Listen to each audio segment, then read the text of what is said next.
you can get the attention of the speaker if you actually do want to ask questions. For today's symposium is going to be partially formal and casual. So please ask as many questions as you can regarding what is safe sport all about and how can it be really implemented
All right.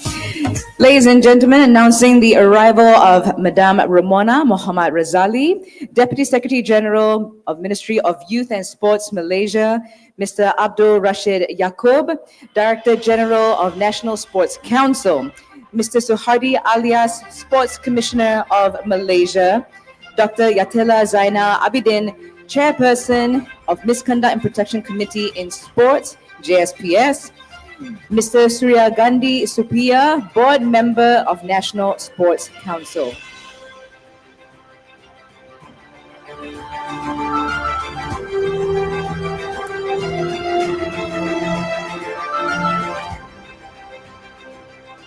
And now at this time, I would like to invite everyone to rise as we are about to sing our national anthem, Negaraku.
Thank you, everyone. You may now be seated.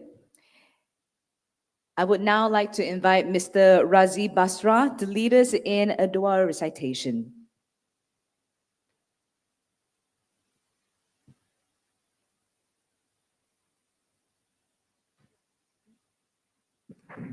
Assalamualaikum warahmatullahi wabarakatuh.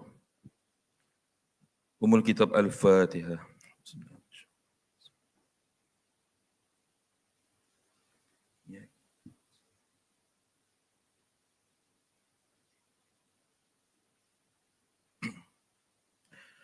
وقال ربكم ادعوني أستجب لكم أعوذ بالله من الشيطان الرجيم بسم الله الرحمن الرحيم الحمد لله رب العالمين والصلاة والسلام على أشرف الأنبياء والمرسلين وعلى آله وصحبه أجمعين.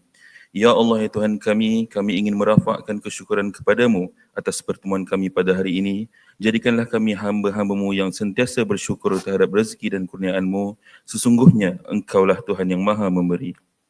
Ya Allah, ya Rahman, ya Rahim, kami berhimpun pada hari ini untuk menjayakan International Safe Sport Symposium 2024, maka Kau permudahkanlah program ini supaya ia berjalan dengan lancar.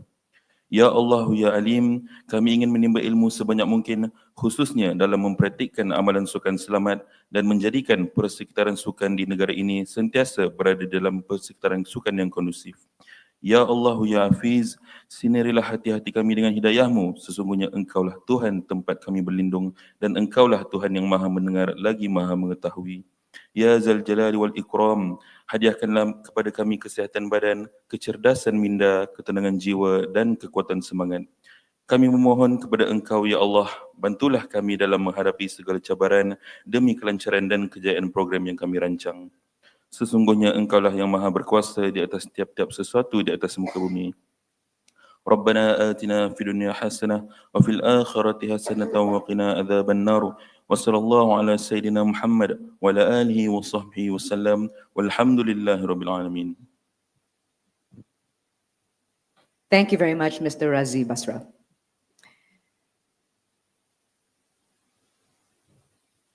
All right, before we begin, allow me to introduce myself. My name is Lenora Lowe, and I'm truly honored to be your MC for today's symposium.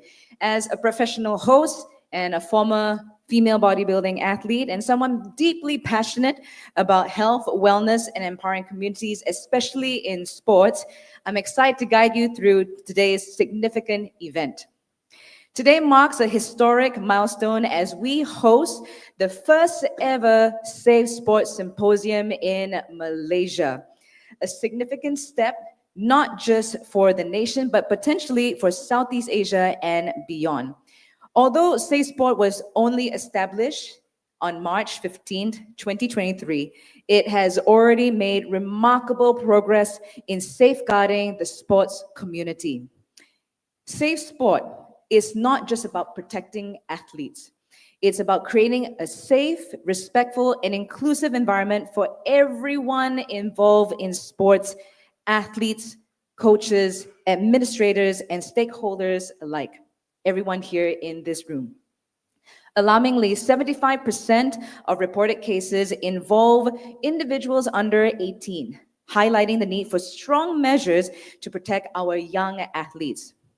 Beyond physical safety, Safe Sport addresses pressing issues like cyberbullying. From the 2017 SEA Games to the upcoming Paris 2024 Olympics, Malaysian athletes and officials have faced harsh online criticism, particularly regarding things like attire. Such incidents show why a culture of understanding and respect is essential. Coaches also bear a heavy responsibility. A misstep can not only harm their credibility, but also end their careers. Adapting coaching techniques to align with safe sport principles ensures a balance between nurturing talent and maintaining integrity. This symposium theme, from policy to practice, implementing a global safe sport commitment in Malaysia, unites policymakers, practitioners, and the wider sports fraternity to transform global standards into real world practices. Together, we can ensure sports in Malaysia will thrive safely and inclusively. By the way, we are also live on Majlis Sukan Negara Malaysia Facebook and YouTube, so please do share it with your friends. Now, I hope everyone has a good understanding of safe sport. Can I get some reaction? Does everyone understand what safe sport is? Show of hands. Very good. And are we excited to learn more about how we can implement good policies and in essential ways and how to communicate in safe sport? Yes or yes? Very good. I love how everyone has gotten their coffee. Bagus. And now, please, I would like to invite someone very special to give her opening remarks. Allow me to introduce our first honorable guest who will be giving her opening speech. With a strategic mindset and unwavering commitment, she plays a key role in advancing Malaysia's efforts towards safeguarding athletes and fostering inclusivity in sports. Please welcome Madam Ramona Muhammad Razali, the Deputy Secretary General of Ministry Youth and Sports Strategic Malaysia. Please give her a round of applause.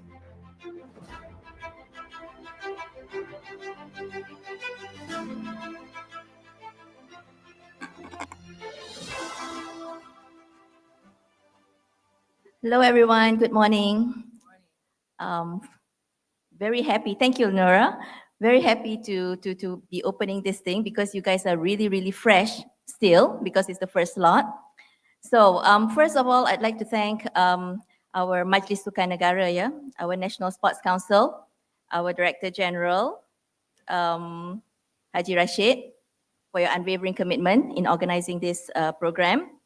Also, Datuk Shalin Zulkifli. I'm not sure where she is. Yeah, busy running around. Okay, our head of Malaysian Athletes Career and Education, MACE. Also, Dr. Haja Yatela, our chair of the Misconduct and Protection Committee in sports. And our sports commissioner, Cik Suhardi from the Ministry of Youth and Sports. And of course, Mr. Surya, our most important board member. Okay, so ladies and gentlemen, very good morning to all.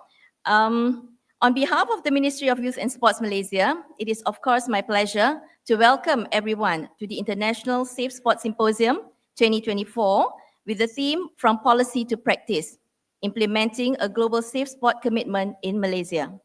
This symposium is a continuation of the initiative by the Ministry to make safe sports an integral part of our sports ecosystem.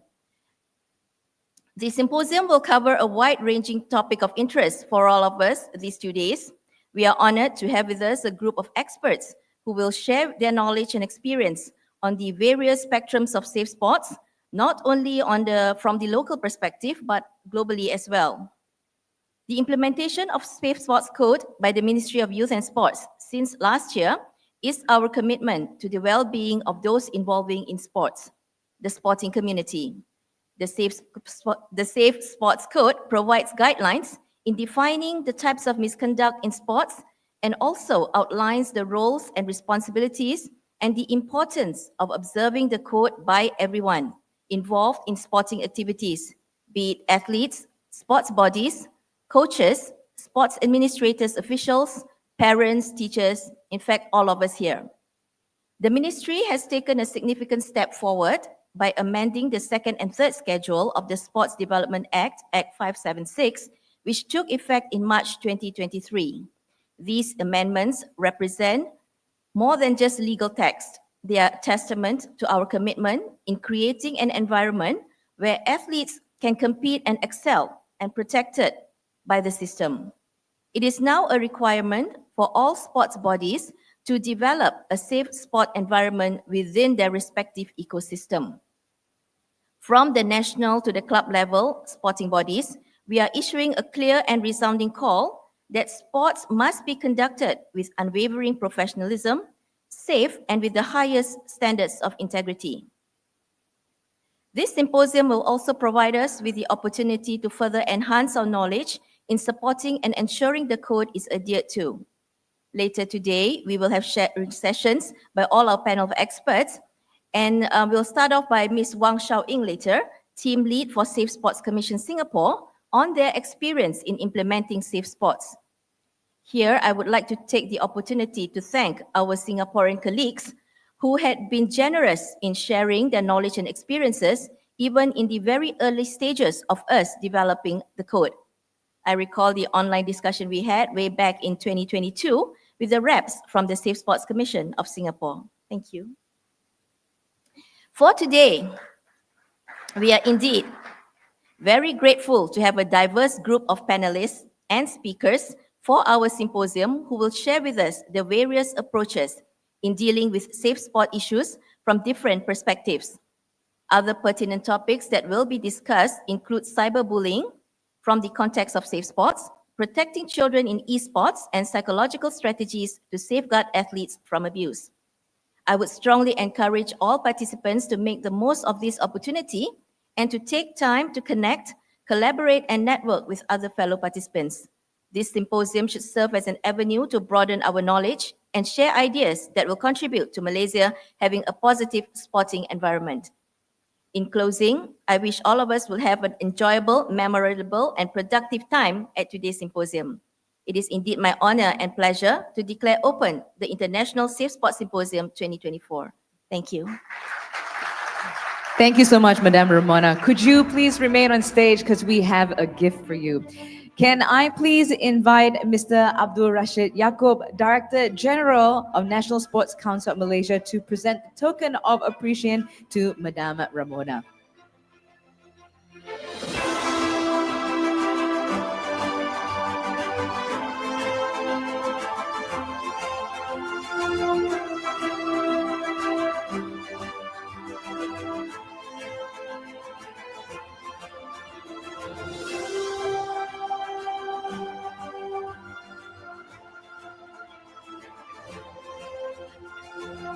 Thank you so much, Madam Ramona, and also Mr. Abdul Rashid. You may now take your seats.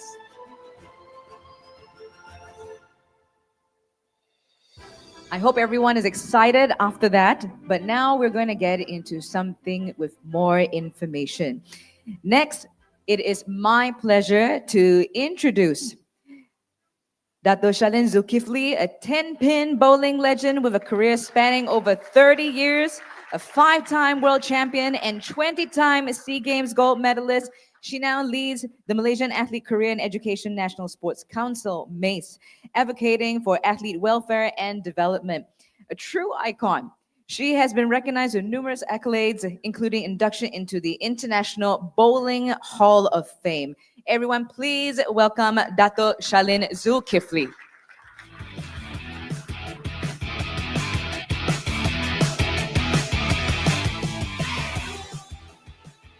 Thank you, Lenora. Assalamualaikum and good morning, Puan Ramona Razali, Deputy Secretary General.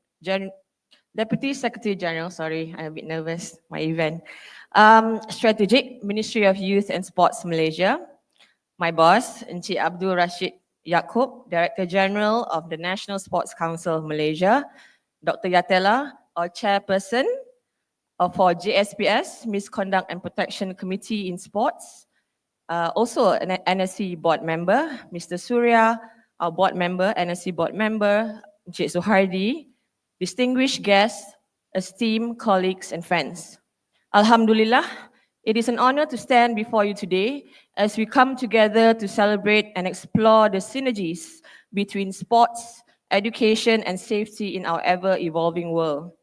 Allow me to begin by introducing the Malaysian Athletes Career and Education Secretariat, MACE, a visionary initiative under the National Sports Council of Malaysia.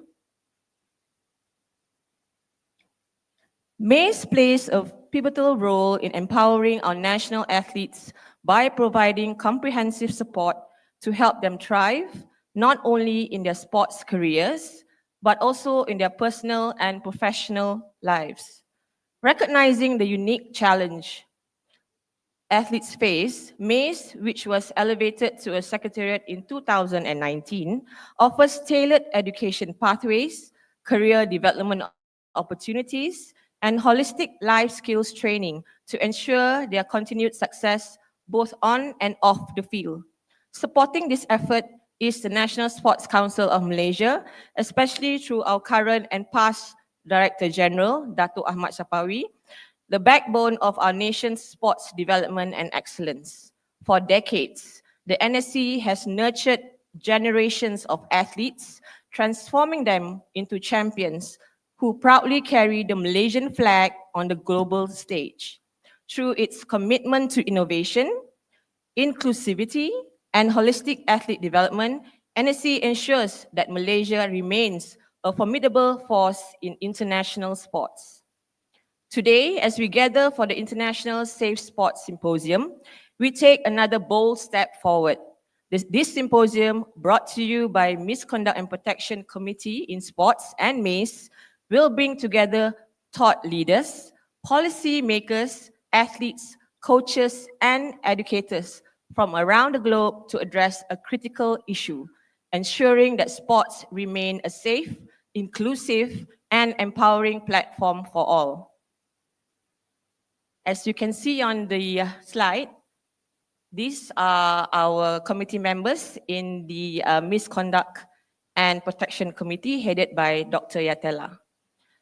The main objective of the symposium is to be able to share how policies are applied in real life, as our title states, from policy to practice, implementing a safe sport commitment in Malaysia.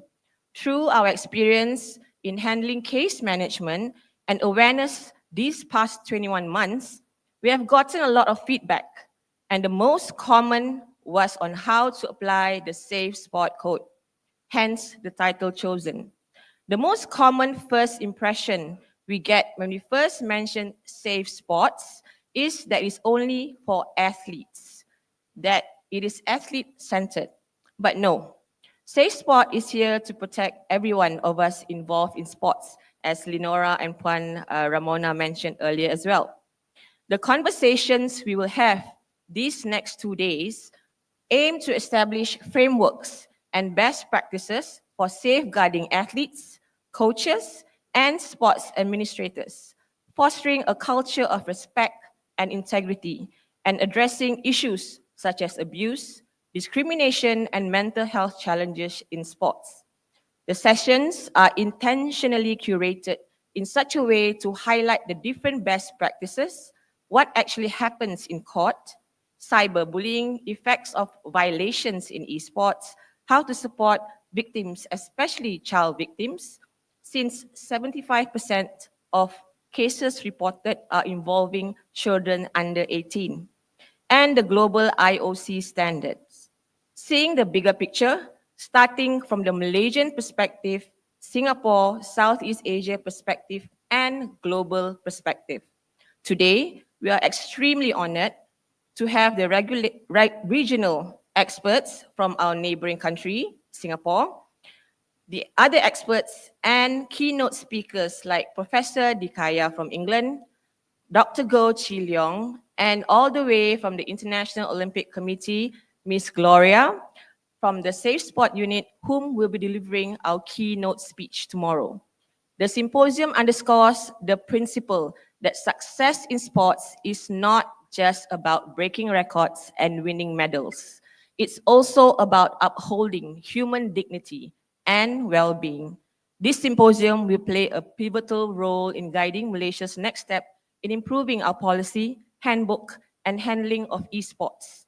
I would like to personally thank my team at MACE, our advisors, and my committee for all the hard work put in to make today a reality. As we move forward, let us embrace a shared vision, one where athletes, officials, coaches are not only celebrated for their achievements, but also protected, educated, and supported in every aspect of their journey. Thank you, and I look forward to the enlightening discussions that lie ahead. Thank you very much.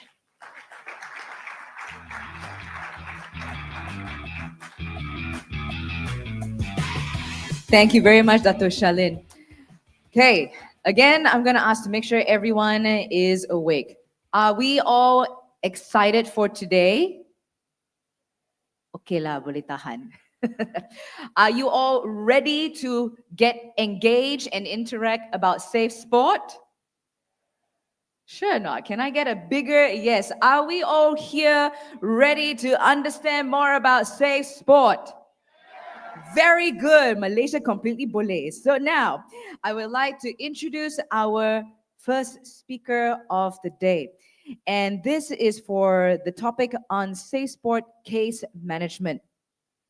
Please put your hands together for a person who is a safe sport consultant for Malaysia National Sports Council, co-writer on safeguarding for women and girls in sports in Malaysia, the United Nations General Assembly report, safeguarding representative for Malaysia's National Sports Council at the International Safe Sport Conference in London, UK. Her name is Ms. Melissa Mohad Akhir, and she is a relentless advocate for gender equality and survivor support, having championed the anti-stalking bill and raised awareness about economic violence. Through her work, she continues to break barriers and create a safer society for all. So everyone, please put your hands together for Miss Melissa.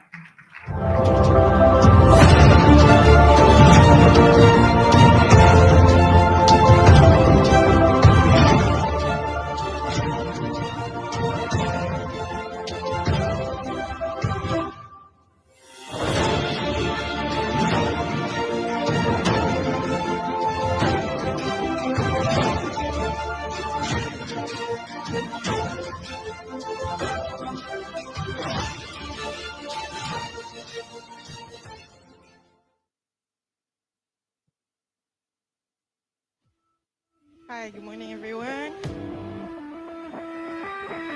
So, how are you today? Everyone enjoying the session so far for our symposium? Okay. So, I'm very used to training or workshop style. Is it all right if I don't use the podium? Yeah, request permission, yeah?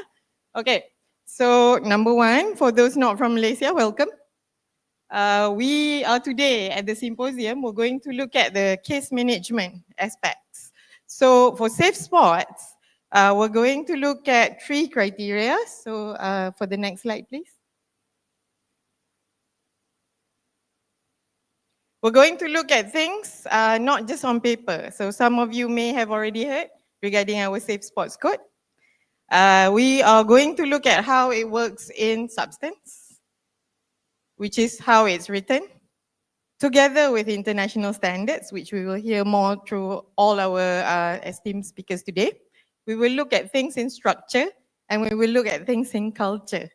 So if you remember the acronyms of the Safe Sports Code, so SSC, the same thing to remember in substance, in structure, and in culture. Yeah? Okay. So while I'll be taking the session in English, we do have some materials in Malay, so maybe we will like mix a little bit some of the languages, if that's okay. Okay. So number one, in substance, we have heard of all the things that have been launched to guide so that we are also in accordance with international standards, especially regarding harassment and abuse. Secondly, what are the systems that we have built up? What is already in existence within our sports activities? And thirdly, in culture, how do we make this second nature to us in our practices? It becomes something that's a norm and not something that is seen as suspicious, or what new things are you bringing in? Is this Western culture? So it's not. It's supposed to be built in through the grassroots up to the highest level of our policies and practices. Yeah? Okay, so next. Okay, so you may have seen this research before, but for all the work that we want to do, we have to have the evidence from the ground. And the evidence from the ground that has been conducted, you can see involving more than 5,000 respondents. More than 5,000 people gave the response regarding sexual harassment, which you will hear later. I think we have our Dr. Yatela also within that session. Okay, but look at the high numbers of 98.2% of people who say that they think there should be a policy or an act related to safe sports. So we have the Sports Development Act, but together with the Safe Sports Code. So if you see actual persons who admit to having experienced sexual harassment, almost 6%. And mostly they say the harassment most common is verbal. What is said? Some people may say that it's a joke when you are conducting sports activities. But when jokes are normalized, it becomes a culture. Then it becomes a sexual harassment culture. So that's what we mentioned just now, in substance, in structure, and in culture. Where is the sexual harassment happening? Mostly at the training ground. So maybe we ask ourselves here, and sometimes I also ask myself, as someone who has experienced sexual harassment, most women have, at least in one version or another. Sometimes not directed to you, sometimes it's to someone else, but you have observed it at least. Yeah? So this was the research that it led to the formation of the policy and the act. So there was a follow through. Yeah? So for the next slide, please. Okay.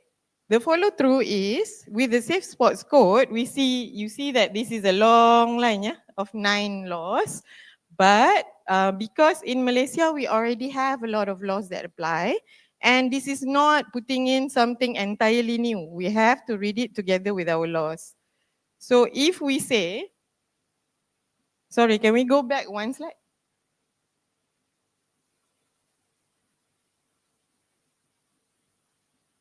Okay, the IOC standards. Okay, sorry about that. The one in the 4 squares, yeah. Okay, so if we go by what is written in the law, and we all want to reach the highest standards, which is what we put in the Safe Sports Code, applies together with IOC standards. And maybe we have heard a little bit about that this morning. But we also have certain toolkits or practices or procedures that we apply, some of it which is quite comprehensive, especially involving children. And we will show you why the priority is on child protection policies. So for example, here I'm citing the FIFA Guardians up to us, so which has quite detailed aspects of child protection policies. And then these are built in to be read together with the Safe Sports Code. And then we have the main act, the Sports Development Act, and then all the major Malaysian laws you've already seen just now, 9 laws, But those are as a start. We match accordingly, according to the case, who needs to be protected, who needs to be safeguarded, and which type of sports and international standards that apply. So all these are written but have to be read together. Otherwise, they just remain on paper. Okay? So next. All right. So these were the 9 laws that I mentioned just now. And it's very important that we put in force because I've just arrived from Parliament and some of these laws have been updated. If you look at number 8, the Communications and Multimedia Act have been added together with certain aspects of cyberbullying. So some of the athletes here may be competing internationally, for example, but when they're competing internationally, they are cyber harassed, for example. Even when they're at the Olympics, sometimes there can be death threats we have received before, targeted towards our national athletes when they are trying their hardest to compete. So these laws apply. However, there's some things that we need to make clear and together with other government agencies. So for example, regarding if you are overseas and a crime happens and you're trying to report and you're trying to access your rights. So you as an athlete, let's say you're a Malaysian athlete and the perpetrator is also a Malaysian, but the incident happened, let's say in Korea. Yeah, the gaps where we have to address is there force of law when you come back? Can you access your rights to access justice in Malaysia? Or will there be an issue of jurisdiction? They will say they want you have to report to Korean police. You have to go to the Korean courts when all the parties are Malaysians, right? So it doesn't make sense for you to have to go to the courts in Korea, and would the laws in Malaysia give you the same rights? And we will talk more about this regarding some of the gaps that we may have to make clear to ensure that we are following IOC standards. Okay, this is regarding cases, yeah? Okay, moving on. Okay, so for all that we say about Safe Sports Code, it is just a booklet or a handbook if it's not implemented within each sport. So each sport is supposed to have aspects of harassment and abuse that they have defined. If they have put it in their constitution or any version of a written document that guides the sport, it is even better. And when they do policies, you have to apply all that are involved in the organization. So if I sign in as a consultant, I also have to sign the policy. And then the welfare of the members of the sports is a priority. So you say all are protected. So it's not about targeting certain parties, but you can match it to the realities on the ground, which is what we will cover after this. So you say all the members of that sport, yeah? So if you say technical officers, if you say there is the athletes themselves, and there are even responsibilities of parents if the athletes are children. Okay, so when you say something is a violation, something is a harassment or abuse, if it's written very clearly and explained very clearly to all involved what it means, this gives enough notice and clarity to avoid it, yeah? And if you specify the range of what can be done, whether it's a warning, how to change your behavior, is there any sanction, is there contract termination, so all the consequences, including if you're trying to avoid child-to-child cases of abuse or harassment, it should also be in here. And the part we are going to focus most on is regarding reporting and handling of the complaints and the patterns of what we have received so far. Yeah, okay. So next. So the structure, just now we were saying what are the things in substance, what has been written. But we also now need to look at the structures, what has been built. So I am standing here as part of a committee that is in charge of overseeing misconducts and protection in sport. So there's 2 different aspects regarding safeguarding is usually for overall, all the standards, right? To apply to everyone in that sport. But if you say protection is a specific case, specific aspects of protection that should be applied and to be to access some form of remedies so that the behavior is changed, there's no more risk of the abuse and harassment to reoccur to anyone else. Yeah, so to that specific person, but safeguard for everyone. Yeah, so that's the two difference. Okay, so with the acronym in Malay is JSPS. But if we look at the quick overview of the current cases, we will go into that in a while, and some of the achievements or successful ways of working together with various parties. Okay, so 3 areas that we're going to look at. If we can go to the next slide. Am I speaking too fast? Is this okay? All right, cool. So we look at the terms of reference, and the process of cases starts from when we receive the information. And receiving of information may come in various ways. So when we receive, and how do we respond to it, and moving on to effective remedies. We want effective remedies and not just on paper, things are not meaningful to the person suffering from the misconduct or from the abuse and harassment. Things need to be meaningful from their trauma-informed perspective.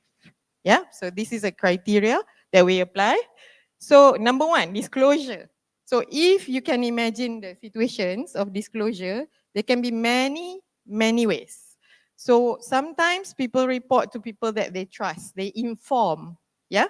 They inform verbally, or they share something on WhatsApp. But after that, whether they fill up a formal complaint, so we have a reporting process, but not everyone would be at the first stage giving the information of what they suffered. They may not immediately fill up the formal form. So we have to be adaptable. Not everything is a government procedure with a formal complaint. So a lot of things also can come in groups. So within, for example, team sports, we have received quite a few cases where it's a few persons or a few children in one team. Or there are some situations that the abuse has happened from one coach over several teams, several generations of teams. So it depends on the case. And the disclosure, there's a lot of requests for anonymity even from the start. So not all disclosures, people are ready to go to the form of a official complaint, yeah, a formal complaint. So this one I mentioned the form because there is a QR code and other ways in which they can email, on whether online or speak to us. But these are all collated together, leading towards the categorization. So from the information received, so because if we know people on the ground or people active in sports, they may mix together the complaints. Not all are very tailored to the abuse and harassment. Some may be linked to the access to education, training timing, logistical issues.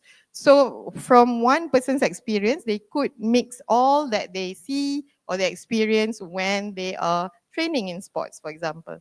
So when we receive the information, it is usually categorized whether the category is considered serious, meaning there could be something approaching a misconduct. It's an allegation, it could be a crime, or it could be an internal disciplinary action, or there's some that are mixed in that are resolvable. So for example, that I gave just now regarding training, regarding equipment, yeah? So there are some things that are categorized this way, especially if they're preparatory or logistical in nature. So from this categorization, we can see that we need to match from the start. What would be the likely impact? What would be the likely harm? And the trauma informed of that person if they went through and have suffered any trauma. Yeah? Okay. So from the categorization, we move on. So establishing, starting, let's say collection of evidence, investigation. But from the start, the most important point, while people complain, we need to check their risk level. Is there a risk of retaliation? One of the main things that the athletes have mentioned is they are so scared to be dropped from the sport. Yeah, selection, because it's very subjective. A lot of them feel that they will just be kicked out, or sometimes they leave the team on their own because they feel that they've been sidelined, they've been spurned, yeah, treated like as if they are the person who committed the abuse and harassment, and this is called victim blaming. So we have to assess the risk so that we avoid all these situations. And we immediately have to act if cases have elements of crimes. There's laws in Malaysia, the 9 laws that I showed just now, especially the Child Act 2001, the Offences Against Children Act 2017, where it's mandatory, you have to report. If the person is not taken action against and he goes to another place and commits a crime against other children, you could be investigated of a crime as well for keeping that information and causing harm to other children. So this is provisions in Malaysian law, yeah, which is mandatory. So people like me and others have to comply with this law. Okay, so that's regarding crimes. But while the police investigation is happening, while cases go to court, what are the sensitized support, including journeying with them through the court support? So for this, we have to match to the trauma of what they face. So just now I mentioned Korea. So from the incident in Korea, for example, to making the report, to seeing the police, what are the supports that we can provide for them so that it is not secondary victimization. They're not traumatized again, yeah? So this has to be seen very importantly, but at the same time, they may also have access to other means that are not the criminal justice system. So for example, they may want to pursue a civil suit against the alleged perpetrator. That is their right. And another important part is, if we neglect to carry out our roles, we can also be sued. Yeah? When the government neglects to take care of certain things, there's international human rights standards, also including the Convention of the Rights of the Child, the Convention of Eliminating Discrimination Against Women, the Convention on the Rights of Persons with Disabilities. Don't forget para-athletes, yeah? So for all these standards, if we don't take care, we can be sued. Or if they want to also take an action at the Sexual Harassment Tribunal, they can now do so. This has started from March this year. Okay, so other than that, for things that we say are not criminal or misconduct in nature, there is a pathway for dispute resolution, for resolving things, for taking a sports-based approach to solve the matter. Not everything has to go to the police, for example. Some things can be resolved, especially if it's not a clear aspect of abuse or harassment. Yeah, some things are mixed up with selection and things like that. So that's more of the sports standards part of it rather than violence. Okay. So far, these are the flow that is very sensitized, very compressed, but we will adapt to the person and that sport accordingly. Because each of your sports, each of your sports bodies associations may have your own criteria and international standards, which can be added on. This doesn't replace, but this applies together because this is what Malaysian law says. Yep, okay. Thank you, next slide. All right, so this is an overview. We have just also reported this to Parliament, if I'm not wrong. So just, although all the work has been done since 2021, before I was around, up until now, but for assessment of the cases until 2024, we're going to talk more about the active cases, yeah, rather than the older cases. So although here it says 43 cases, in one case, it can involve multiple persons. It can involve as high as, for example, 13 different types of wrongs or misconducts.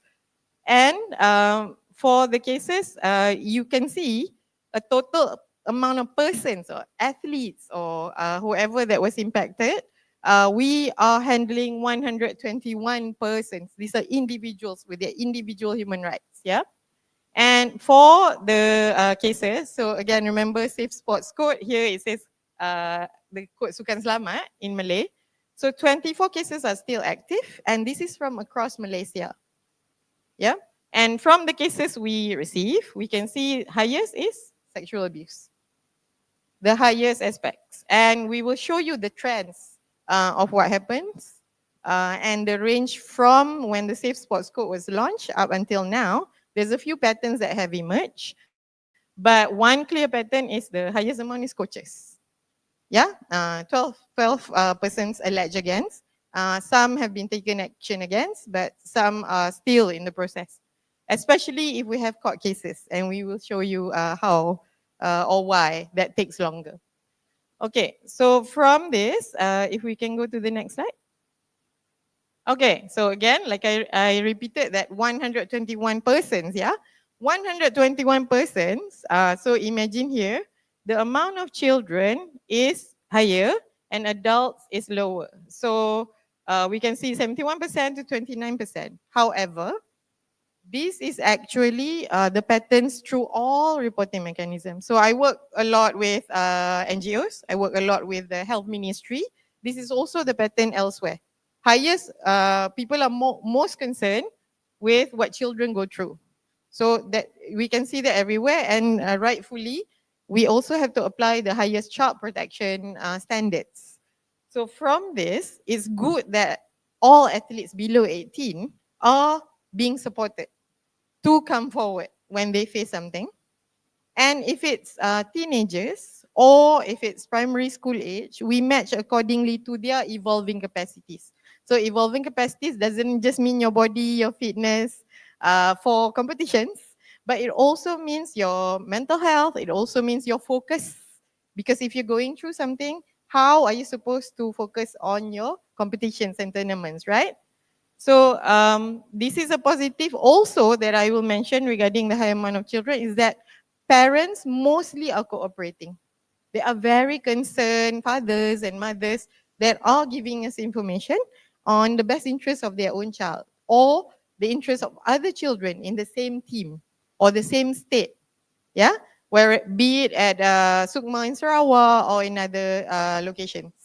So this is a positives. And with adults, we also have the breakdown of the cases that happen. So next. Okay, so this is a feature that we would say has been quite successful in Malaysia, and which something that has been done since the 1990s, but since in sports, it is something new. It is something that I would say within the government structures, one of the most active right now. Because with a lot of, for example, NGO support system and referral pathways, a lot of people are collapsing on the range of services. But with within the sport structure, we are expanding. So you have more rights to all types of access of support that you need, of the protection that you need. So you can see at the very center, I'm putting here athlete as an example of the highest amount of cases of people who need support in the cases that we receive. But of course, a coach can also be a survivor of abuse and harassment. An officer, technical officer, or the manager can also be. But we are just taking one example, yeah, to say that the person who went through the situation is at the center of all the approaches. Yeah, dia paling utama, yeah, at the center of the approaches. And one of the things we have done well is we use the one-stop crisis center. So when we support the person to go to the hospital at the emergency department, we try to make sure all the services come to them instead of they are ping pong all over the place. Some people have said before, if without this, it would have been ditendang macam bola, have to go to all the offices. But we do this approach because it's multi-sectoral. Everyone comes together. So when they're at the hospital, when it's cases involving children, for example, the police comes to them. They don't have to go to the station. Or if there's a situation where they have a child protector from the social welfare department, JKM, yeah, that person goes there. Or wouldn't a lot of activities also be at the school? If you did your training at the school compound, you have teachers, you have the student affairs teacher, you have the principal who also helps you to bring to the hospital. And in the meantime, while you're there, have access to any mental health support, any counseling support, even any peer support. So we are also seeing as a positive the effect of peer-to-peer support, meaning you and your teammates, you and your captain, for example. So while you are at the hospital, let's say you are warded for assessment and all that, but your teammates check in on you. They also give you information so you don't miss school and things like that. So these are things that matter to people who go through the cases. who go through the allegations, yeah? And you can see courts might sound scary, right? Who would like to go to court? I would not like to be questioned in court.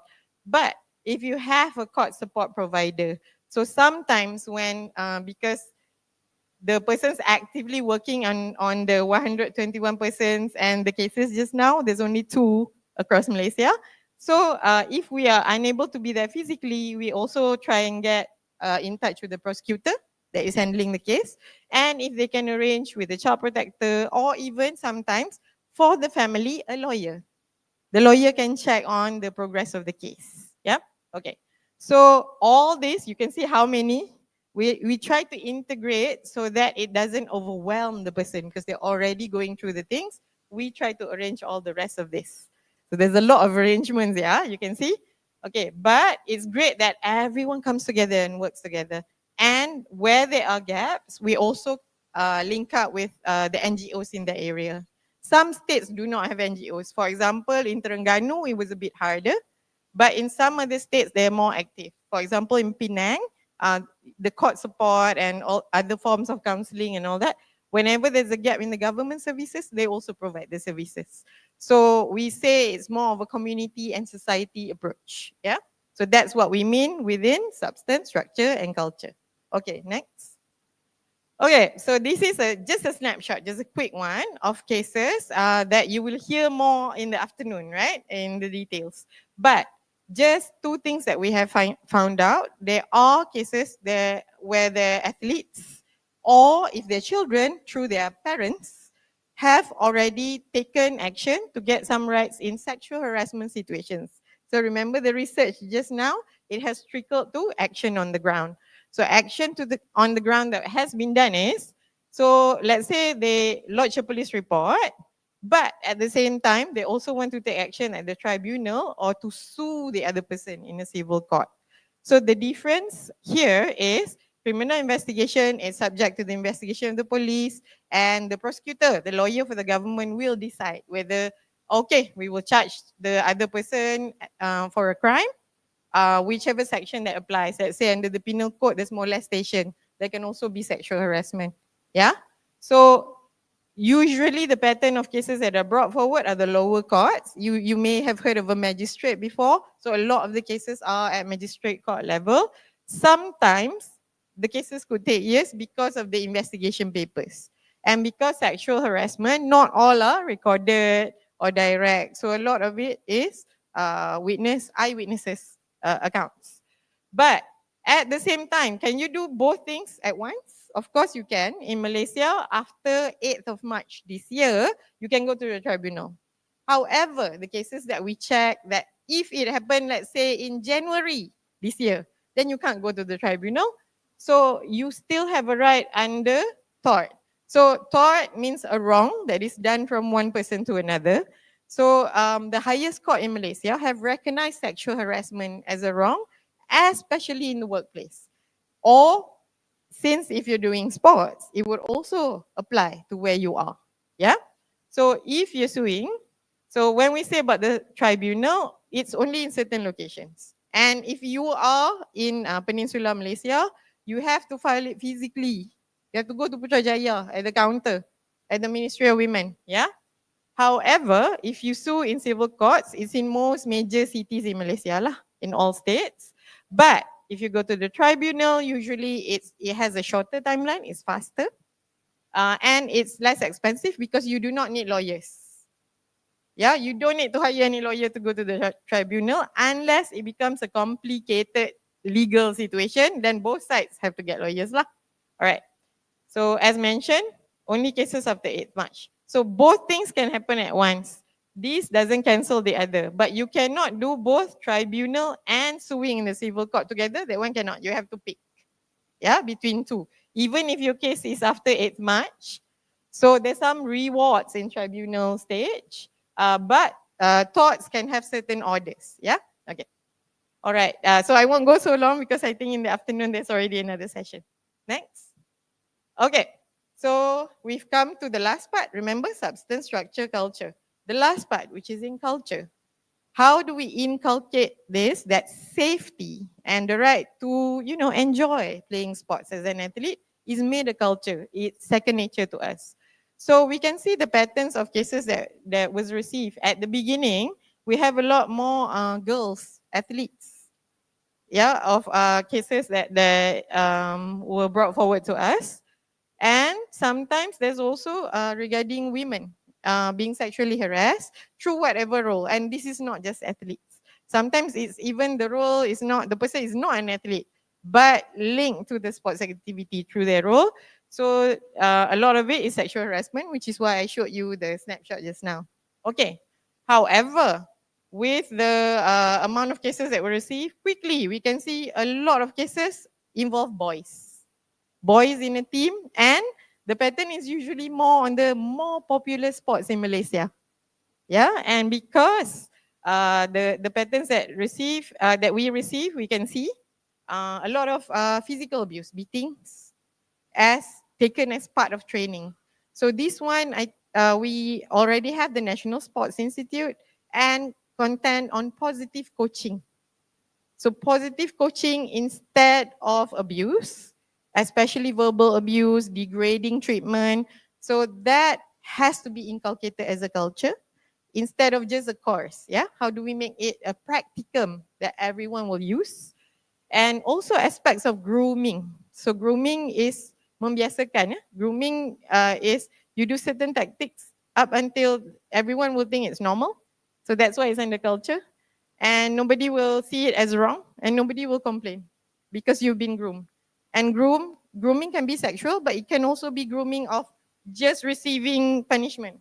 Or suddenly you forms of punishment which is actually outdated, shouldn't be used anymore, but you say that you are okay with it because you've been groomed. It has been normalized in you. Yeah? So these are things that are very clear, especially with boys. And sometimes, if the adult coach bullies a player, sometimes player to player also can copy the behavior because children sometimes copy or model their behavior on what adults do. So this is the pattern that we see a lot, and we need to look at the forms of academies, what happens in academies. Even when you say high performance, why can't it be positive coaching and positive discipline rather than forms of abuse and harassment? So this is a pattern that has emerged and we're trying to understand it more because of the stigma. So there is a gendered stigma. When I say gendered stigma, it's all genders. So for example, boys. You may have heard, right? Lelaki kena kuat. You have to be strong. You have to hide the whatever happens to you. So if you suffer from something, it is seen as a weakness. And you be scared that you wouldn't be selected. Your mental is not that strong, things like that. So this is a gendered stigma. Also linking to mental health, when it should be our practice that before you compete. So if you can remember Simone Biles, yeah, on her mental sharpness or fitness before she agrees to compete, even at the highest stage of the Olympics. Why can't we do the same? Prioritize our health physically or mentally, and we also need to prioritize health checks, the specialists at the academies or high performance areas. Otherwise, we will always say, how come in competition people are not focused, people are not able to be at their best performance? We need to put all this in place first. And again, it's not just the government's role, it has to be the society, the family, the community. So the teammates, the parents and the teachers, we can't gossip, jangan membawang je ya. Tapi you have to help. Membantu bukan membawang, ya. Support and don't gossip. So respect confidentiality, respect privacy, while also supporting the case, while also being helpful to your friend that may be suffering. So for this, to make all this a culture, we should not see this as a burden, but to be free.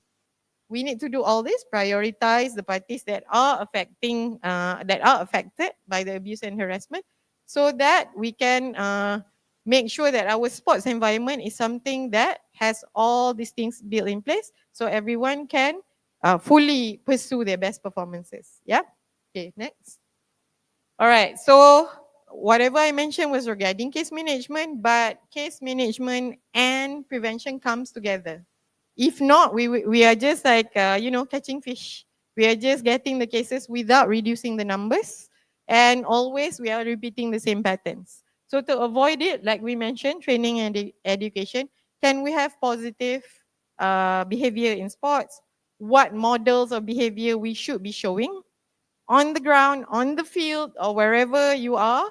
The behavior applies to everyone, and the safeguarding policy is implemented. So one of the biggest things when we handle, we heard just now, 71% cases involving children, is when children do come forward. They come forward and they tell a trusted adult, but the trusted adult didn't do anything. Yeah, so that is a problem, not just in sports, in all areas, in schools, in whatever, we heard about the GISB case, right? So there's many other institutional or places where children put their trust in adults. Adults have to hold to their responsibilities. Ini amanah kita when children are going through these situations. We have to implement, make sure it's done. So from the start, before we hire anyone, okay, they can be really good at that sport. Did we check their background? And do we monitor and evaluate their behavior, especially if it's repeated behavior?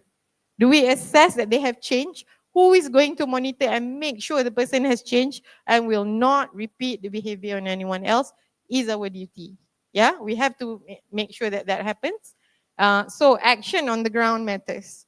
Who takes the action? Who has the power to have things secure towards safe spots is a very important point. Yeah, okay, so these are preventive measures. Okay, next. All right, so if nothing else, if you remember SSC in substance, in structure, and in culture, and imagine when you go back, so it doesn't just finish here, but what else can be done to make things better in all three lenses, all three areas, yeah? Especially in terms of our own attitudes. Maybe we ourselves can be more supportive, yeah? Okay. So these are the live realities that we have seen just now up until November, last month. So I hope moving forward, we can have more gains. There were some positives, like we said. The approach with parents is quite good. With the teachers association is quite good. But we would like to see more improvements. Okay, next. Okay, so if anyone still doesn't have a copy, it might be good for you to scan. There's various languages, yeah? Major languages of the book or the form itself. So if you want, or if you don't have it yet, you can scan this QR code. And maybe have it on your phone might be easier to refer to, right? Okay? Don't fill out the form unless you have a case. Yeah. There are many questions where people say, can you as a witness also fill out the form? Yes, you can. And there are people who fill out the form in a group without putting in their names. But we usually at least need the spot or where it is so that we can follow up, right? So sometimes people are not ready to put their full names there, that's fine. But we need to check according to the spot. Okay, we need to follow up basically. All right, next. Okay, this is another QR code on questions. If you're shy to pose any questions, otherwise you can go to the mic. This is my favorite part when people pose questions. So if anyone would like to scan this and type your question, that's okay. But if you would like to ask it yourself, the mics are over there, or are there more mics?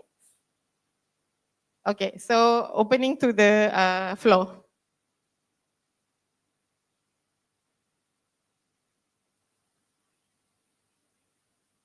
You can also ask in Malay if you want, or other languages that I understand lah.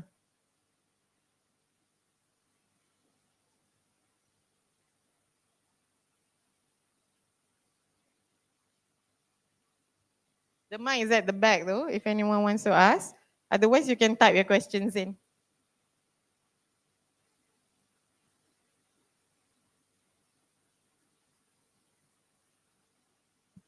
Thanks very much, Melissa. I'll start the Q&A session with a question. This morning, we were having some discussions, and we realized that parents, because we see that the statistics here, 71% of the victims so far in the cases that were reported to us and investigated so far are children. So a lot of the focus should be on children. So how can we get the information out to parents? What kind of roles should parents play? We understand that if for sports that maybe in the high performance sports or under MSN, the um, the engagement with parents are higher, but where are we? And number two, what about those sports that are not really very high profile? How do we get the parents involved in this whole ecosystem of safe sports in the country? Thanks. Thank you so much, Dr. Yatila, for that question. Some of the avenues is, for example, at the National Sports Institute also does their awareness program. So number one, on their website, there is actually a content for parents on what is safe sports code and parents. So that already exists. But maybe not all parents will go and access ISN website, right? So that information, they also carry out, I think, with how many sessions across Malaysia. But at the same time, MACE also carries out, I think last year was over 800 people reach, including in avenues where we are reaching the children. And we are telling them, please bring back and tell your parents. Although a parent-specific session may be more of where the children are in the teams, right? Before they go to a certain competition. So one of the biggest area or standard under IOC and other guidelines is also before major tournaments, we have to have these sessions. We have to have briefings and we have to give them some information of the practical aspects. So if things happen overseas, what can be done and how would your parents be notified, blah, blah, blah. But also this is linked to safety. So there's two, yeah? There should be a safety officer, but there should also be a safeguarding officer. If there's no safeguarding officer, at least a focal point that is able to refer things.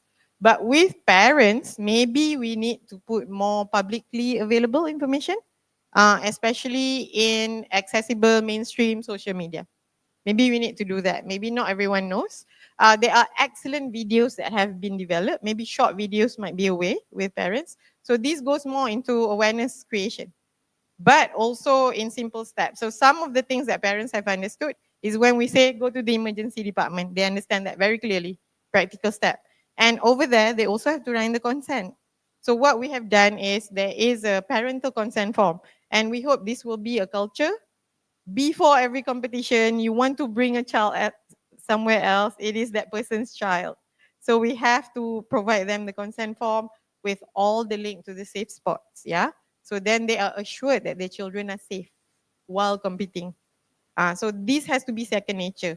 Sometimes we find that when things happen, parents are not told immediately. Yeah, so this cannot be the practice. And if we look at the Ministry of Education SOPs, this is also a requirement. Within 24 hours, you have to tell the parents. So back to your question, other than their overall awareness, but also specific awareness of their rights. And parent and teacher association, if you have them within the internal disciplinary structure, that is also good. So from time to time, you can arrange sessions. So also more positive sessions that we are trying to arrange is comprehensive sexuality education. So more of respectful teenage relationships. So sometimes they don't know, sometimes accessing pornography, for example. So all this information among teenagers, which is not punitive, but more of understanding what's happening to their bodies, to their minds while they grow up, are also things parents should be making sure is available at every school, every academy, yeah, because they are growing, they are maturing. So we need this information as well.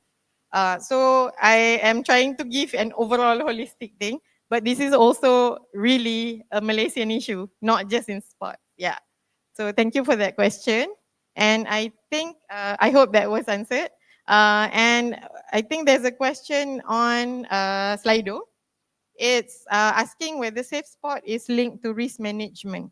So very much so. In the graphic just now that we are showing, risk assessment and risk management has to be together. So when we say we are handling the case, whatever the time that is happening, at the start, there must be a person assessing the risk inside the sport.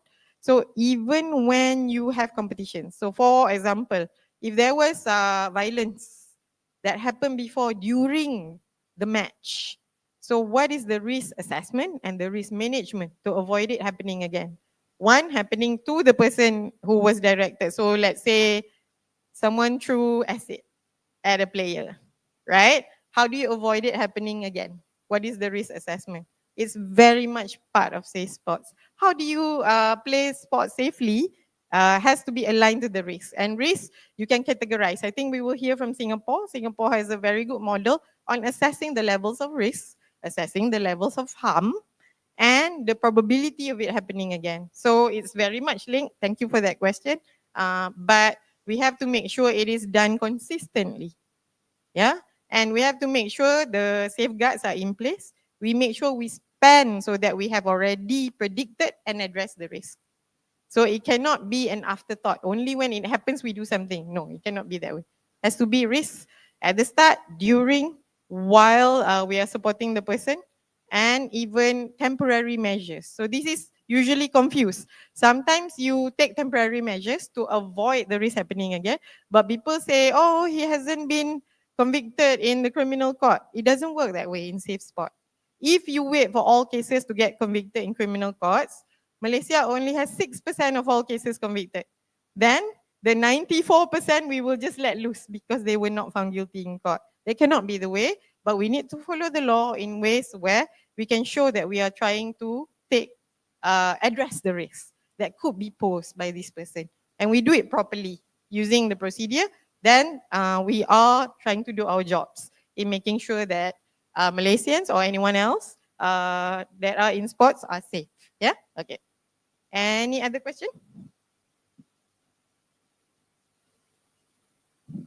Sorry, I got here first. Nicholas from the National Olympic Academy. Now, a quick question on this. You mentioned about cyberbullying. I know that the measures are just coming in with the MCMC and everything.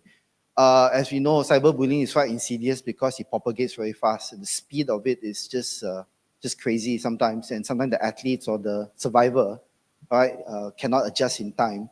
What are the structures do you think we can have in place in terms of this? And what is MCMC doing in terms of the speed of it? How do we address this kind of thing? And second is a comment, is I'd like to add on to what Madam said just now about the parents thing. I think as a parent myself, we're always concerned when we send, while with the elite athletes and the kids in the structure and everything have these kinds of protection, but the normal day-to-day family that send their kids to, you know, ballet, to gymnastics, to badminton classes, I mean, a lot of cases also, I think admittedly parents do also sometimes have the blame to it because we put it as like a babysitter service, right? So a lot of cases, time also parents are not educated that these kind of, say, sport violations can happen also at these recreational or kind of informal kind of sport settings. So I think that also has to be addressed quite quickly. Thank you. So question 1 on cyber. So having just arrived fresh from Parliament, and having had sessions with the MCMC, Multimedia and Communications Ministry. So the issues here is on how it has to be ensured from the start, even from the design of whatever platform that people are using, there's ways to assess the harmful content. So from the civil society side, we ask them to clarify what is harmful, and whether what has been requested, for example, TikTok, maybe people are on TikTok here a lot. So there's measures with TikTok Indonesia, for example, where there's red button alerts. So if content, even if it's not seen by the person, let's say below 12, because TikTok has a 12-year-old barrier. But even if it's someone else that wants to report or wants to request that the red button is done, especially peer, anyone else, another teenager that views it and thinks that this is bad, they are able to. So those are the things that are part of the design and not just moderation, not just moderator, yeah, that we have requested. So I don't want to go too technical into cyber and MCMC, but last year when there was a question and answer in Parliament, so when women, for example, report gender-based violence online, when people say words like, using words like rape, right? There were 3,000 cases that were not pursued in court by MCMC. So that's the biggest area that we say they cannot push from MCMC to police, police push to MCMC, whose role is it to bring to court? So that was the biggest area with this new law. We hope this is tightened up. So once again, not just written and amend in parliament on the law, but taken action when people report. And a lot of people report. Like I said, more than 3,000. Cases involving children reached 4,000 last year for cyber. Yeah. So they have to have enough resources. I believe their budget is added because of this new law. So they have to take action on the cases. So we refer cases to them, but they have to pursue it because we are not the criminal investigators. Yeah. Okay. So on that question on cyber, the hope forward is more of the companies having some red button or measures in their design. So that's a new development. There also is supposed to be a board that governs cases and will have also civil society, meaning community feedback on whether these laws are moving. This did not exist before. So when this is passed in parliament, it will go to the Senate, Dewan Negara, and for royal assent, blah, blah, blah. Then only it comes into force. We hope these changes will be seen on the ground, yeah? Because in Malaysia, 94% of children have internet access. So that's very high. And we are a red flag country for certain amount of exploitative material involving children. Us and the Philippines is a red flag country. So these laws were needed, but not in a way that punishes children. So for example, between two teenagers, suddenly there's material. Not everything has to go to the police. There must be things where we do sessions with the parents, with the child, so that we stop the behavior before it becomes worse. Because if the person who is misusing it is also a 15-year-old, we don't want to put them in prison. Yeah, we shouldn't be imprisoning our children. So there must be educational approaches. So that's the main thing that we are asking from the government. But that's because I just briefed them this morning, so maybe I move on to the second question. The second question regarding the role of parents, yes, parents have rights but also responsibilities. But together with the system, sometimes we have to work together with them. We have to see what are the struggles. So when you say they send to the coach and it's as if you're a babysitter, that could be true. You cannot completely hands off on your children. Yeah, because you made the child, you have to take care of the child. So when they go for sports, but the communication has to happen both ways. And with the parents, also sometimes there's over helicopter parenting, but sometimes there's parents who don't care at all. So it's not one size fits all.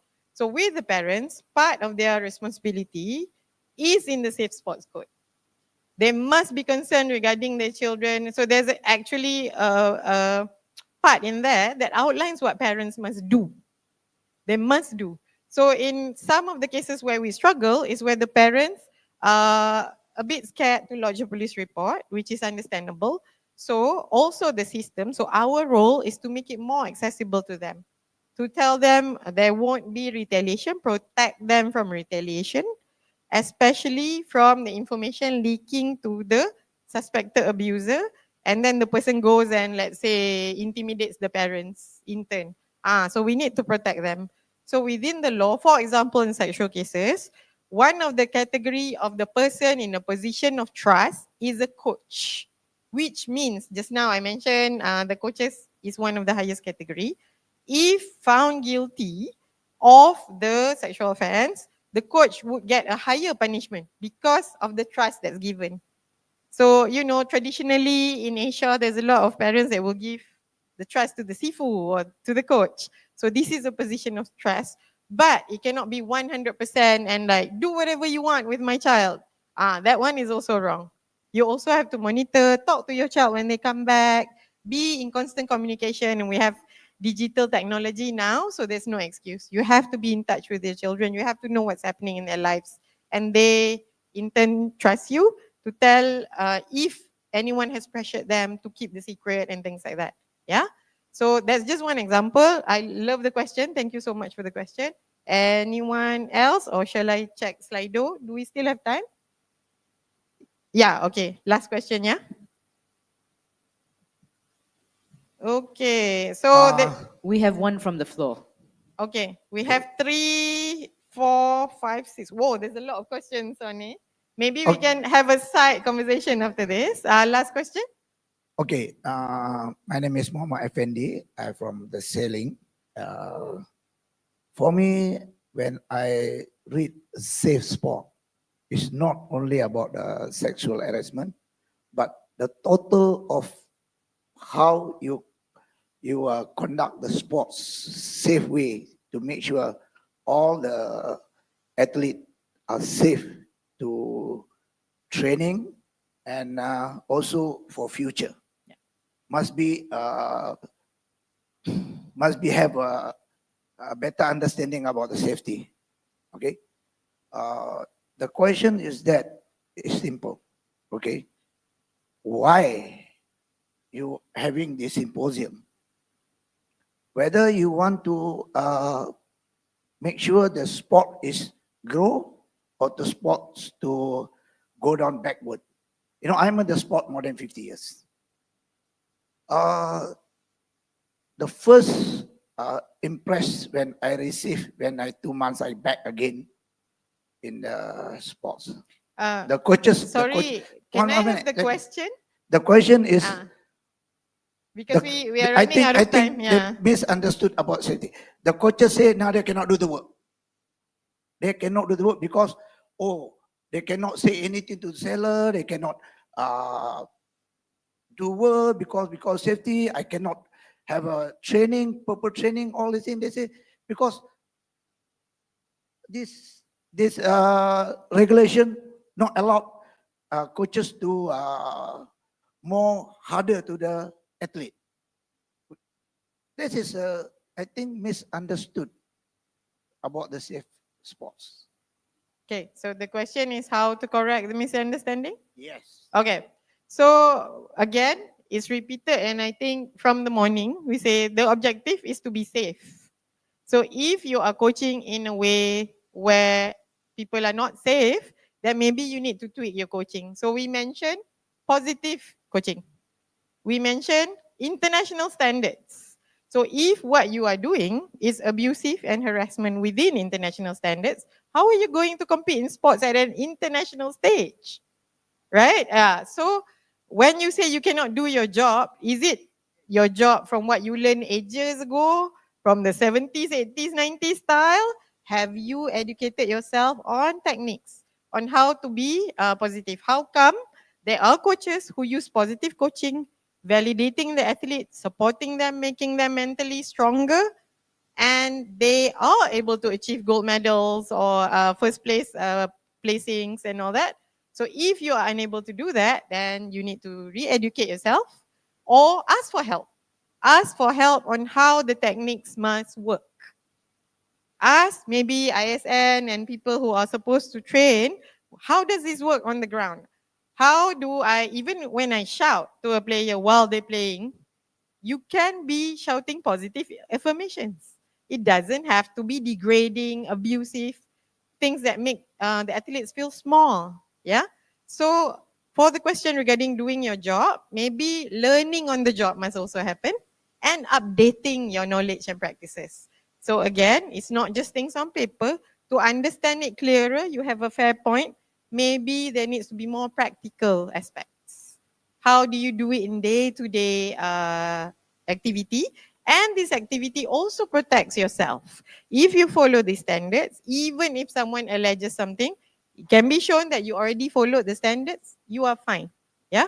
Say, talking to coaches here, you are fine if you follow the standards and guidelines. Okay.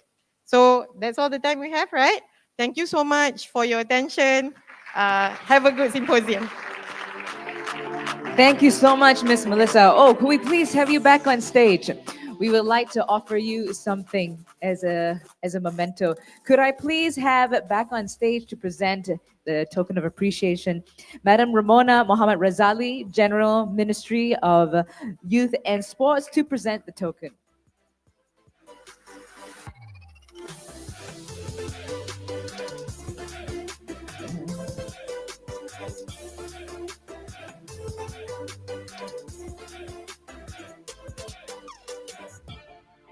My apologies. Let me get that right.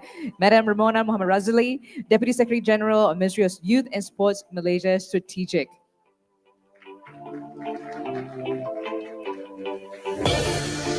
Thank you so much to Miss Melissa and also Madame Ramona. That was a very invigorating session for our first talk, and I hope everyone that you will keep your questions. And I'm sure Miss Melissa, you're still going to be around, correct? Please feel free to speak with her offline, off from the stage. And I've got some very good news. Everyone, do you all need a toilet break? Okay, we are going to have a 10-minute tea break, so you may now step out from the conference hall, but do come back because it's only 10 minutes, and then we're moving on to our next topic of the day.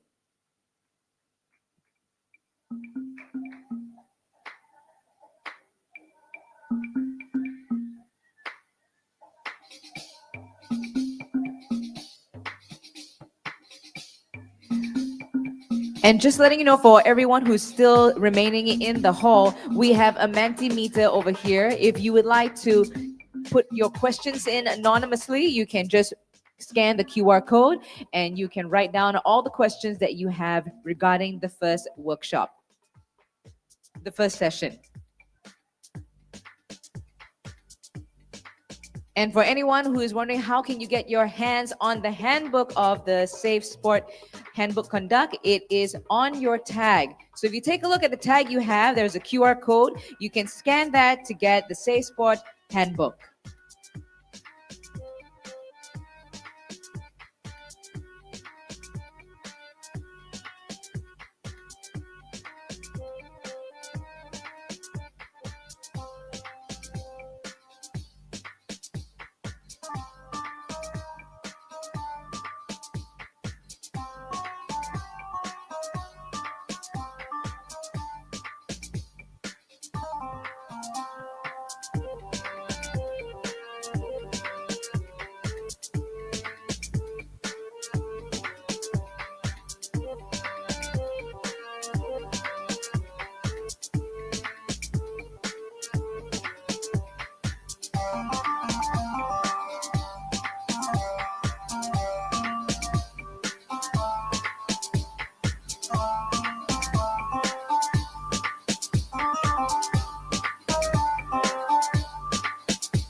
Accessibility shortcuts.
This one can be outside also or only that?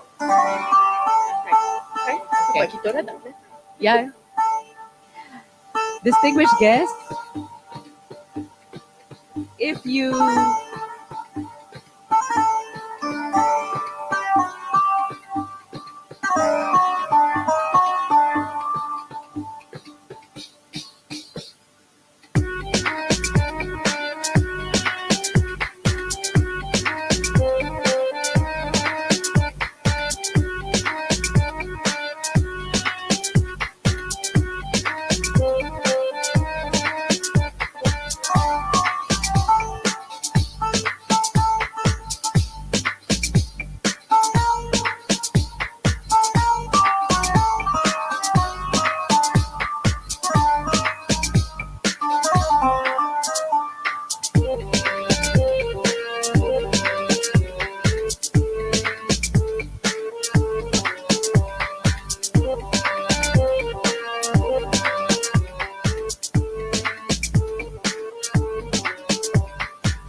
All right, everyone, I hope you can hear me. For those who can hear me from outside, you may quickly come inside. You can bring your snacks, your coffee and tea into the hall.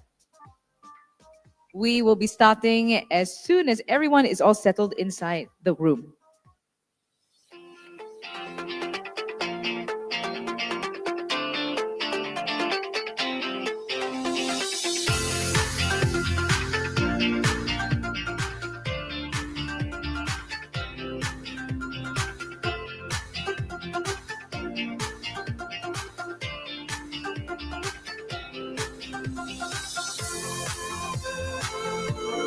And do remember for today, everyone, the hashtag is Kita Semua Team Mas, and the Instagram handle I think everyone should know is MSN Malaysia of _ official. If you could, you can also share out that we are live on Facebook and YouTube. And do remember for everyone who is here, you will have a tag, and that tag just behind it, you can scan the QR code. That's how you get the Safe Sport Handbook. Also, do remember, if you wish to get the slide presentations, they are available. There is another QR code which you can scan at registration that will have a Google Link drive, and that will give you access to all the slide presentations that you will go through for the next 2 days.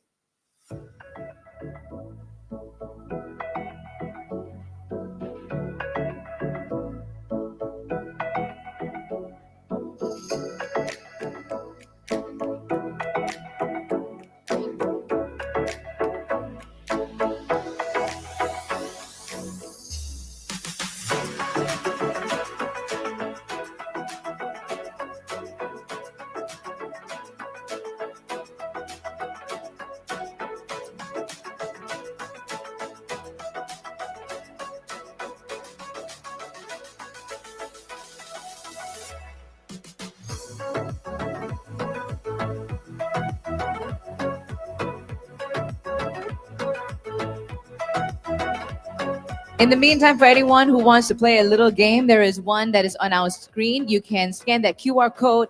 This is on case management and application. Join the code for the Menti game, and let's see how many you can get.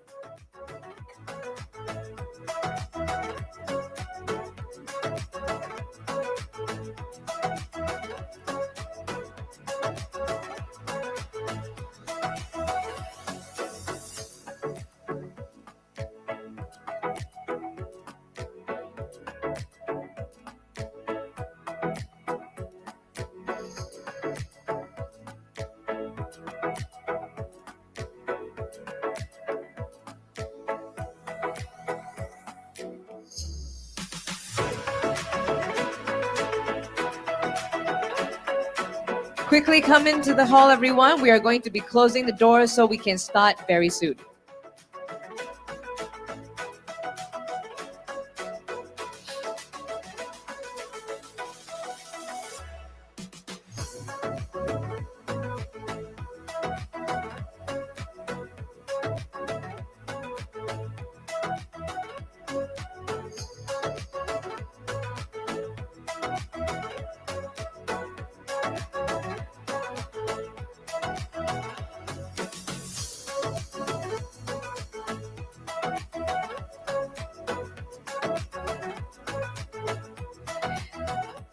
Welcome back, everyone. I hope you've already got your tea, your coffee. As we mentioned, you are allowed to bring your snacks into the room.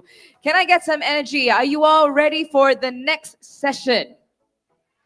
Now, please be very warm and welcoming because we have a guest from overseas. Okay, so be very warm and welcoming. I've already said that. Next topic, the session we have is called Turning 3. Singapore Learnings on Safeguarding in Action. Please, everyone, can we welcome someone who is the team lead at the Safe Sport Commission Singapore. She has been instrumental in implementing the Safe Sport Unified Code, a national framework that addresses misconduct and promotes inclusivity in sports. Under her leadership, over 270 cases have been reviewed, setting a benchmark for safeguarding excellence in Singapore. Everyone, please let's give a warm welcome to Ms. Wang Xiao Ing.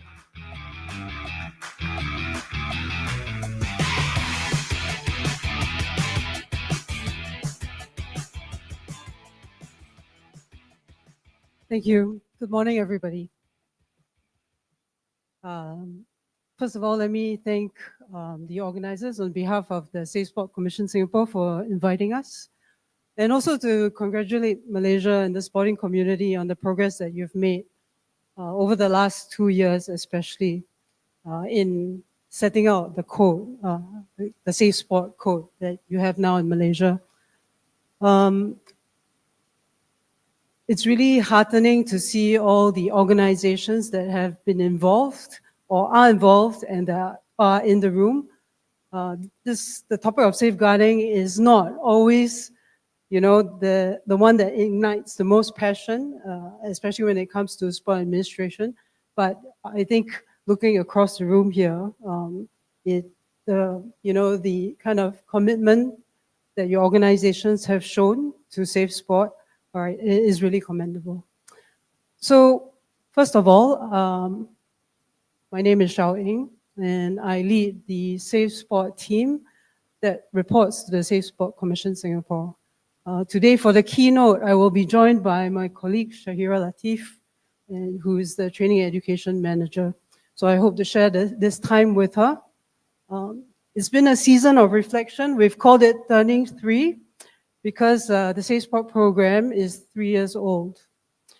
Actually, to be specific, it's 3 years old and 20 days today.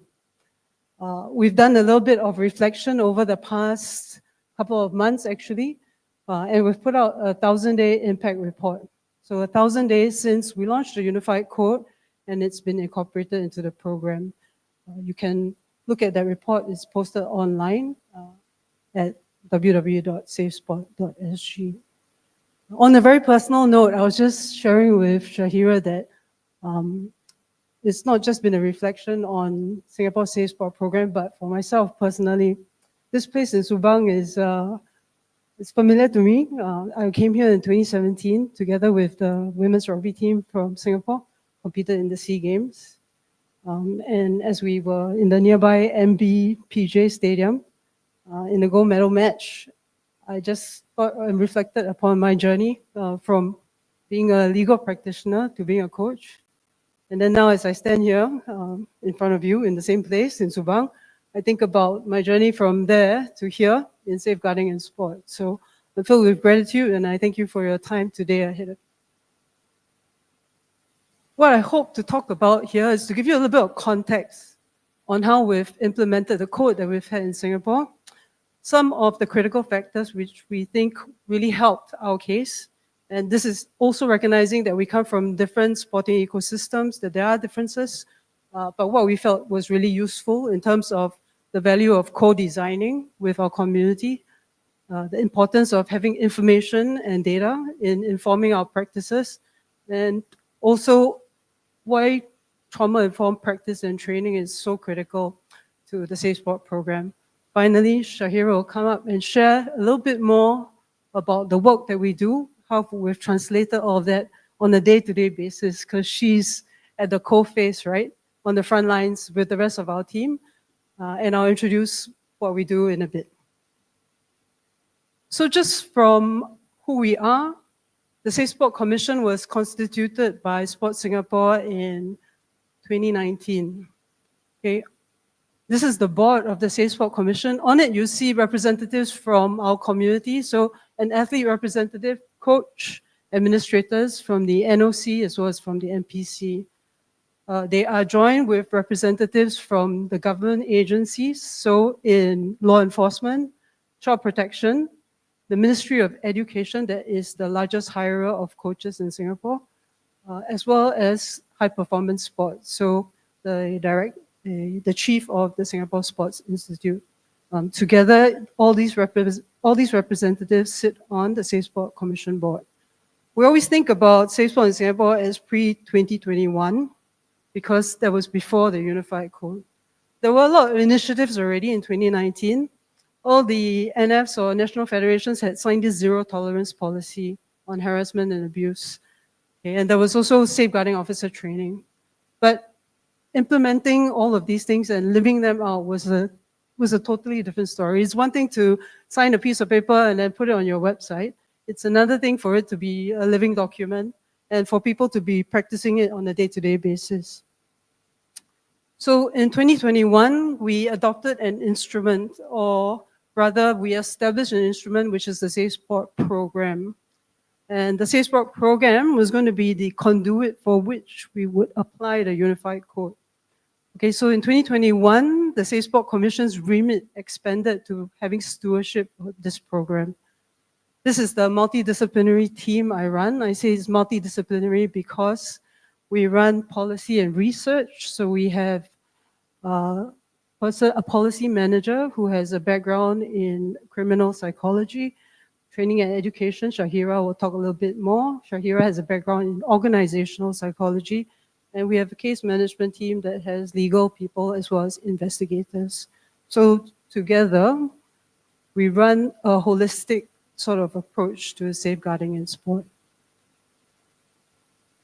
Today, the Safe Sport program has 60 organizations who are members of the program. So they subscribe, right, to the benefits as well as the obligations of the program. The three most important organizations in this program are the key signatories: Sport Singapore, which is the main organizer and developer of sports in Singapore. So not just high performance sport, but also community sport. There are 21 sports centers all over Sport Singapore, and they run programs every day for all the populations, whether it's learn to play, recreational, or for seniors. Right? Then there's the Paralympic Council and the National Olympic Council. Together with these three organizations are the 57 national sporting associations that have signed on to the Safe Sport program. And of these 57, about 43 of them receive funding from Sport Singapore. So there's a good number that don't receive funding but are still subscribed to this program. So this is the coverage of the program today in terms of the people who are bound by the code and by the safeguarding policies that each of these member organizations adopts. As I said, Sport Singapore has a lot of staff. They also run a lot of sports centers. They run academies and they employ coaches. They run recreational sports activities. They employ instructors. We have a national movement called Team Nila, which is full of sport volunteers, and the National Registry of Coaches that has about 7,000 coaches registered on it. Team Singapore, which is our national team movement, right, has 1,200 carded athletes. So these are the people that are covered absolutely and directly by the Safe Sport program and the safeguarding policies. The wider impact is these people, which are the vulnerable groups. The 7,000 coaches that coach in the schools cover these 60,000 student athletes that compete in the national school games. 86,000 people participate in all of those activities on a regular basis, and 8,000 children and youth take part in the academies and clubs activities every weekend all around the island in Singapore. So the wider impact of the Safe Sport program is really to protect this population. It wasn't always like this, and I can move back a little bit just before 2021. And just to give a bit of context on how the Safe Sport program came about and what the critical factors are. I put up Shana because she's currently the chairman of the Athletes Commission in Singapore, and I think a good friend of Datuk Shalin. That's how we got connected, and that's how I think Shalin brought down some athletes down to Singapore. So from the very beginning, we recognized that athletes were the center of safeguarding in sport, and it was really important to have ambassadors for this movement. Shana was one of the first few people to galvanize, right, other athletes into, having the courage to come forward. It seemed daunting in the beginning, but under her leadership, right, we've engaged fully with the Athletes Commission. So this is the Singapore sporting landscape, probably familiar to some of you. If we look at the bottom green part, that's all the people that we care about, right? The athletes, the participants, children, young persons, vulnerable groups, people with disabilities. And then the other people that interact with them, sport administrators, or what IOC calls the athlete entourage, physios, coaches, team managers, people that run the organization. And then we have the gatekeepers. It's complicated. Right. At least in Singapore, there's a huge amount of commercial sporting academies on top of those that are associated with the national federations. So it's quite common for national federations to have member clubs, right, or member academies. But there, in that green triangle, is a lot of people that sit outside that system as well. So recognizing that it is complicated, and then on top are all the national organizations that interact, right, with these gatekeepers. So whether they are a corporate entity or they are a registered society, right, there are rules and regulations around that. And then beyond that, of course, internationally, all the other organizations that have to do with sport. So the first thing to recognize is it's complicated. The ecosystem is diverse, all right?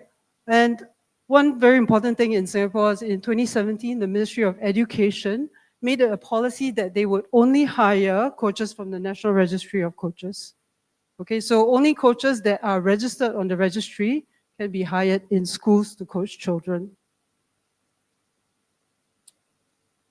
The other thing about Singapore's landscape is it is unlike, I think, if you went to a country like Australia, New Zealand, Canada, UK, there are no mandatory background checks for people who interact with children. If you're a bus driver, church worker in England, you would need to get a DBS check. If you're in Australia, you need to get a working with children's check. It just to be in close proximity with young people and children. That's not the case in Singapore. Okay, so there's no mandatory background checks as such. We're relying on the organizations and the gatekeepers to do some of those things. Therefore, and because of that, the level of consciousness on safeguarding for children is not high, right? Beyond educational institutions. So that's one of the other things that, was already prevalent within our ecosystem. Finally, I think Melissa spoke a little bit about this, was the reliance on the criminal justice system.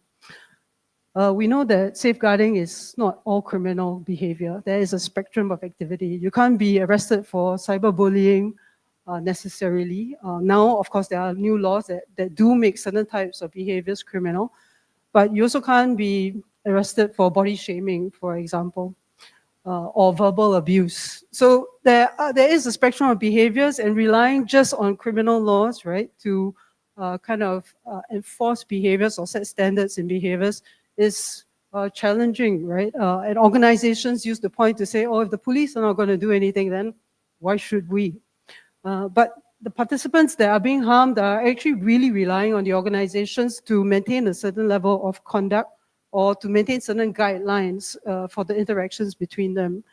So we also recognize that even if there was a criminal act, that it may not always be prosecuted and charged because the threshold for proof for a criminal act is so high. That's beyond a reasonable doubt, right? And so evidentially, the prosecutors may not always take a case up.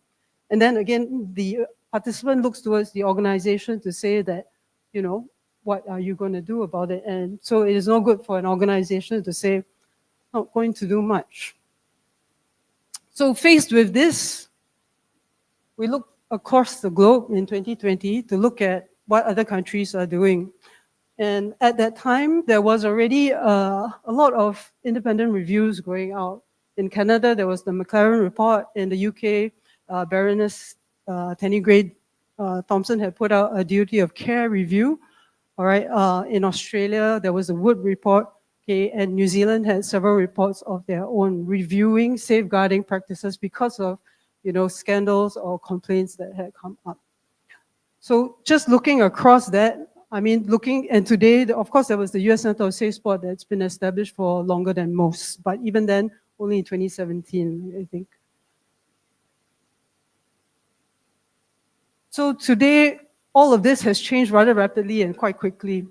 Okay, from the McLaren report, we've come now with centralized frameworks in North America. In the oceanic region, they're beginning to merge sport integrity functions. So anti-doping, anti-competition manipulation, all of that is merging together into integrity units in Oceania. Okay? In the UK, it's still a pretty decentralized sort of system. So looking at that, then we asked ourselves, where do we sit? Okay. Even in 2020, and I was not with the Safe Sport Commission yet, you could feel there was, and partly after the Athlete A zeitgeist, you could feel that there was a growing movement. The IOC consensus statement on abuse and harassment has been around for a while. 2016 had a new iteration which really put it in the spotlight. But in terms of the publications, you could feel the athlete demand that was happening in terms of having to take action on safeguarding in sport. So it was really a confluence of factors. But within this, we recognize that, all these countries had different systems. Some of the frameworks were legislated, some were not. Some had provincial or federal laws regarding child rights or child protection laws, the age of minority. So it was different for every country. It's specific to each jurisdiction. Everybody had a different way of organizing or funding their sport. The other thing that was very noticeable to us was that a lot of the frameworks were quite Eurocentric, and we are coming from an Asian culture, and even in Singapore, even more specific. Not so much, even though we're part of the Sinosphere, but because we have a heritage of multiracial, multi-religious, there are values, right? They are very specific to our region, and this doesn't always start from a rights basis. If you talk about child's rights or human rights, they're not the automatic start point from within our Asian societies. Rather, the social values of cohesion, harmony, or community are the values that take the forefront versus rights, which seem to be more individualistic. So these were the differentiators, and we felt that these were important points to note. Right, when designing the system. So we looked across this, and I use this 3 pebbles here. If you've ever been trekking, then you'll see that when people walk, they put rocks on top once they cross a path. And we really use this as guiding principles, okay? Being HEAR, and I'll explain this in bits. So the first one is harmonization. So we understood that, we needed some sort of harmonized the code. Right, the Safe Sport Code that Malaysia has and the Unified Code that Singapore has is an example of this harmonization, that we all agree that these are inalienable, rights, and that therefore there are these lines that will not cross. So we needed this to be community consulted. Secondly, we needed to empower the community. They needed to know or recognize that these were abusive behaviors. Okay? And everybody's responsible regardless of your role. Right? It's not just the coaches that are responsible. Everybody is responsible. The third is accessibility. We needed all the sporting organizations to be able to access this system or access the code or to be able to refer to it or access our services. They needed access to the case management service. And the last one was respect. So there was a fine balance to be struck between taking ownership by the organization and supporting them, as well as this is the policy, do as you're told, right? So this is the balance that has to be struck, not just on a policy basis, but on an everyday basis. But it does start with policy, and it does start with the design of the framework. So bearing these things in mind, we decided to go to focus group consultations with our entire community. And instead of me talking through those focus groups, I'm just going to show you a video of what happened. And you'll see in the video that everybody's wearing masks. And that's because it was during the COVID period in 2021 or 2021.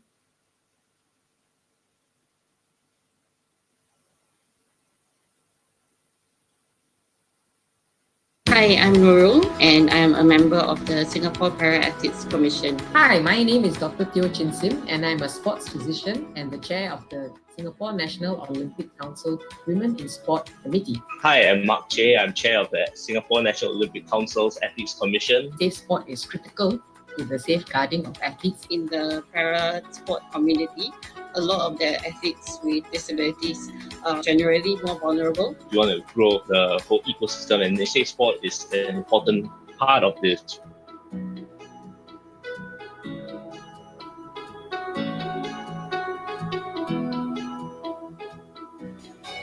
The important thing to do with safe sports is to ensure that this aspect of governance of sport gets a big boost. Generally, making sure that everybody who takes part in sport, whether you're in training as an athlete, whether you're administrating the sport, in management, you're a coach, all of these different roles in sports have to be protected.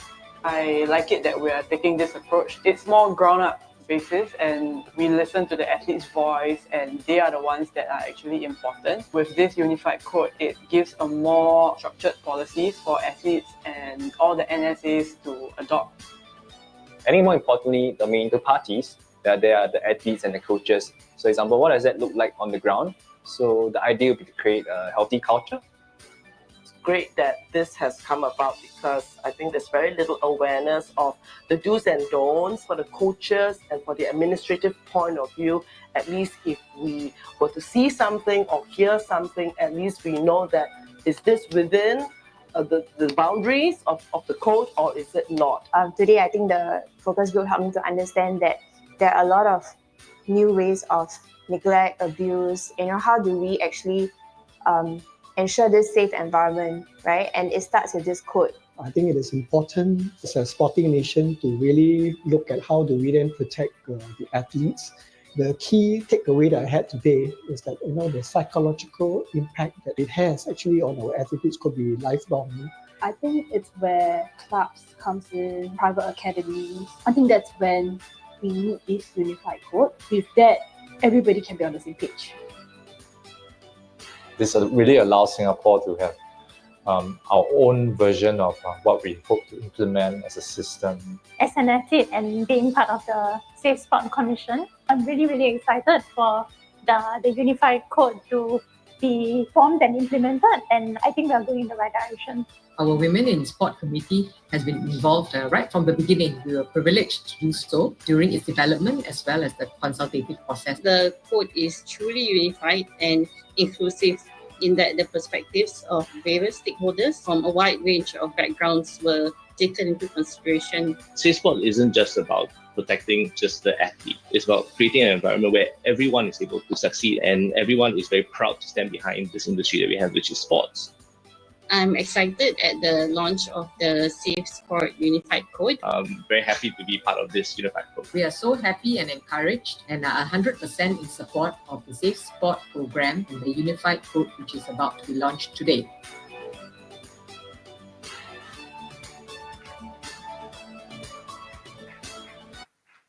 Thank you. So arising out of those focus groups, this was the conclusion, and that's what's given rise to the Safe Sport Unified Code, which we have today. So we needed to define, and that was important, so that people understood what that was, and then to spread, right, that awareness about what the definitions were.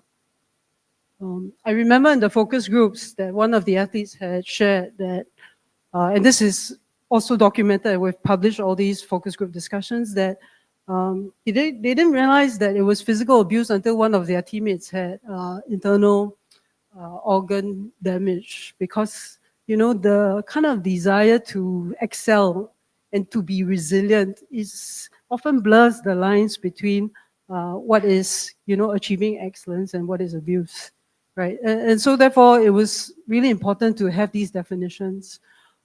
We needed independent channels for reporting. And this in particular, that there needs to be some separation of powers between the functions of investigation as well as adjudication. So today we have a Safe Sport disciplinary panel as well, that's appointed by the Ministry of Community, Culture, Youth and Sport. Okay, so that's separate from Sport Singapore. And then we needed clear procedures. So we have a Safe Sport Program handbook to which all the 60 member organizations subscribe. And within that is a harmonized decision-making framework. So these documents are also available on our website. So this is the mechanism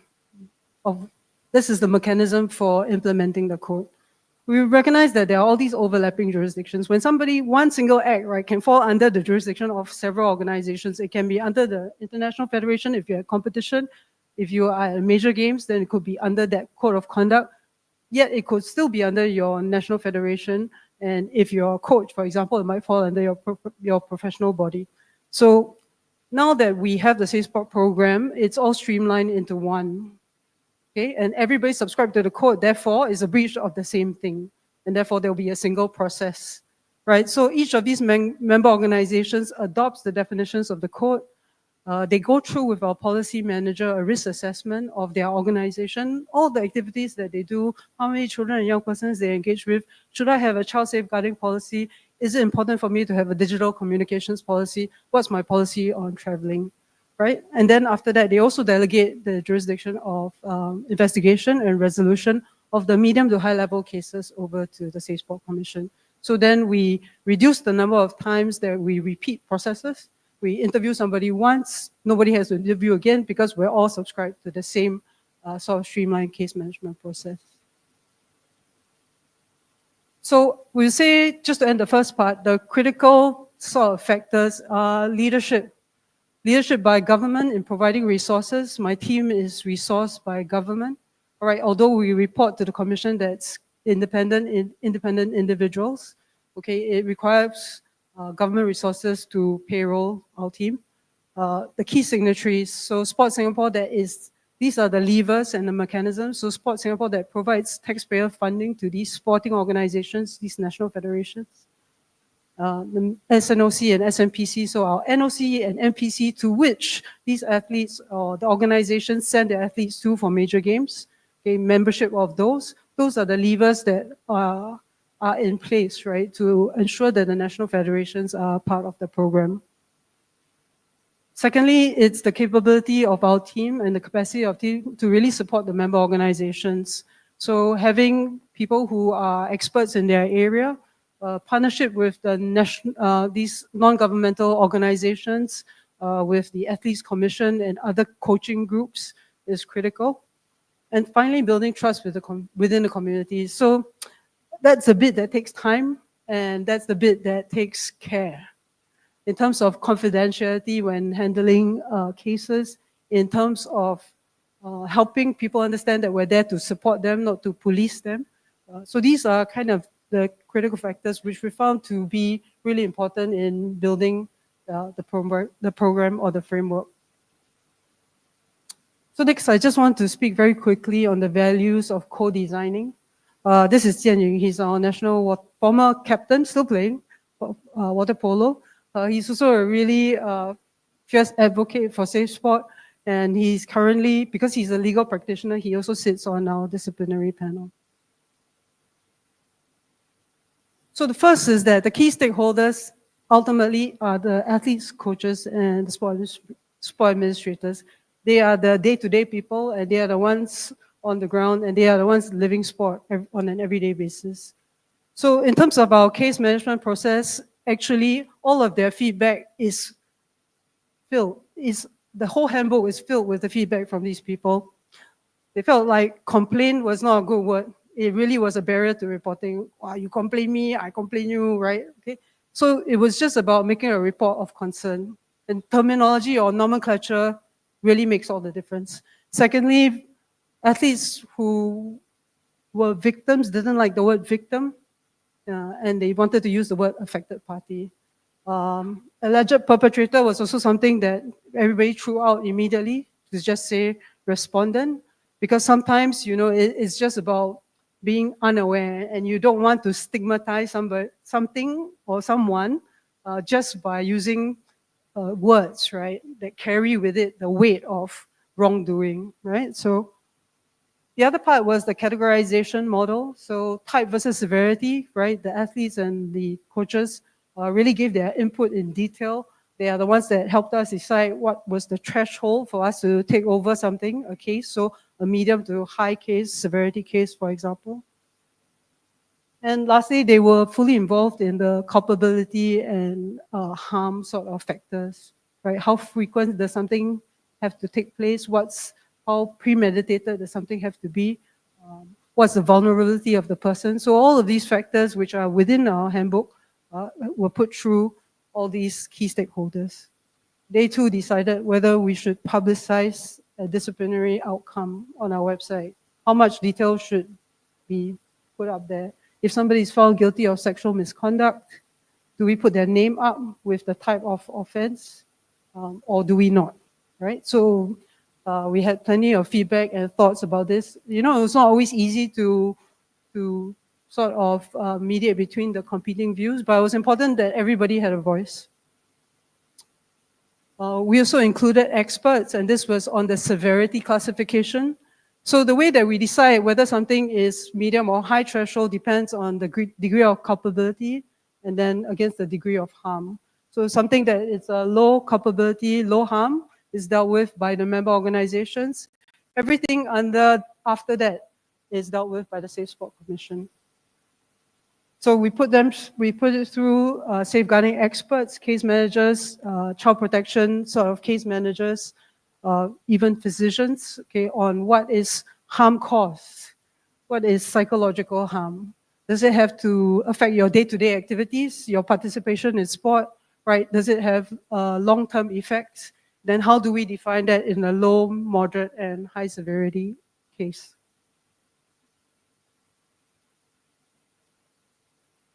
Today, there are about 431 trained safeguarding officers in Singapore across 138 organizations. This is one of our most popular causes. So people are, safeguarding officers are taught psychological first aid elements of that, how to receive a report, and then the reporting channels, right? How they should assess something, and then how they should put it through the system. When we surveyed the existing safeguarding officers in 2020, these were the top 3 things that they said were risks within the organization. So the importance of information gathering is key. This is a very compelling story or compelling factors for why organizations should do something. It's not that there are a lot of rogue coaches out there. These are organizational issues, the top 3, right? So organizations must take responsibility for this climate of fear, right? This culture of tolerance, or poor employment and volunteer screening. So this helped us to sort of design the processes in terms of reporting channels. Now anybody can report through the Safe Sport Commission channel, or they can report directly to their organization, whichever they prefer, whatever reporting mechanism they prefer to go to. We have a disclosure process, which means that it does not trigger a formal investigation. You just want to speak to somebody, you're not sure about your experience, you want to be referred to counseling, you need help, you just, sort of make a disclosure, and that doesn't trigger any kind of formal investigation, because a formal investigation often wrecks the relationships within a sporting environment, right? And that is the main fear that people who are affected have. Secondly, we realized that, our organizations were not very good at screening people when they're recruiting. Is this person suitable to work with a child? Have we done a background check? There's no legal obligation there's no mechanism to do so, but actually you can ask the person for a declaration. You can ask probing questions during an interview. You can get references if a person is working with vulnerable groups. You can onboard this person by having them do safeguarding training when they join your organization. So these are some of the policies which the member organizations have now put in place when they hire people in authority to work with vulnerable groups. This is the spread of misconduct that is reported to us. So we collect data on the type of misconduct, and you see the majority of that is physical and psychological. A lot of it falls into the psychological sphere, which is verbal abuse, body shaming, spurning, denial of resources, and neglect. So this is the spread. So we collect data on the types of misconduct, who the affected parties are, who the respondents are, at what participation level. Is it at community, high performance, right? Where did it take place? And how severe it is. So this data has helped us, with certain interventions. So we realized that with a lot of foreign coaches, there may be misunderstandings in terms of cultural communication. So we run a cultural communication course to onboard new national coaches from foreign countries. Workshops targeted at bystanding behaviors, because a lot of things were happening in plain sight, but nobody says anything or does anything. So what's the obligation of a bystander, right? When they see something, what can they do? Are they even aware? Environmental design. So whatever happens in society is whatever's going to happen in sport, right? We are a microcosm. In Singapore, at least, it's voyeurism is on the rise, upskirting incidents in public places, as well as in sporting facilities. So because of the use of the digital device, everybody has a camera phone now, right? Going into a public facility, right, is, can present certain risks depending on how the place is designed. So these are some things that we are doing work on. And then, of course, traveling policies. A lot of high performance teams travel overseas. That's when the risk of incidents, and the incidents or the evidence shows that incidents are higher when the risk of incidents happening does increase when you're overseas. And then what happens then? Who do you report to? When you come back, can you make a report anymore? Who's going to help you? And what are some of the policies we should put in place when teams are traveling. In terms of remedies, right, because we have a classification model that helps to define what is a category A, high and severe, B, moderate and low. So this is the spread of what we've received. As you can see, most of it is psychological, physical, and then it's in the low level category. So what should the remedies be? Okay, we looked at rehabilitative, and because most of them are low level, then it's about rehabilitation, education, counseling, mentorship, punitive, of course, for more serious cases. And then we asked ourselves, actually, is there a way to restore the relationships after some of these things that have happened, especially if it's in the low-level cases? So restorative practice is something that we're asking ourselves now. Is that something that we can look into? And finally, and this is the last slide for me before I pass over to Shahira, not to steal her thunder, okay, but it's really important to have trauma-informed training throughout our community. So not just for safeguarding officers, the frontline staff at sports centers receive some elements of psychological first aid training, coaches and coach developers. And in particular, and this is something that we were blindsided by, we had a sexual assault incident that was brought before the hearing, before the disciplinary panel. And we assumed that because it was full of legal people or sports persons that then, and they were experienced on disciplinary panels, that they would be comfortable, right, interviewing a sexual assault victim. But it's not always comfortable, and we realized that they struggled. So even though we had implemented trauma-informed processes throughout the whole investigation process, when it got to the hearing itself, right, the panel found it challenging, right? And so now on top of, you know, having hearing procedures training, having harmonized, understanding our framework, the disciplinary panel members also undergo trauma-informed sort of practices and how they can create an environment that is trauma-informed in hearings. Yeah, one of our members said that actually, you know, the session was really transformative for him. He hadn't realized that, you know, the questions that he was asking or the way that he said certain things would maybe perhaps not make somebody feel entirely comfortable, right, with sharing their story. So, yeah, and I think that I'm going to pass the time on to Shah now. So she's going to speak very quickly about some of the work that we do. Thanks, Xiao. Okay, so Xiao have really given you a perspective of how it was being implemented, how Safe Sport is the getting up of the framework in Singapore. So I'm going to share about how we actually bring it to practice. Okay, so firstly, this is the team, the multidisciplinary team that Xiao has already mentioned. So we have a case management, policy and advocacy, and also training and education. And we really work hand in hand with one another. So policy and advocacy, or rather policy and research, look into the onboarding of the member organizations of the Safe Sport program. We run risk assessments for the organizations and also look into the specific policies that is required for each organizations and also what it looks like and how to implement it on the ground. And training and education is my area of work. So we do all the online modules for various stakeholders, which I will share a bit more later. We also run customized workshops and integrate within our coaching curriculum. And for case management, of course, conducting triaging, preliminary assessments, doing the formal investigation, and also refer some of these things to the disciplinary panel.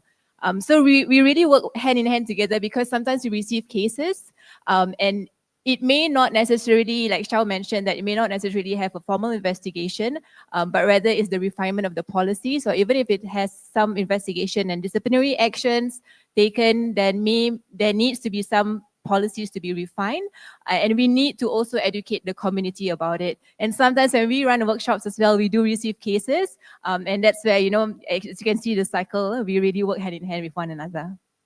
Okay, so that's how we work. And in terms of the policy and research work, we really look into the organization in terms of how to mitigate the risk in their organization. So we adopt the approach of the IOC model, of the Swiss cheese model. So thanks, Gloria, for that. So it's really about having policies in place. Like Xiao has mentioned some of these policies. So it's really looking into what works for the organization. So we actually give template policies for the member organizations of the Safe Sport program, which is our NSAs.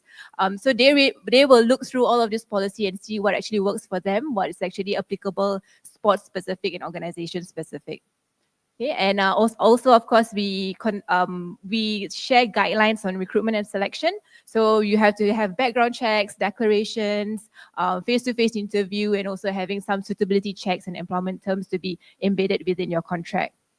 We also do training and education, whereby it can be online and in-person workshops. So a person you hire, example, a coach hired in the NSA it's mandatory for them to complete the Safe Sport online module. And also we run workshops for the organizations as well. Okay, and we also guide the organizations in terms of having their reporting mechanism, for them, there are cases that happen, where do they go, the system for responding, and having clear signposting on all of these reporting processes. So we even went to the extent of developing templates, social media designs, for NSAs to just use and actually push. So include all the information that's specific to the organizations and push it on social media to signpost who are their safeguarding officers, and they actually sign up to the Safe Sport Unified Code or the Safe Sport program. And also the physical environment. So this is part of the project that we are actually working on, which I will share more later, about having guidelines, space planning, and guidelines on entrapment areas or blind spots. And organizational policies wise, so this is adapted from Singapore Aquatics, which is our national sports association. So our unified code can be easily adopted. So they have adopted the definitions of the unified code and having specific policies in place. So you can see like one-on-one interactions, giving, and even having reporting channels and name of the safeguarding officers being published on their website. And on top of this, our unified code can also be easily adopted by competitions, by event organizers, even of the Active SG facilities, our sporting facilities in Singapore. Okay, and for training wise, so this is my area of work. So we have really started training and education, really putting the community, the sporting community, at the center of it all. And just going back to where it started of Safe Sport in 2018, when we actually started Safe Sport, we really just sat down with all the different sporting community coaches and sport administrators to just get a sense of how comfortable they are talking about Safe Sport. Right, and then we actually ran a Safe Sport forum. That's where we got our Ministry of Education, Ministry of Social and Family Development, our Singapore Police Force to share about how or what they are doing to safeguard children in sport, participating in sport. So, and we ran sessions with NSAs to really talk about policy-based, how they can have some policy or commitment statement for their organization. So Xiao mentioned about the zero tolerance declaration. So we eventually moved to a commitment statement for the NSAs. So 2019, like mentioned, was the launch of the Safe Sport Commission. So we continued to run awareness workshop and also partnered with the Ministry of Social and Family Development to have safeguarding officer training. And the requirement for the NSAs at that point of time was really to have appointed safeguarding officers. So they appoint the safeguarding officers, and these safeguarding officers are trained with us. Okay, and in 2020, because it was COVID year, so we integrated Safe Sport into our coaching education module. So all coaches, because coaches are the one who actually drive the environment, the training environment for the athletes. So we thought that they would be the key drivers for Safe Sport, so be embedded within the coaching education. So as we mentioned, 2021, we rolled out all the online modules because it was COVID year. It was a great time to do online modules and all of the Safe Sport content. And then we actually launched the Unified Code. So we're going a bit backwards. So when we actually launched the Safe Sport Unified Code, eventually we actually had to incorporate certain elements of the Unified Code within our online modules. And we also had a psychological first aid. So this was being mentioned, that the psychological first aid elements within our safeguarding officer training. So with the launch of the Safe Sport Unified Code, in 2022, we kind of changed our direction of the training and education through customized workshops. So as you can see the picture here, so this was a picture or this was a workshop being done by one of the national sport associations. So the youngest age group was 7 years old. So we thought that, hey, you know, we need to kind of change the way we run our workshops, customized workshop, different age group, different approach. So we look into value-based education. So whereby asking the athletes about what is a safe and positive environment for them, what it means for them, and how it looks like. And we also talk about, you know, how do they really feel at their training environment. And then we went on to have that conversation with the coaches, and then the coaches to share what do they really want the athletes to feel. And then they kind of see, you know, what the athletes are actually feeling and what the coaches actually hope for them to achieve. And then where is the discrepancy and where's the gap, and how do we kind of make sure the athletes are actually training in a fun and safe space for them. So from all of this workshop, we also give some recommendations on how they can improve their training environment. Okay, we also partnered with Singapore Children's Society to run body safety skills workshop because, again, we talk about parents being educated. So that's where we got Singapore Children's Society really to educate parents about body safety skills for them to teach their children, and also coaches to actually teach fundamental movement skills to be equipped with the skills to educate their body safety skills. Okay, so 2023 onwards, because with all of these ad hoc training and education pieces that we have, we developed the training framework for Safe Sport, so which I will share later. So with the launch of the unified code, there was a change in the training and education's direction. So again, we moved more to customized workshops for different organizations, different sports, and we also, after every session, we don't only run with just coaches, but we run with the entire community, coaches, parents, athletes, sport administrators. And we also kind of have post-workshop reports for them to give recommendations, suggestions on organizational risk mitigation strategies. Okay, and different approach for different age group, like I mentioned, we use value-based education for smaller, younger kids. And we also broaden the scope of education. We involve, so our online modules, actually we have for coaches, athletes, sport administrators. We also have parents, sport volunteers, and I think now we kind of broaden the scope to even referees and technical officials. We ran an accessibility study for online modules. So this is because we have para-athletes and the modules has to be accessible for them. So we ran an accessibility study and actually made some enhancements to our module to make sure that our para-athletes are able to access them. And emphasis on cultural change. So instead of just talking about, you know, what is inappropriate with sport, we talk about how they can speak up, how they can be upstander in the sporting community, and we talk about what positive and safe environment looks like in coaching, as an athlete, even as a sport administrator. Okay, and of course, integration of unified code and policies in all our training and educational content. Okay, so this is the current framework that we have, the training and education framework. So it kind of it's a bit flexible for us to kind of adjust depending on the organization needs, depending on the age group that we are actually conducting the training for. So we have basic level, intermediate, and also advanced level. So basic is really about recognizing, being able to be aware of what are the safeguarding concepts or what are the 5 forms of harassment and abuse. And this is through briefing, workshops, even our e-learning and our coach formal education. And we have the intermediate approach whereby for them to learn about the sport-specific policies and also the environmental risk factors that exist in their environment. And this is through our customized workshop whereby we do a lot of discussions, so we are able to gather all of these findings for the organizations. And we also look into real-life case scenarios, case studies for them to be a bit more sensitive to all of these cases or things that are happening and how to kind of solution it as well. And also for advanced levels is for safeguarding officers in terms of equipping them with the skills to gather information and to respond to safeguarding incidences. So the approach really varies from the age group. It can be value-based education, and we talk about cross-cultural communication as well, especially since some NSAs hire foreign coaches. And we thought that it's very essential for them to know, you know, how do you communicate with Singaporean athletes and what are the cultural differences that there are. We also look into coaching practices. Sometimes we also work with coach developers to be able to ensure safe coaching practices are being implemented on the ground. And we also run policies, education, or simply just information provision through collaterals. So this is the online modules that we have. So again, as you can see, it's all by different different groups, so different role. So for coach, for parents, athletes, for administrators, and sport volunteers. And recently, just a few months back, we actually launched this upstander test. So this was for tertiary institutions because they have their games, their university and poly games.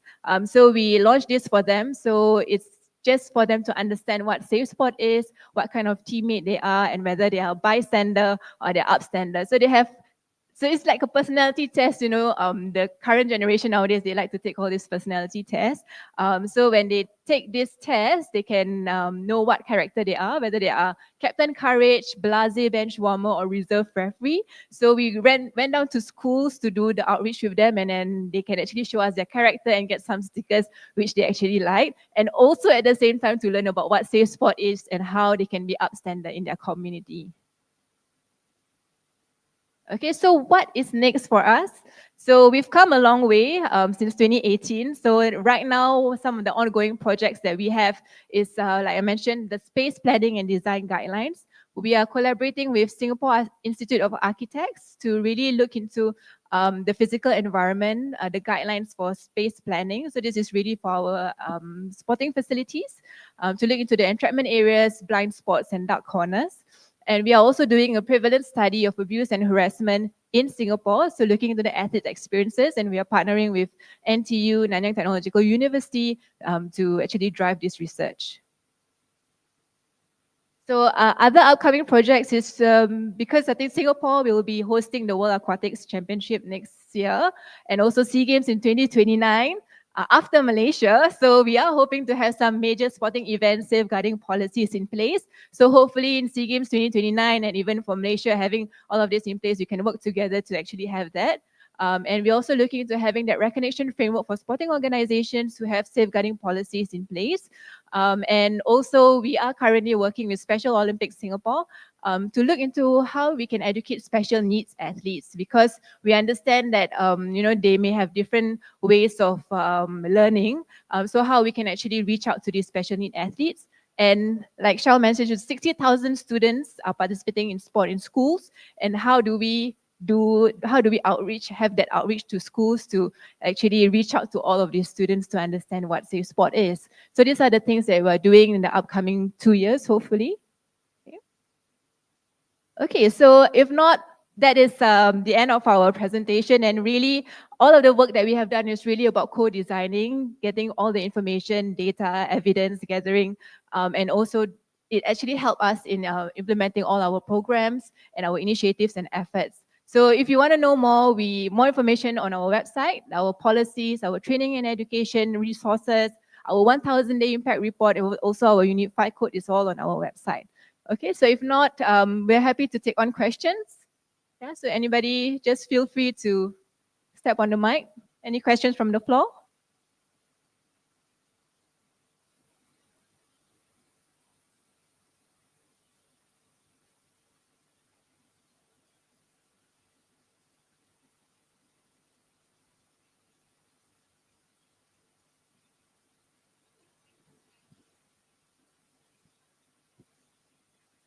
Thank you very much. Very, very informative. And I think in Malaysia also, we've been working very closely with Singapore on the implementation, on coming up with the safe sport code that we have, as well as all the actions that we are taking on the ground. In your experience, what is the most difficult part of implementing a safe sport in your country? Thank you, Dr. Yatela, for the question. Yeah, I will pass to Shao to answer this before I share my opinion. Yeah, thank you for that question. I think in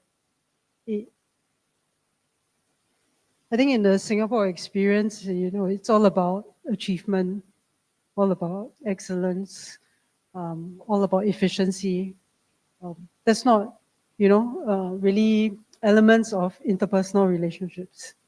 So that's usually secondary. If you ask a sport administrator, and because we're relying on the gatekeepers to enforce some of these guidelines as well as keep standards, that's not the first thing that comes to mind. And then when the organization tells you, I'm under-resourced, I don't have time for this, I don't have enough manpower, right? This is the least of my concerns. I'm trying to keep the sport going. And coming from a sporting organization, I was on my NSA involved as a volunteer as well as on the board. I understand that. And so I think it's helping the organization understand, right, that we're not there to police or to impose policies or to, yes, there are some things that they will need to do, but we're here to give them a hand. We're there to support. We're there to assist. Now, this doesn't immediately come to them, even though you say this. I think oftentimes is when they experience incident, that is the point where we know it's a touch point. That's where we need to take care with the organization and say, okay, this is how we can help. Maybe you need to look at this policy. Maybe you need to consider having some training and education. So within our team, we talk about readiness. Is an organization ready to implement? And sometimes they may not be ready by design. They're just not in that phase of their development, but they are forced to be ready because something happens. So different organizations, and they come in all shapes and sizes. Some national sporting organizations have like 20 staff, 50 staff. The smaller ones have virtually zero paid staff, full of our volunteers. And so for those, we recognize those are the ones that need the most support. And those are the people that we need to help the most. So I think it's taking a differentiated approach, and that's challenging. It's challenging for the team, it's challenging on their time. It's challenging for, it's not just follow this step by step. It's, I really need to assess this relationship, understand how it sits within the entire context of safeguarding, and then apply myself to the situation. Yeah, I hope that, yeah. Yeah, if I can also share, I think when we first started off Safe Sport, the education piece, it was quite difficult to reach out to coaches because oftentimes they will ask, why are you questioning us about our ethics? We know what we're doing and we don't have any intention of doing so. But it's really looking into how you can implement athlete-centered approach in your coaching practices and making sure that you provide that safe and positive environment. It takes quite a while for us to get where we are right now. So a lot of patience, a lot of relationship building with our coaches, with even our sporting organizations. I think when they see that it's a partnership rather than we are policing them, then they are more willing to kind of come forward and believe in Safe Sport itself. Yeah.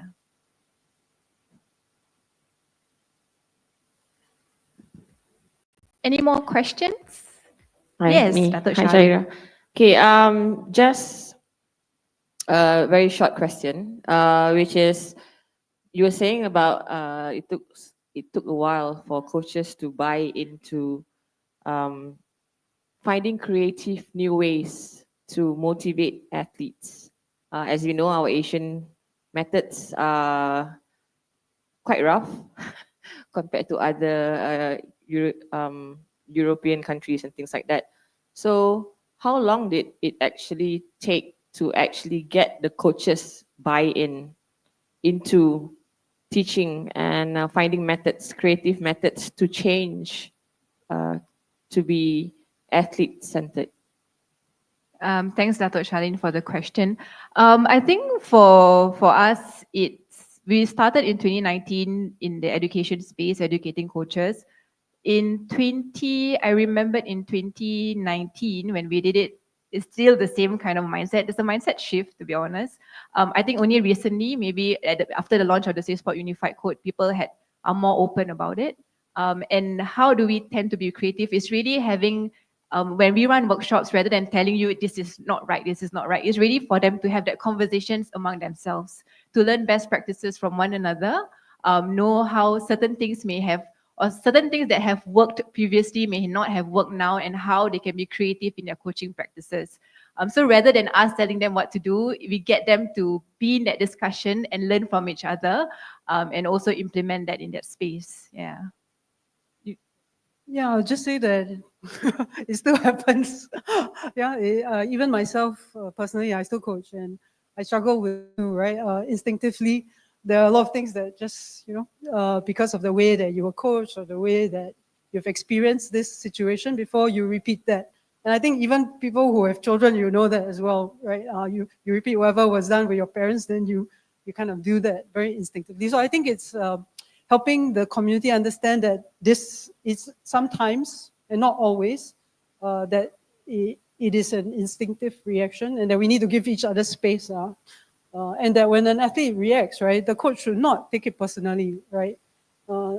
That now that we, we hope to iterate to a stage where it's okay for me to tell my coach, I wasn't really comfortable with that, and not be afraid that they will retaliate or they may see it as a personal affront on their coaching methods.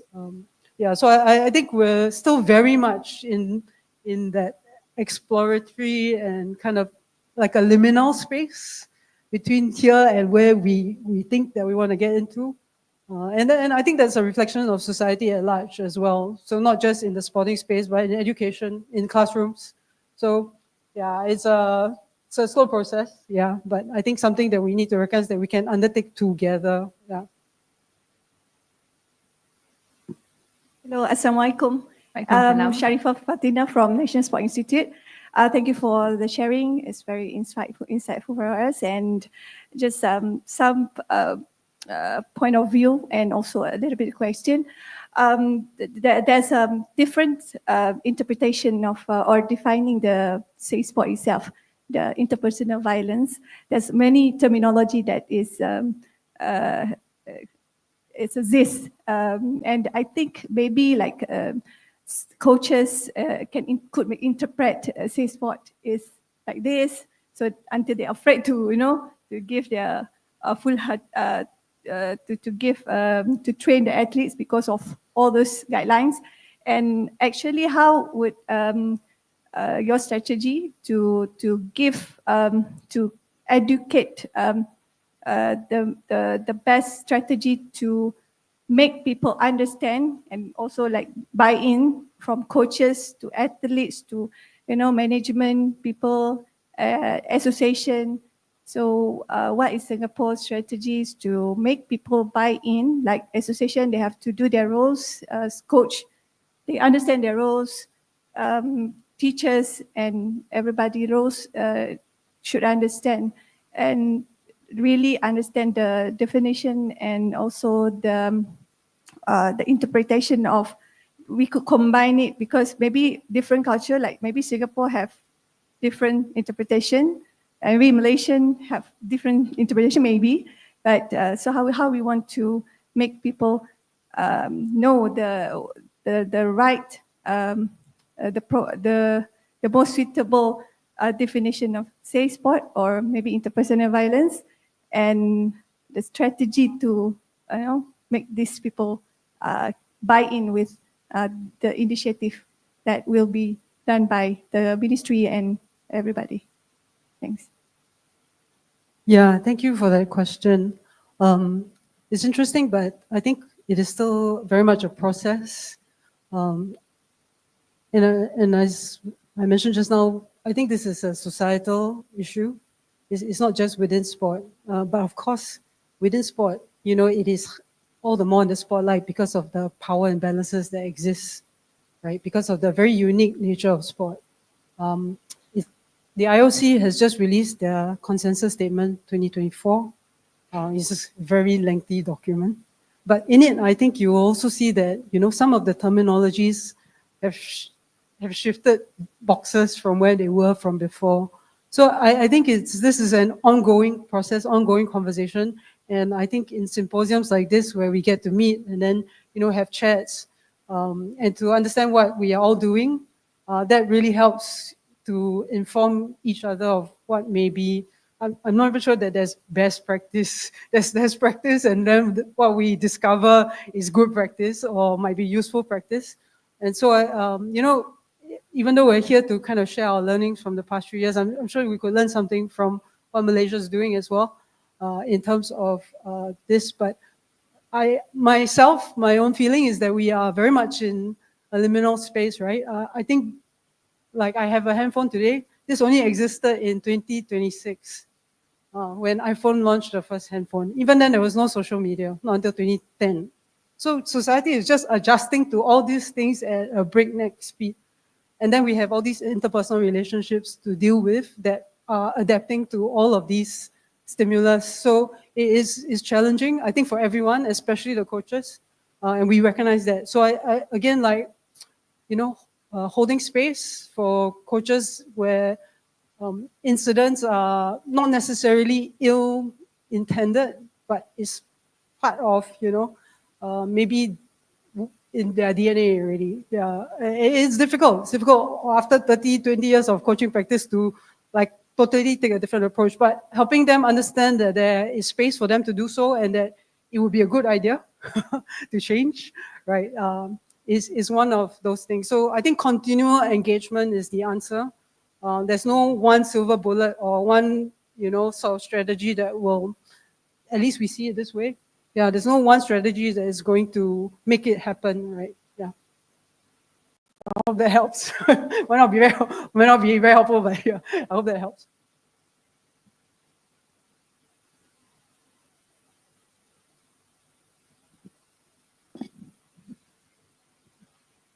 Do we have any more questions? If not, all good. Okay.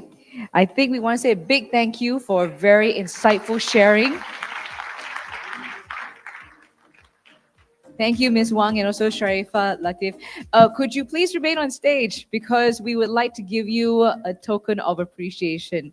For this one, could I please invite on stage Dr. Yatela Zainal Abidin, Chairperson of Misconduct and Protection Committee in Sports, JSPS, to present the memento.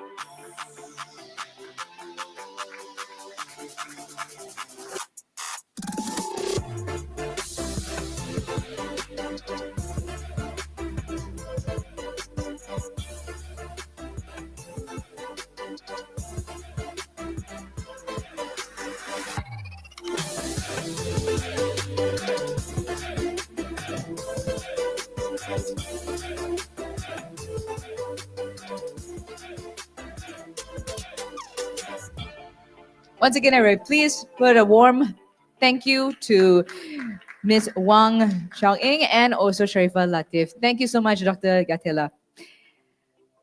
Okay, so I think that was a very good way for us to get an idea of how we can implement things using some strategies from Singapore's method. Yes or yes, everyone? Wonderful. Now listen, we are going to be coming back, but now I think very important. My dear guests, are you all hungry? Very obvious. So, okay, we are going to go for our lunch break, which is right next door at Selangor 2. Please do come back by 2:15 and we will be starting promptly with our next session, which is going to be a forum touching on sexual harassment together with Dr. Yatela and also Mr. Daljit Singh, moderated by Professor Dr. Shamla Subramania. Okay, everyone, please enjoy your lunch period and we will see you back here at the hall at 2:15 p.m. Thank you.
Kelihatan normal, sentuhan yang sering berlaku ini sukar untuk dikenal pasti.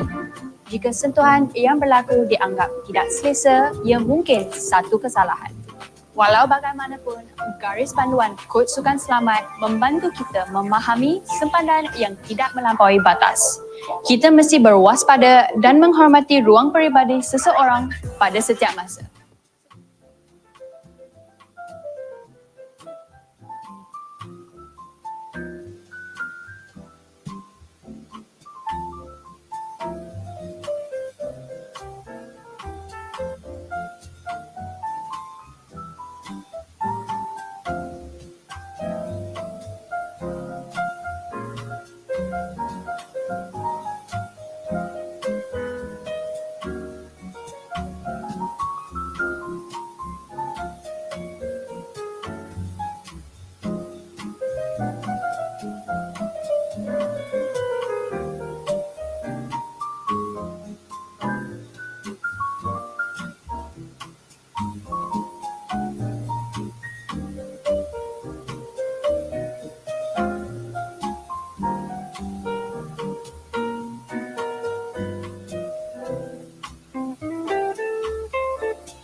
Sentuhan yang tidak wajar ini bukan sahaja melampaui batas peribadi, tetapi juga boleh menjejaskan kesihatan mental.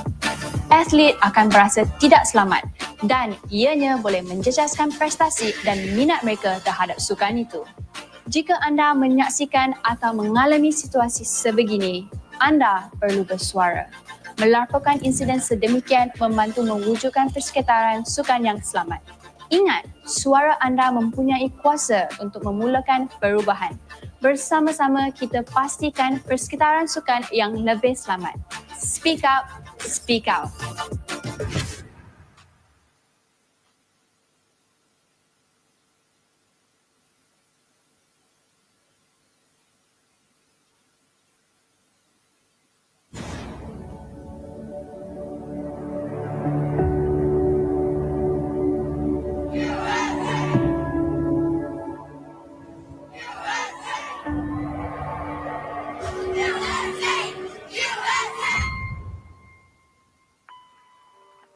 I just wanted to call you. I am very nervous talking to you about it, but I think it would help bring justice to the people who have been affected by USA Gymnastics and their policies. This was the most explosive story in several years, yet it was coming out of a small little newsroom. Larry Nassar had been the team doctor for USA Gymnastics women's program for 29 years when we got these allegations about him. I was like, does he do this to you? She said, yeah, like he does it to me too.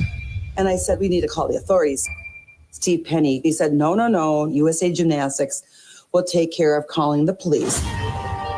USA Gymnastics, negotiating with Larry, agreed to lie to people, and that shows a cover-up. Dealing with an organization that didn't give a rat's ass about children. We were going full bore. Nassar wasn't our target. Our target was USA Gymnastics. You are the president of USA Gymnastics. If you receive a complaint of sexual misconduct, do you turn it over to local authorities? No. We love winners in this country, but this notion that we would sacrifice our young to win disgusts us. We were all made so obedient that when we knew there was a sexual abuser, we would never say anything. We felt utterly powerless.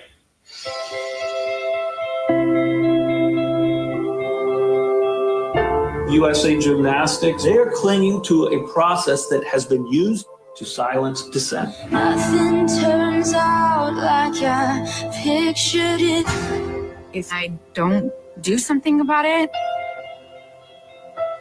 I can't live with that. Maybe it's all gonna turn out alright, and I know that it's not, but I have to believe that it is. If it's ever going to come out, it's going to come out now.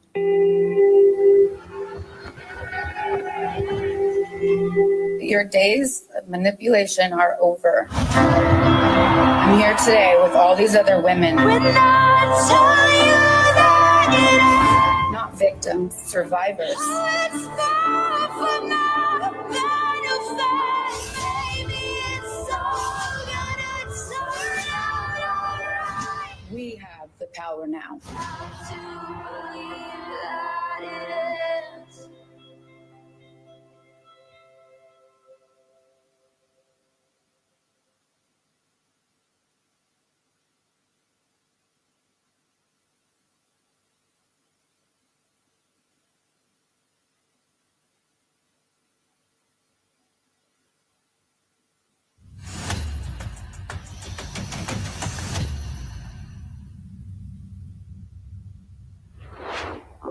Hello, saya Farah Ann. Mari kita bincangkan topik yang sensitif dan penting dalam sukan. Sentuhan yang tidak wajar. Sentuhan yang tidak wajar seperti yang ditaktifkan dalam Kod Sukan Selamat merupakan sentuhan fizikal yang menyebabkan seseorang berasa tidak selesa, terancam dan melampaui batas. Dalam interaksi sukan yang kelihatan normal, sentuhan yang sering berlaku ini sukar untuk dikenal pasti. Jika sentuhan yang berlaku dianggap tidak selesa, ia mungkin satu kesalahan. Walau bagaimanapun, garis panduan Kod Sukan Selamat membantu kita memahami sempadan yang tidak melampaui batas. Kita mesti berwaspada dan menghormati ruang peribadi seseorang pada setiap masa.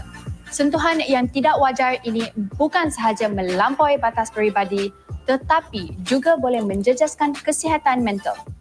Atlet akan berasa tidak selamat dan ianya boleh menjejaskan prestasi dan minat mereka terhadap sukan itu.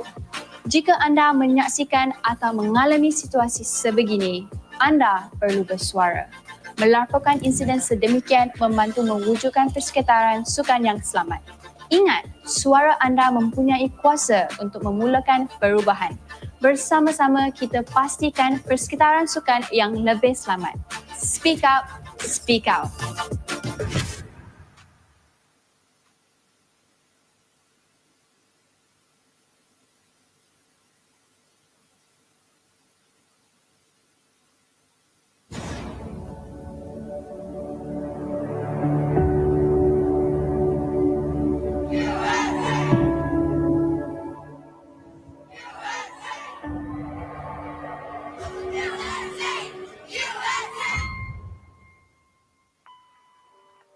I just wanted to call you. I am very nervous talking to you about it, but I think it would help bring justice to the people who have been affected by USA Gymnastics and their policies.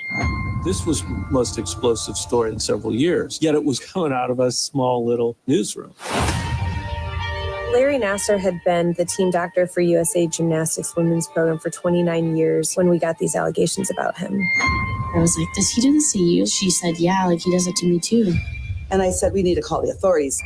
Steve Penny, he said, no, no, no, USA Gymnastics will take care of calling the police. USA Gymnastics, negotiating with Larry, agreed to lie to people, and that shows a cover-up. Dealing with an organization that didn't give a rat's ass about children. We were going full bore. NASA wasn't our target. Our target was USA Gymnastics. You are the president of USA Gymnastics. If you receive a complaint of sexual misconduct, do you turn it over to local authorities? No. We love winners in this country, but this notion that we would sacrifice our young to win disgusts us.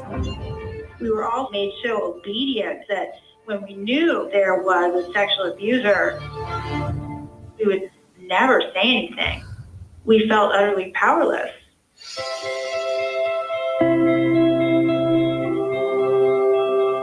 USA Gymnastics, they're clinging to a process that has been used to silence dissent. Nothing turns out like I pictured it. If I don't do something about it,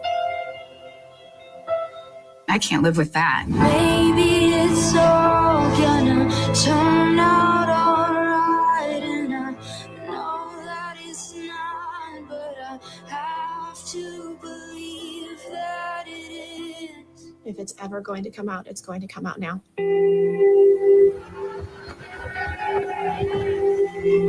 Your days of manipulation are over. I'm here today with all these other women. When I tell you that it Not victims, survivors. it's far from now, kind of fast. Maybe it's all gonna turn out alright. We have the power now. Have to believe that it is.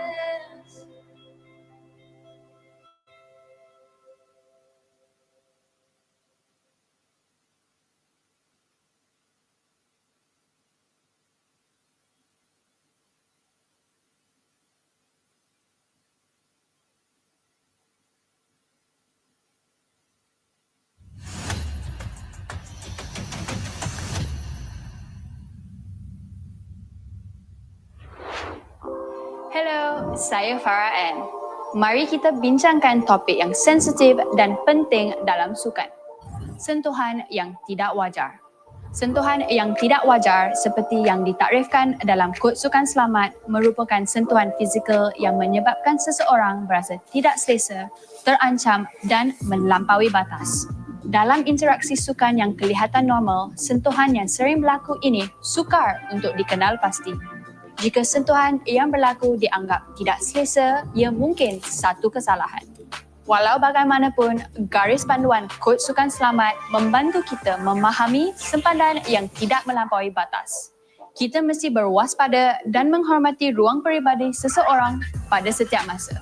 Sentuhan yang tidak wajar ini bukan sahaja melampaui batas peribadi tetapi juga boleh menjejaskan kesihatan mental. Atlet akan berasa tidak selamat dan ianya boleh menjejaskan prestasi dan minat mereka terhadap sukan itu. Jika anda menyaksikan atau mengalami situasi sebegini, anda perlu bersuara. Melaporkan insiden sedemikian membantu mewujudkan persekitaran sukan yang selamat. Ingat, suara anda mempunyai kuasa untuk memulakan perubahan. Bersama-sama kita pastikan persekitaran sukan yang lebih selamat. Speak up, speak out.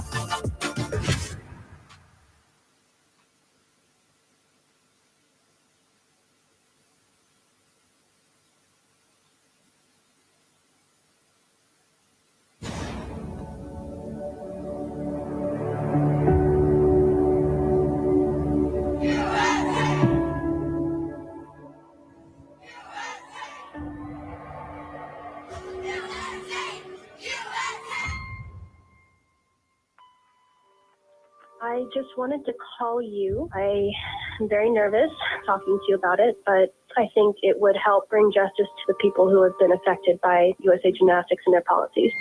This was the most explosive story in several years, yet it was coming out of a small little newsroom. Larry Nassar had been the team doctor for USA Gymnastics women's program for 29 years when we got these allegations about him. I was like, does he didn't see you? She said, yeah, like he does it to me too. And I said, we need to call the authorities. Steve Penny, he said, no, no, no, USA Gymnastics will take care of calling the police. USA Gymnastics, negotiating with Larry, agreed to lie to people, and that shows a cover-up. Dealing with an organization that didn't give a rat's ass about children. We were going full bore. NASA wasn't our target. Our target was USA Gymnastics. You are the president of USA Gymnastics. If you receive a complaint of sexual misconduct, do you turn it over to local authorities? No. We love winners in this country, but this notion that we would sacrifice our young to win disgusts us. We were all made so obedient that when we knew there was a sexual abuser, we would never say anything. We felt utterly powerless.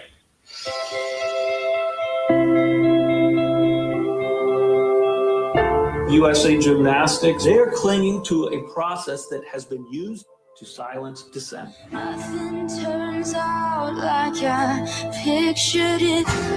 If I don't do something about it,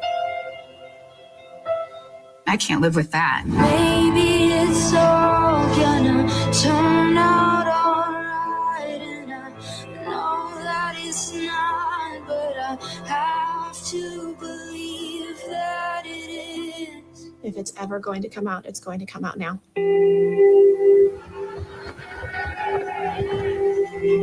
Your days of manipulation are over. I'm here today with all these other women. When I tell you that it Not victims, survivors. it's not for my benefit. Maybe it's all gonna turn out alright. We have the power now. Have to believe that it is.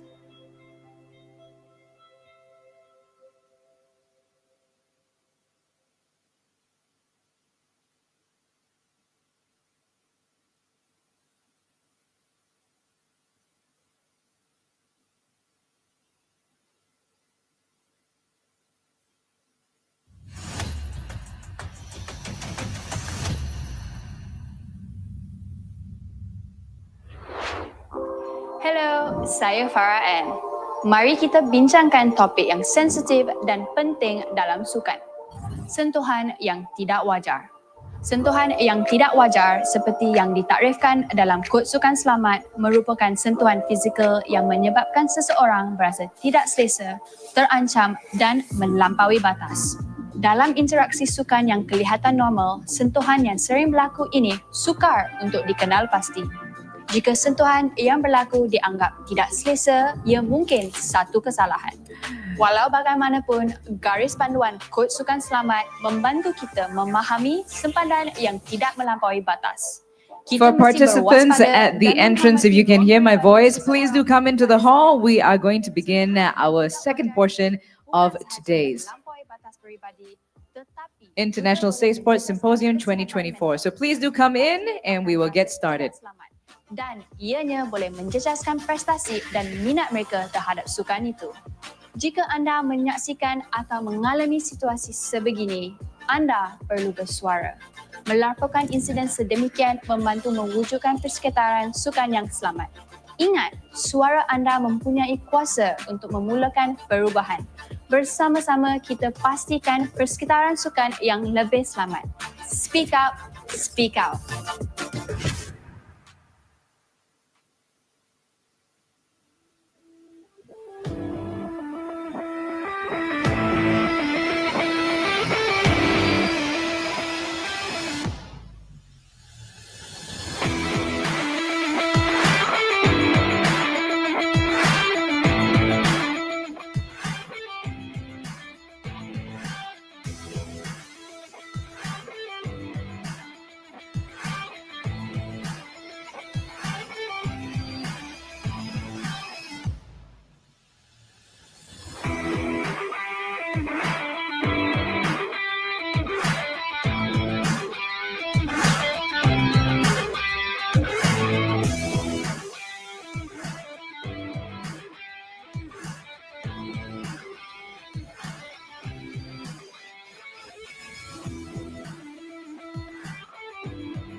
Welcome back, everybody. How is everyone doing now that you've had your lunch? Better? Are you all sleepy? Very good, because then I've got a game for you. I was given permission by our head of MACE. Dr. Charlene said, I'm allowed to play. So everyone, you're going to play a little game with me, okay? To get everyone up and let the blood flowing, let all the food digest. If I could ask everyone to tolong please stand up. We are going to do a fun thing. So today, with the International Safe Sports Symposium 2024, we also want everyone to interact. We should mingle with one another. So here is what we're going to do. Okay, we're only going to take about very short time. I would like for everyone, I'm going to ask our sound guys, do we have any kind of music, fun music? I let you play, okay? Fun music of any kind, as long as it's not explicit lah, that's it, okay? Play any kind of song that you would like. That one I'm giving to the AV guy. And when the song plays, I would like for everyone to go around the room. Speak to someone that you have not spoken to, okay? You just need to do 3 things. You meet a person, okay? You say, hi, my name is so-and-so. I am from either which department or which sport you play if you're an athlete. And then I want you to give them either a fist bump or a high five. Up to you. Okay, so I'll give an example. So I'll come like this. Hello, hi. My name is Lenora. I talk for a living. And nice to meet you. Then you go. Okay, boleh. Okay, yeah? All right. AV guy, are you ready? Okay, only for a short while, guys. And the person with the most fist bumps, you might get something. I'm not too sure yet, okay? All right, ready? 3, 2, 1, play music. Everybody, go mingle. Game start. Of all songs, apa tu?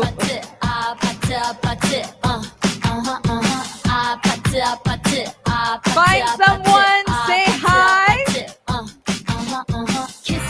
Kissy face, sent to your phone, but I'm trying to kiss your lips for real. Red hearts, that's what I'm on, yeah. Come give me something I can feel. Don't you want me like I want you, baby? Make sure you all sing hello and do the fist bump.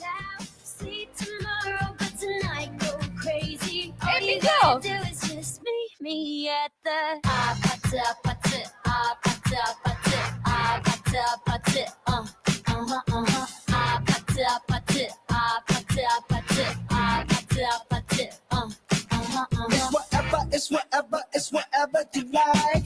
Turn this appetite into a club. I'm talking drink, dance, smoke, free, party all night. Come on, gumbe, go, what's up? Oh, oh, oh. Don't you want me like I want you, baby? Don't you need me like I need you now? Sleep tomorrow, but tonight go crazy. All you gotta do is just meet me at the pata pata pata pata pata pata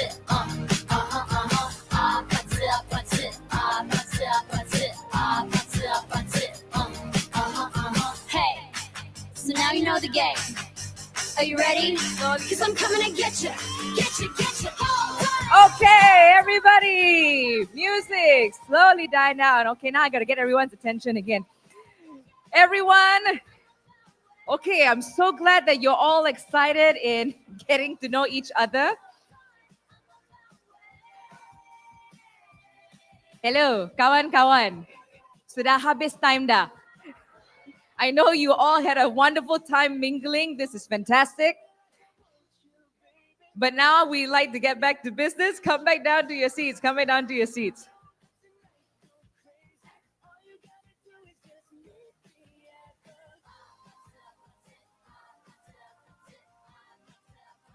Okay, participants at the back. Sudah habis cakap tak? Belum lagi. Okay. Quick. We have a forum to do.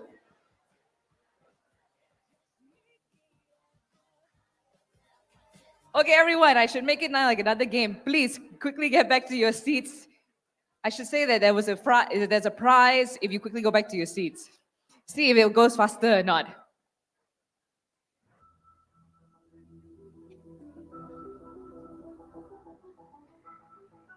Okay, everyone, habis borak. That's enough already. I'm very, very glad that you all had good energy in saying hi to one another. Can I just ask, showcase of hands, how many got 7 fist bumps?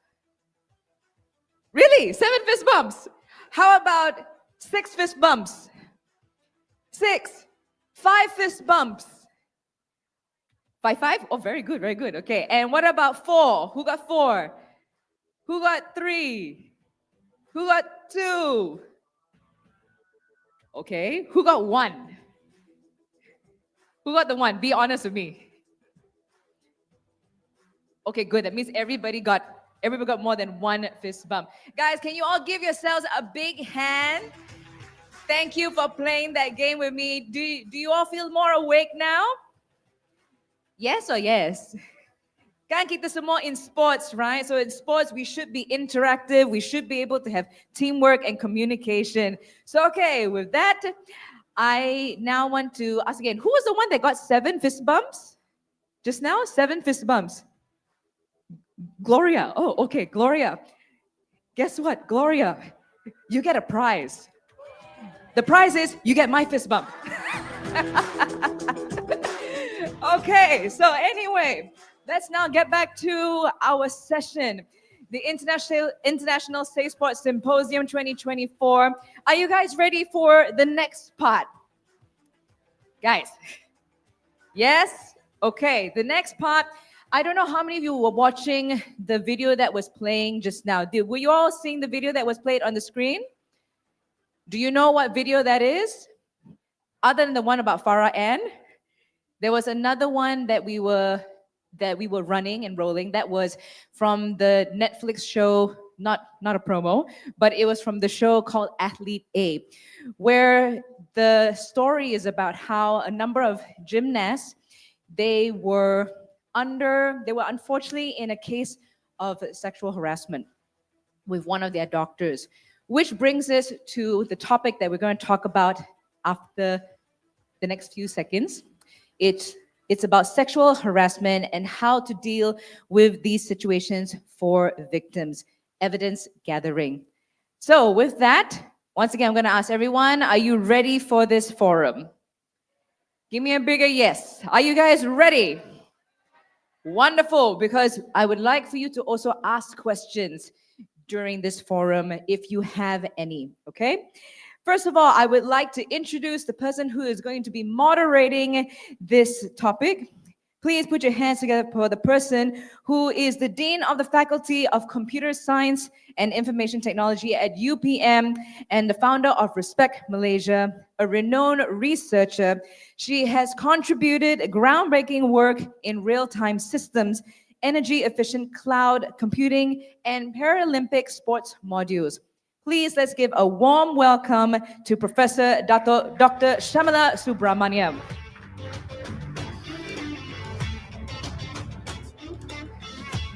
Professor, you can take any seat of your choice. And next for our speakers who'll be joining her.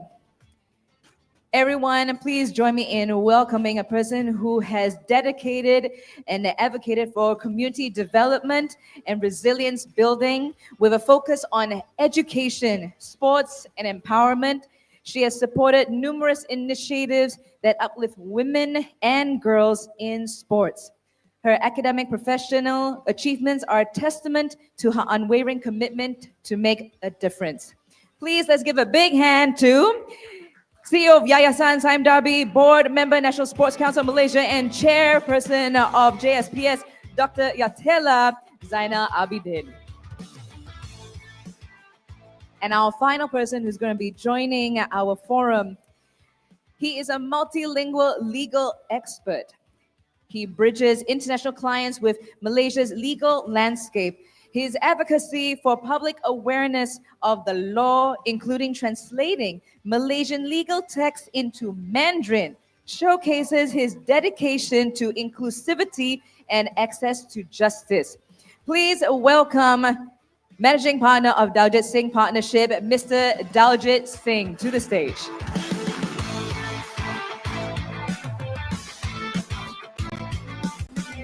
Everyone, here is your panel for the forum. Everyone, enjoy the time.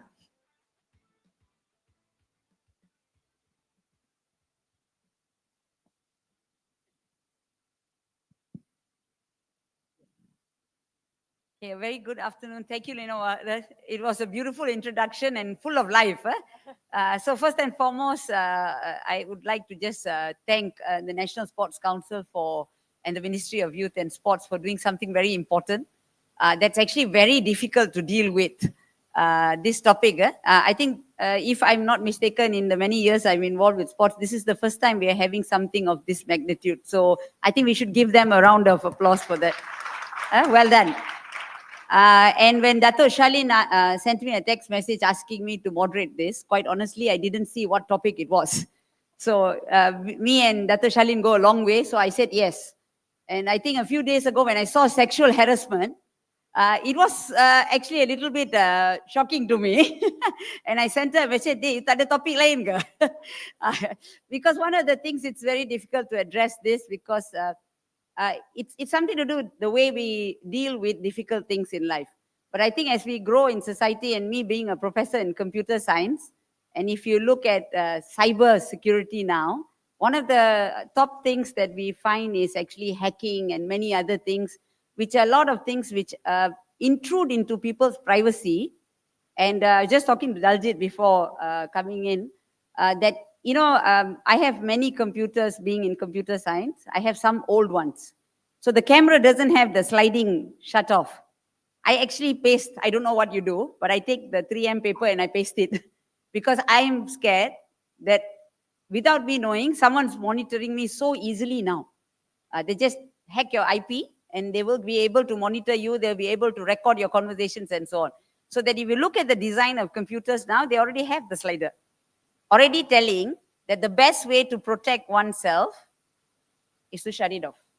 You can have all the antivirus, anti-this, anti-that, but you need to shut it off. That's the best way to do it. When you relate it to humans, it's good to empower each athlete and coach so they are empowered to protect themselves from any form of harassment. And of course, one of the most difficult things is actually sexual harassment. Many years ago when I was 16 or 17, around there, at an age, 16, 17, many years, I'm 51 now, so you can imagine my dinosaur generation at that time, the word sexual, you don't even mention it, your parents don't tell you, and you learn it on yourself when you're big. Okay, so I went and I got an offer to play for a very big club. But Daljit will know better. I can't mention the name of the club because I'll probably get sued now. All right, but this happened to me when I was 16 years old. So I was very excited to play for this club. And then that night, I was 16 and all the other players were 23, 25, 27. And what we did was, after winning a match in the hotel room, all the girls put some music and they were teaching me how to dance.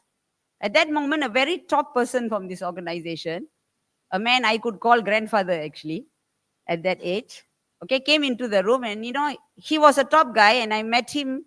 And to me, I felt he was someone big and an honor to me. Then he came and said, come, let me teach you how to dance. 16 being blur. So I also happily. Then he took me. And my mother doesn't know this story until today. Okay? And he took me to his room. He said, come, I want to show you something. He took me to his room. And then he put a chair there and he turned his chair and looked at me like this. I still remember. At that time, I felt a little uneasy because actually I don't know sexual things. Too young to know. I don't know what this fella is going to do. And then I also scared to run out in case I get dropped from the team. And then I create something difficult. But one of my seniors was very sweet. She came down and he was drunk at that time. So she just called him and said, hey, no. And she just pulled me out of the room. Thank God.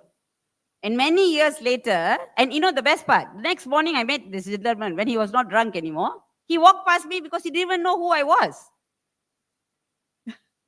So you see, these are some of the things. And today's topic that we are having, I'm very proud to be with Dr. Yatila. She's someone I look up to and a person who, in the corporate body, who takes pains to do things that matter and that have impact. That's why whatever she leads will always lead to something of this magnitude. That is definite. It will have an impact. And Daljit, as I spoke to him earlier, the sports world is growing big in Malaysia. So we need a lot of experts who are not sports people. So it's always about the coaches, it's about the athletes. We're very centric around that. But now we realize we need lawyers, guys who look at sports as a legal perspective and who have the heart to want to help us. So today, I'm very proud to have Daljit. The conversations I've had with him, I think you will be very, very entertained by both of them today. So I'm going to moderate this session. So I'm not going to talk too much after this. And I would like them to introduce themselves first and let you to get to know them from their perspective. So Dr. Yatila. Thank you very much, Prof. Shamala. Okay, I'm Yatila, and I am the CEO of Yayasan Saim Dabi, the Saim Dabi Foundation. We are actually one of maybe the oldest corporate charity foundation in the country. We were set up in 1982, but I came in 2010, about 15 years ago. We are the philanthropic arm of three companies, Saim Dabi Berhad, SD Guthrie Berhad, and which was previously Saim Dabi Plantation, they changed their name, and Saim Dabi Property Berhad. And we have 5 pillars, which is education, environment conservation, community and health, arts and culture, and sports. Now, in sports, our focus is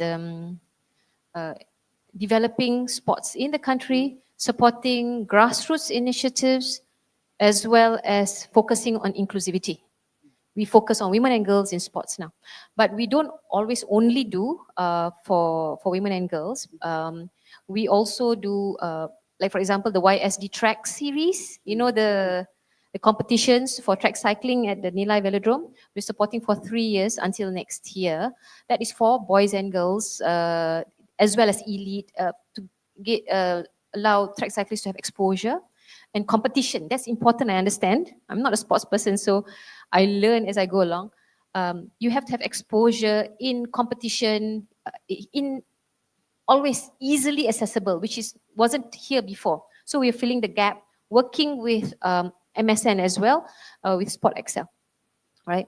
And then we have specific women and girls program as well, which is like with cricket, the National Cricket, Women Cricket Development Program. So we've been supporting them for 3 years.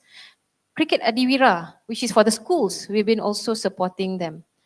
Working with Nicole David organization for the B40 underprivileged kids to learn how to play squash, to learn how to speak English, to learn soft skills, life skills, and we support also career for women as coaches in sports. So it's quite a lot of things that we do in Yayasan Saim Dabi. Oh, and I'm also was appointed last year to be on the board of NSC, National Sports Council, MSN, and I was appointed to be the chair for the JSPS, which is the Committee for Safe Sports, actually. Yeah, thank you. Thank you, Dr. Yatila. Yayasan Saim Dabi is actually a very good role model for us in sports who want to work with corporate bodies. And I can tell you, I've presented in front of Dr. Yatila before. I knew her as a friend, and she can really grill someone. So she really knows how to run an organization and see many things. So it's wonderful to have her on the board of MSN, because then more sports can benefit into actually gaining the respect of corporate governance and help. Thank you, Dr. Yatila. So Daljit. Hi, good afternoon, everyone. Don't have too much of good things to say. Dr. Yatila has said everything already. So for me, it's very limited. I would like to contribute to Malaysian sports scene. If you look at my size, you will know that I don't really do much sport, but there are other things that I can contribute to. So hopefully this will be a session that I can give my insight and perhaps help the participants today to understand better how to deal with things in a practical manner when it comes to sexual offences and all that. In terms of sports-wise, I can safely say this: I do watch a lot of sports, and that's the only thing I do when it comes to sports. Okay, thank you very much. Thank you, Daljit.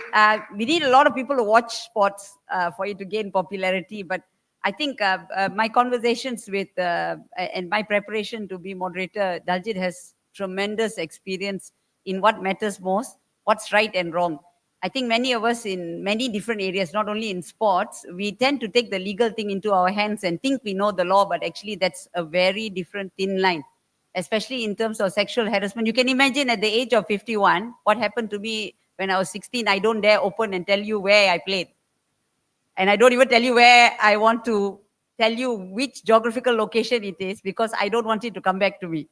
So we have to be very careful. So thank you, Daljit, for being part of the sports family. I'm sure everyone will welcome you with open arms for this. Now, in terms of sexual harassment, there's many interpretations. I think when I was involved running a sport, of the sport of hockey, there was an interesting situation where the coach hand touched here, and that became a thing for me as Secretary General at that time to decide whether it was harassment. Very tough call. That, we have to be very careful with it. So sexual harassment has many different interpretations, and I think we'd like to hear what our panelists actually think in their perspective. So that can guide us a little bit of this discussion today, because it's very wide, very wide. So, and it's good for us to specialize in certain areas so that we gain that knowledge today to go back. So Dr. Yatila, what's your take on sexual harassment? Okay, Yayasan Saim Dabi, we supported Women's Aid Organization, the NGO, to work with the government as well as other NGOs towards coming up with the Anti-Sexual Harassment Act. That came to be in 2022 after more than 10 years of funding this initiative, and we really celebrated. Actually, that was the first time that when I met YB Hannah face to face. We celebrated together at that time. That time yes. So in 2022 that time, and the tribunal is just set up, I think, in March 2023. Now, sexual harassment itself, as a layman, it's a conduct. It's an act that is unwanted, that makes you feel uncomfortable, which is sexual in nature, that is humiliating, that that is offensive, that is threatening to your well-being. I think that is what I feel, and it can be physical, as what you said, Prof, just now. It can be verbal. It can be in like visual images. Now can send via WhatsApp images and messages, texts as well. So it can be in many areas. Yeah, it can. It's like and it's repeated stuff. Like for example, lewd remarks, um, jokes. Yeah, and then asking for sexual favors over and over again, those kinds of things that makes you feel uncomfortable. That is, I'm sure that the lawyer here will go into all the, but for me, that's it. But for children, now, as you saw just now, Melissa's presentation, 71% of the victims that have, of the cases that came to JSPS for investigation, the victims are children. So most of the cases under safe spot are due to the children. So for children, there is this sexual offense against children act 2017 that requires you to report on sexual offences, abuse, as well as exploitation of children in sexual nature to the police. If you don't do, it's actually punishable by nature, but punishable because of how it is. It's very important for, because children cannot speak up for themselves, right? So that is sexual harassment. Sometimes children also don't know. They don't. You did not know, right? So it's us adults who will have to help them lah. Yeah. Thank you, Dr. Yatila. It's many important words, uncomfortable, repeated, sexual, things that need definition for people to understand. Sometimes I think even people who do it give you a hug. It's very difficult to interpret that.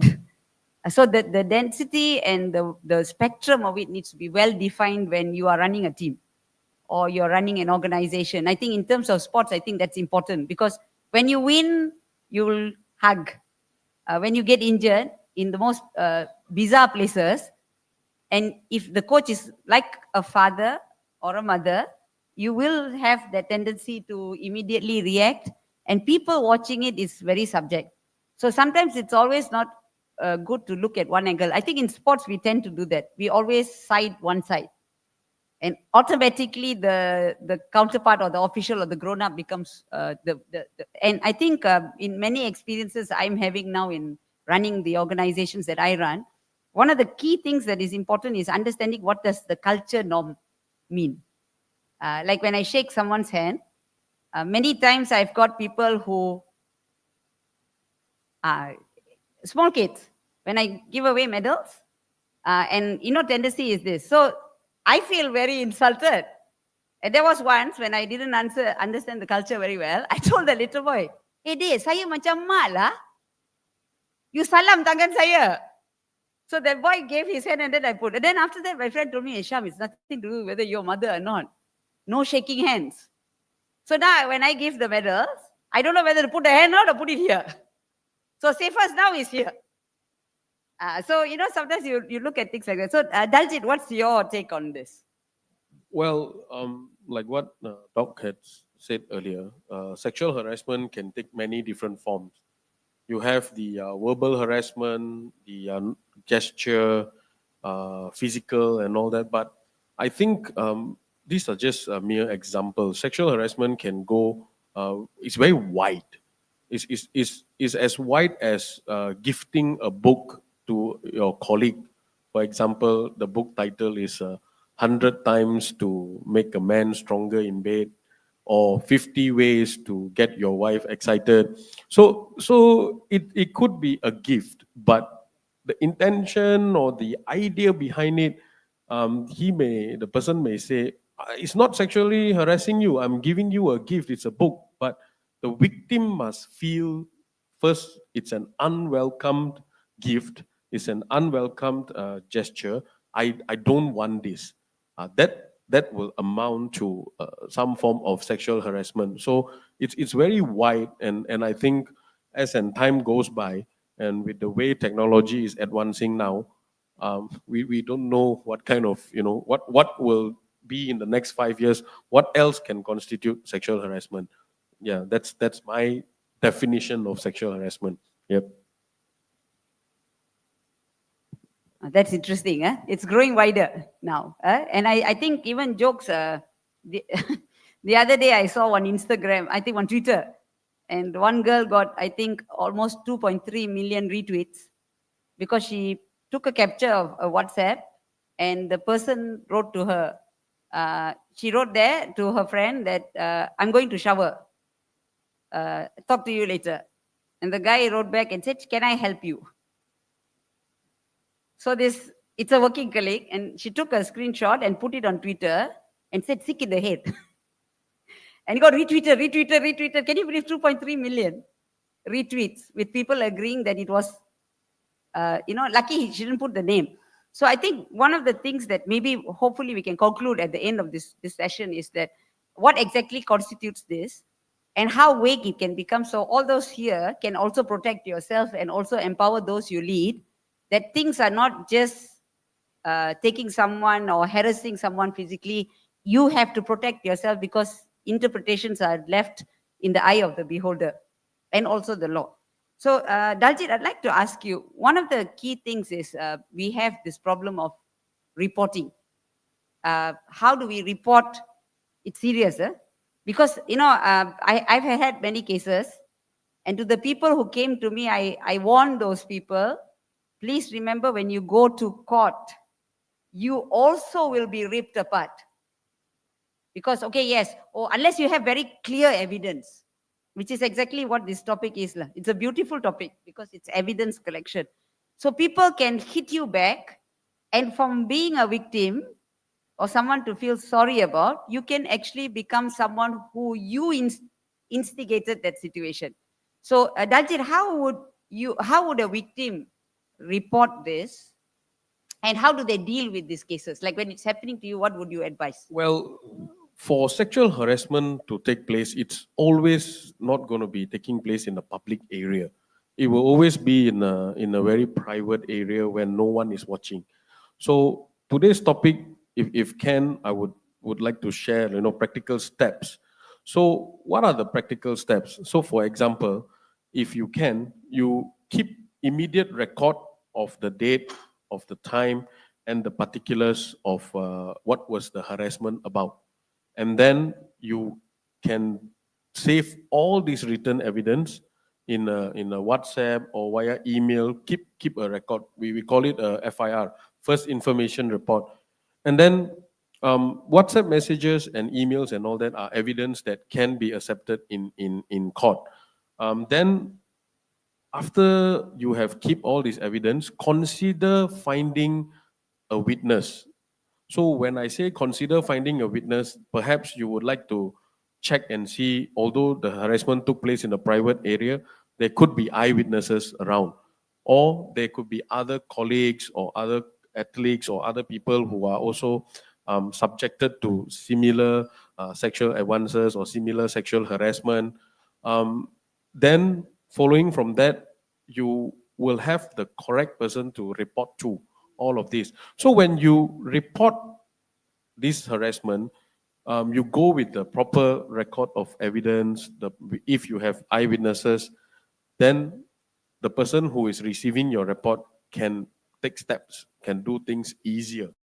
For example, I believe Melissa has just now showed that there are tribunals and all that.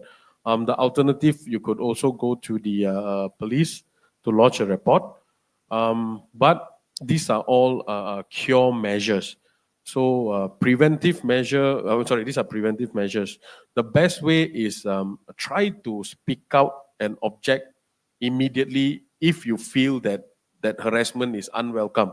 So for example, if anyone come near you, is like, please, can you stay like 1 meter away from me? Those kind of things. If you do that, it's protecting yourself. It's very important.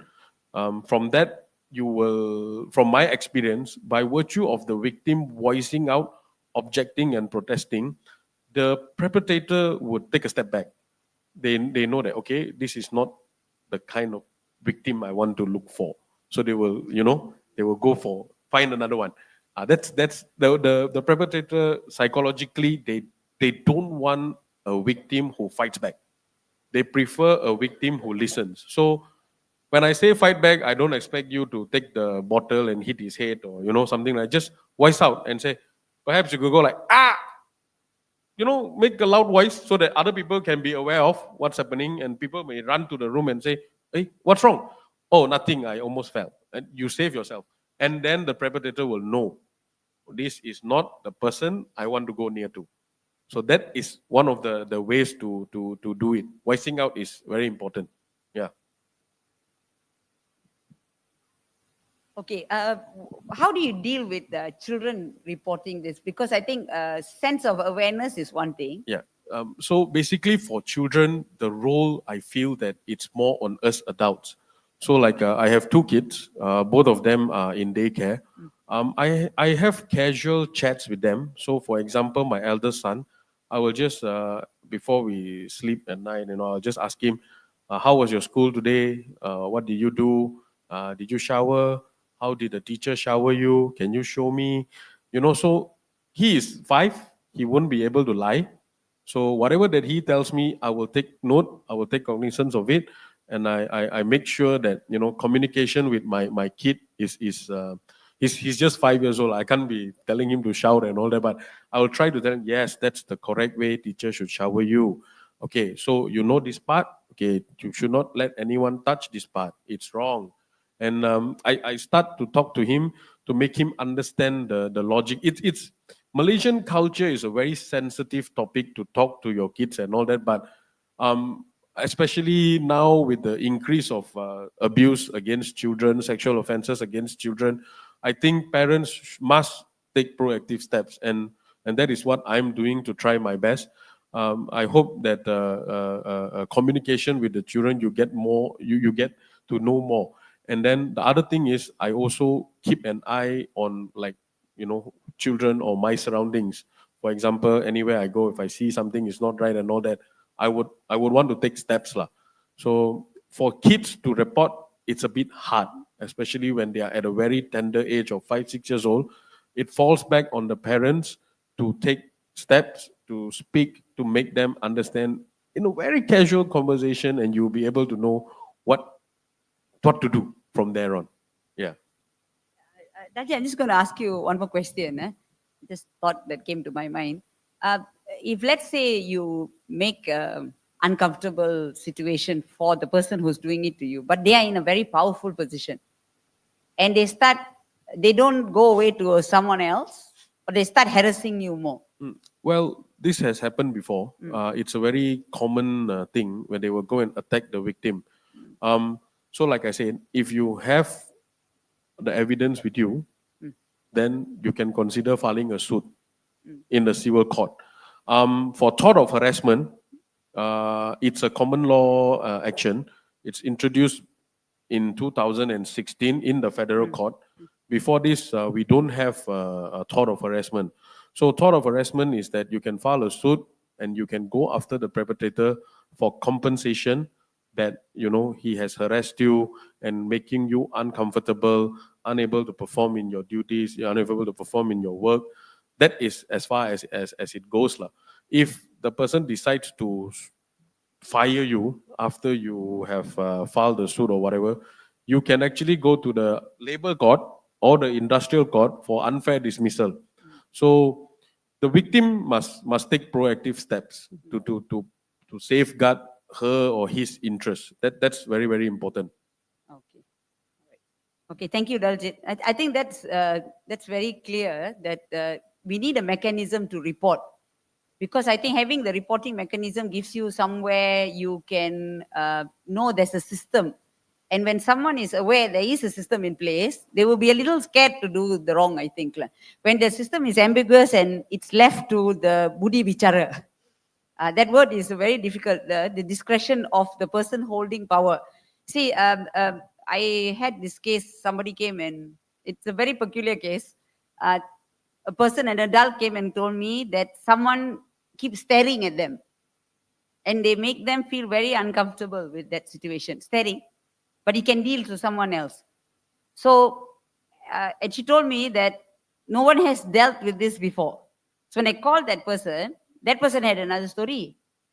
He said, no, I think that lady likes the attention. So when I don't look at her, she's complained against me. Okay, so then I did a little bit of digging, because you must understand, if this becomes big, it becomes big. And it's people's name. I don't know who's doing right or wrong. So what I did was I called someone else and checked whether this person eye look is a bit weird. Exactly what you said. It's to collect the witness. And I called that boy and I told him, actually, if you happen to be, I don't happen to be your boss, I'd have given you one slap now itself. And he got a shock. I told him, whatever nonsense you've been doing so long, by just staring and thinking you're going to get away, under my roof, you won't do it. Okay, so he really became very quiet after that. So one day I called him and told him, I said, what's wrong with you? Every time you look at a girl, you seem to be looking like you're looking at some frightening tiger. So I said, it's very obvious something is wrong here with you. If you're not guilty, you just go on as normal. So now I have transferred him out. So you see, it's very difficult to deal with this, but it's good if we have a system in place. So it doesn't depend on who's actually dealing with it. So I think MSN and KBS has done this today. There's many things in place, but you'll be surprised at how many people are not aware. That's why all of you here today, I think, I know Pon Ramona wants this from her heart. She wants everyone to be aware, to go back and empower others, so they know there's a beautiful system already in place. So I think best person to tell us about that is Dr. Yatila. Okay, you mentioned the word of empowerment. Ultimately, speaking to Puan Ramona, the whole idea that the government has set up policies in place, the Safe Spot Code, coming up with something like that in such a short period of time wasn't easy, and it's there and it was launched and it was rolled out and implemented. And I understand that there's also collaborations with other ministries, for example, the Ministry of Education in schools, right? So aside from rolling it out in the sports fraternity, but it's also for education in schools as well as at university level. So having the policy is very important, and it's already done, right? And then a system in place. We have like a system if any of the NSAs wish to put in a report. They can, of course, if anything like this happens, they can actually go and lodge a police report, or they can do it simultaneously. Lodge a police report as well as put in a complaint through the system, so that the complaint can come through what do you call it, the JSPS, our committee lah for salah laku, pelindungan sukan. And we're looking also, because we have had whistleblowing, we're looking at processes and systems in place for whistleblowing as well, because we understand the sensitivities and intricacies of certain things. But now with the policy and the systems in place, the advocacy and knowledge sharing that we are doing today at this symposium is important to let everyone know that it is not the government's responsibility alone. We are in it together. It is everyone's responsibility. And the next level of responsibility from the government from KBS, from MSN, then for each sport, the national sports associations, they should lead for each of their sports in the country. They can just, with the knowledge, with the training that the government will be helping to give you, you can be empowered and implement these policies. I understand from Puan Ramona just now that it is already a requirement to include safe sports within your constitutions, right? So that's that done. The policy step is done. The systems step is done. Now is the implementation and effective implementation. So you are empowered to do it in your organizations, in your associations, for your sport in the country. And if you have any problems, issues, challenges, we are here to assist. It is everyone's responsibility. So it's not only the government has to do it, no. It is the association has to do it, the state associations have to do it, the clubs have to do it, the parents have to do it, the schools have to, everybody's responsibility. So today, at this symposium, we want to bring out that message. It is the empowerment, and with the focal points being identified from the National Sports Associations, we're going to be helping to train them, giving them some terms of references on what to do if you have problems. I think just now Singapore Sports Commission shared, right? It's not easy because we are seen as policing. We're not policing. We are not here to tell you. We are here to help you and guide you to self-govern, to improve your governance. And when your sports association, your sports have that kind of governance, your reputation is there. The funding that you will get will be even more because people believe in you, that you have all these processes in place in your association, in your sport. So that's what we feel. It's everybody's responsibility. Everyone should be empowered. Government's helping. Please come to us for assistance. But know this, that it's everyone's responsibility and you at your level. Very beautifully said, Dr. Yatila. It's everyone's job to do this. And I think one thing important is about having something institutionalized within the constitution. I think Sports Commissioner is here. One of the things that we look at, it's just like having an IT committee. Technology is so important, but many times you wonder whether you want to invest more on the nutrition of the athlete or you want a high-tech camera that it comes, because we're still at that area of spectrum that we need to improve ourselves. Now, the other thing that's important as well is, Dr. Yatila said your reputation. You see, sometimes it always depends on how you deal with the wrong, whether the good will change. Many times we never confront the bad, but we penalize the good. If you look at this, doesn't deal with sexual harassment, deals with many other things that we have. When we deal with, when you run an office, you will scold the ones who are very good. The ones who scream back at you or badly behave, you tend to isolate. Because, I don't deal with it. It's okay. We don't know what is good. So after some time, the good will become the bad.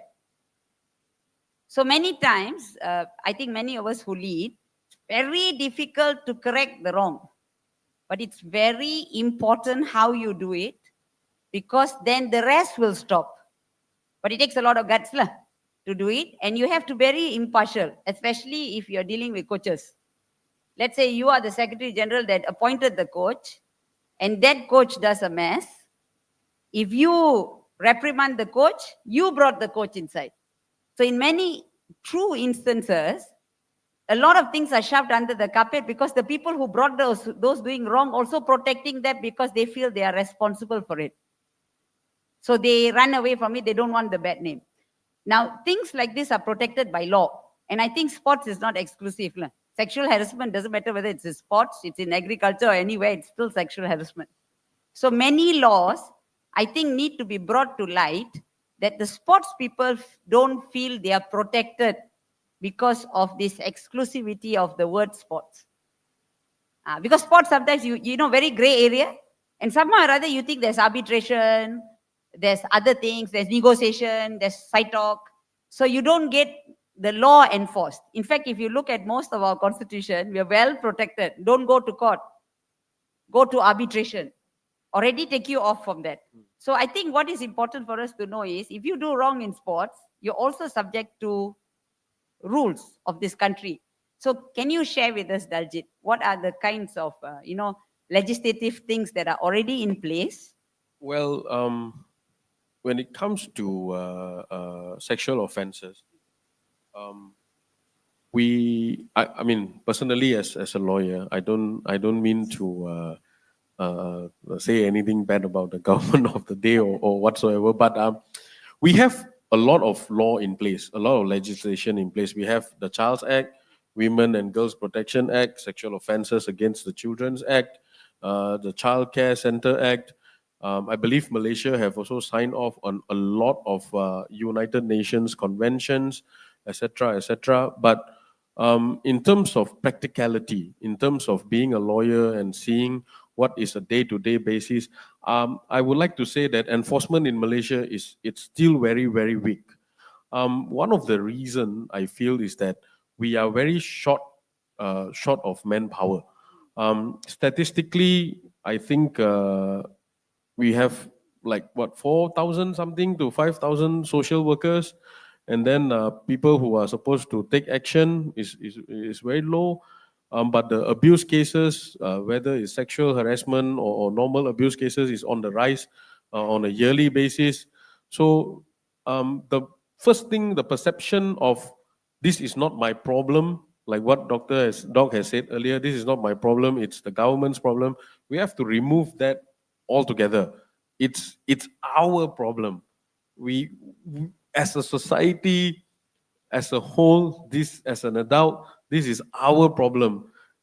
It's not like you watch a 3 minutes video on YouTube and say, poor kid, so sad.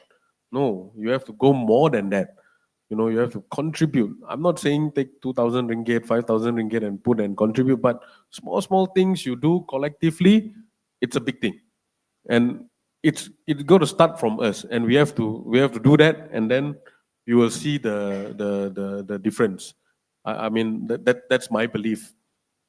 As for the enforcement, we have the police investigating under the penal code, obscene gesture, molestation, harassment. But this investigation, more often than not, will take quite a long time. And then as for the date of the trial is fixed, and when the trial date comes from the day you were molested, I think it's 2 years already, and the victim probably say, I don't want to continue, and the fella gets off, and that's the end of the matter. So he goes out, he does it again. So we have to. My belief has always been prevention is better than cure. That's always my belief. Yeah. Thank you, Daljit. That is beautiful. Prevention is better than cure. I like the part that you said that enforcement, because it's actually the people who observe. Many times, if we see something wrong, usually the word victim is perfect already, means they are already not able to help themselves. And before someone can do something, they must know that you can't touch that person because someone's watching. But it's the eyes that watch that require that. So one of the things that I think we've seen many times in the Malaysian cases in sports is that people who are brave enough to come up, unfortunately, lose their case in court. It's very sad. Just to share, I think what Daljit mentioned about prevention is better than cure is so very important, because if we see something, we should stop it from happening lah, and don't let it escalate. But in cases where they do escalate, and then the complaint comes to us at the government level, at either MSN or KBS level, then we have to do the investigation, police reports made, and we have to take it through the process, build all the evidences and all that. Just to give you an example, one case took 2 years to complete, right? From the start of the what do you call it? Yes, the complaint. I'm not sure whether I can mention which case it is. But I think it's going to be in public. We're going to put it as like a case study because it's like it closed with a case closure. A magistrate's court found the assailant guilty, but went to appeal. Then it is yes. So now we're appealing to that decision of the appeal. Yes, to the court appeal. So it's a long process. This person actually was punished 18 months in jail, I think. 18 months in jail, but because he appealed, so now the situation is still, we are appealing that decision. So it's a long, long process. So if we can, let's just stop it and nip it at the bud, right? Get the education out there that you have to be careful, don't do these kinds of things. It's just a lot of resources is being put into all these case investigations and going through the courts and all that. We don't want that. So let's prevent it from happening. We have to do our bit to prevent what we know is happening from escalating and just stop it and nip it at the bud. Yeah. To add on what Doctor has said earlier, it's a long process and all that. I'll share a personal experience. So the victim, female, sexually harassed, etc., etc. Trial went on, first year, second year, third year. And on the third year, when she was supposed to, there were other witnesses called first, the police, and then the medical officer, etc., etc. When it was her time to be the witness, she told me she don't want to pursue anymore. And I asked her why. She said, saya sudah nak kahwin. I'm going to get married. I don't want to pursue this. And it's not good for the relationship and all that. Then I asked her, what about, whatever you said earlier? She said, I have my life to live. Fair. She has to go on, live her life and not go and continue with this. So that's another incident where there are so many unforeseen circumstances in trial, in court cases that will cause the person to not get the justice that they want. So this is one of the example where she just said, I give up, I want to get married, I want to live my life, I don't want to pursue anymore. And nobody can force her, That's the end. And the perpetrator is in public and good moving around again. Yeah. That's a very sad situation. Dalji, just want to check with you because I think in terms of evidence collection, sometimes I don't know, when you get harassed and you don't know what to do, how would you empower the athletes actually to be wise enough how to collect evidence? Because I think one of the things here is important is collecting evidence, and the smallest thing can just make it go off court. That's the legal part of it, which I think a lot of us, I've learned to be very careful on my social media. I've learned very careful to talk in public forums. I think many people know I'm very frank. But nowadays, you see, I leave out the name of the association, I leave out the name of the person, because I'm becoming very careful as I move on in my life and I learn from others. So some of the things I think that athletes and coaches don't really know. How do you tell people that, you see, athlete has to love the coach, has to respect the coach, has to trust the coach. Now you teach the athlete, keep watching them and collecting things. How do you think, how would you advise how to go about this the right way? Well, so like I said, you can always keep on a record of the time, the place, the particulars of the sort of the conduct of the coach or the athlete. So I am not sure whether you guys are aware or not, but if you can actually WhatsApp your own number. You can save your own number and WhatsApp your own number. So one of the person who actually did this, she was working. I mean, this is an office matter, not at sports. So while she was in the office, the boss called her into the room, and then she went into the room. Immediately, some form of harassment took place and all that. When she left the room, she WhatsApp herself what happened, etc., etc. She kept a record, and then she took that down and she went back, considered it, and she made a police report the next day. So that is police reports and the first information report, you must do it as soon as possible. And then another way is like you could, there must be a person or a friend that you really trust. Who is that friend? Perhaps you can inform him that this is taking place, this is happening. Another way is like if your coach is calling you to the room alone, then maybe you can bring fellow athletes to wait outside, preventing any unwanted scene to happen. That is one of the steps. So, like evidence collection, when it comes to this kind of situation, which later we will have some form of a game role play and a game to basically send out the message, the difficulty in this kind of situation to collect evidence, but try to put down as much as possible in writing. Either WhatsApp yourself, the person that you trust, what are the details, so that you have a safekeeping of the record of what has happened. And even though after 3 years in trial, if the counsel for the accused or the defendant ask you, you said this, but it was 3 years ago, where is your proof? Or I have it on my WhatsApp. I message myself immediately after what has happened. I kept it as record. This is my proof. This is my evidence of what has happened. So it will then depend on the judge whether she would like to accept that as an evidence or not. But if you do it promptly, quickly, that will more often than not be good evidence. Yeah, that's enough, for starters. Okay. That's something I didn't know. I don't know whether you knew about that.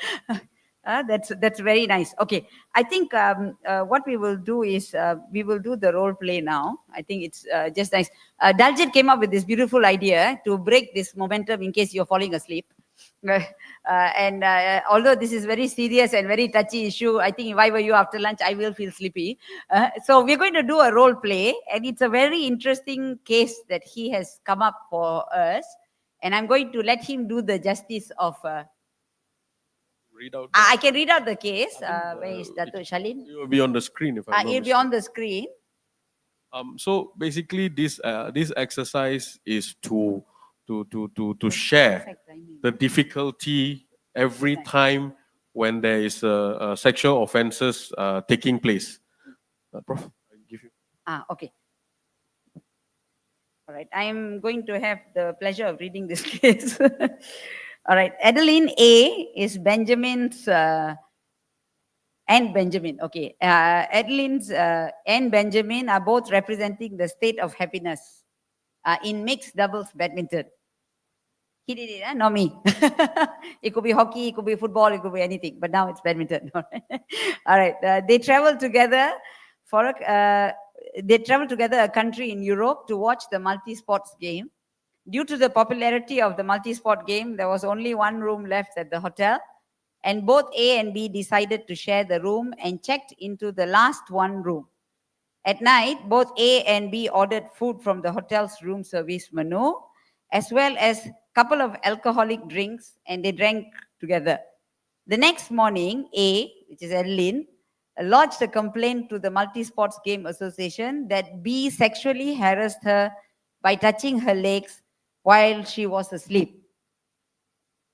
Yeah. So, if it is possible, I would like the male in the room to lodge this complaint on behalf of the A, while the female try to respond to the complaint defending the male, the Benjamin.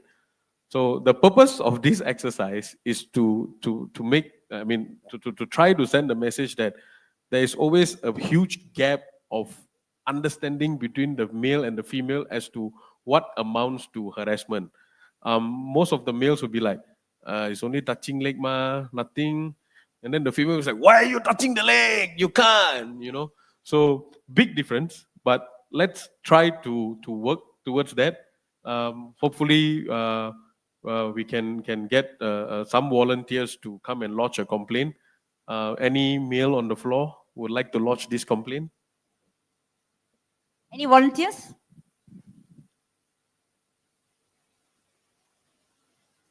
The person.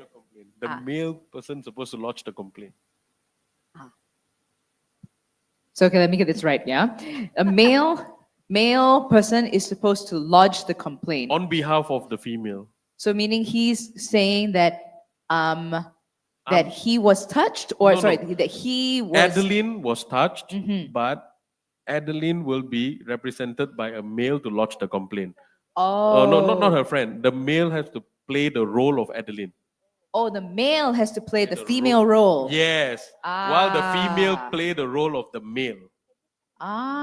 Interesting. Yes.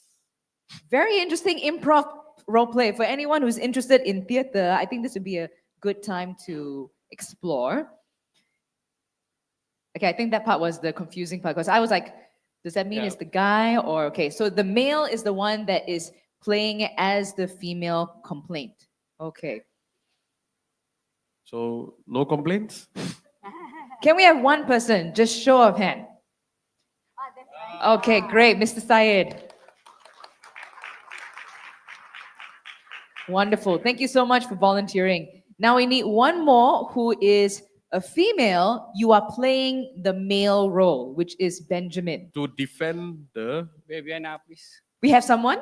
Viviana. Oh, you are saying she will do it? Yeah. Okay. That's not even volunteer, that's pinpointing. Viviana Ng. Who? Viviana Ng. It's even more pinpointed now because we have a name. Viviana Ng? Is that you? Okay, do you mind volunteering for this exercise, please? Well, you said it, no choice, okay. All right, do we need another person to... Just the two of them first. Okay, Yeah. all right. Okay, perfect. Viviana, if you don't mind, the mic is on that side. Do they need to be standing or? It's fine. Just lodge the complaint and then Viviana can respond later. Okay. Okay, this is my perception on this what you call case. Okay, when you read they travel together. Okay, A and B are both experiencing the state of happiness in mixed double badminton. They travel together for a country in Europe to watch the multi-sport games. Due to the popularity of the multi-sport game, there was only one room left at the hotel, and both A and B decided to share the room. That is one. That means both of them agreed to share the room. And at the same time, at night, both of them ordered food from the hotel and also alcoholic. Then they drank together. Both of them are drunk. So, to me, the next morning, Sir, you have to be the female. Oh, you have to be the female to lodge the complaint. So, Syed, you to have me, to pretend that you are the female. If I look at it, because I'm from the police also, she is from the police also. Correct. So for my perception, there's no case. Yes, that's Tuan. What I want to share here is that for you to play the role of the female by lodging the complaint. If no, it's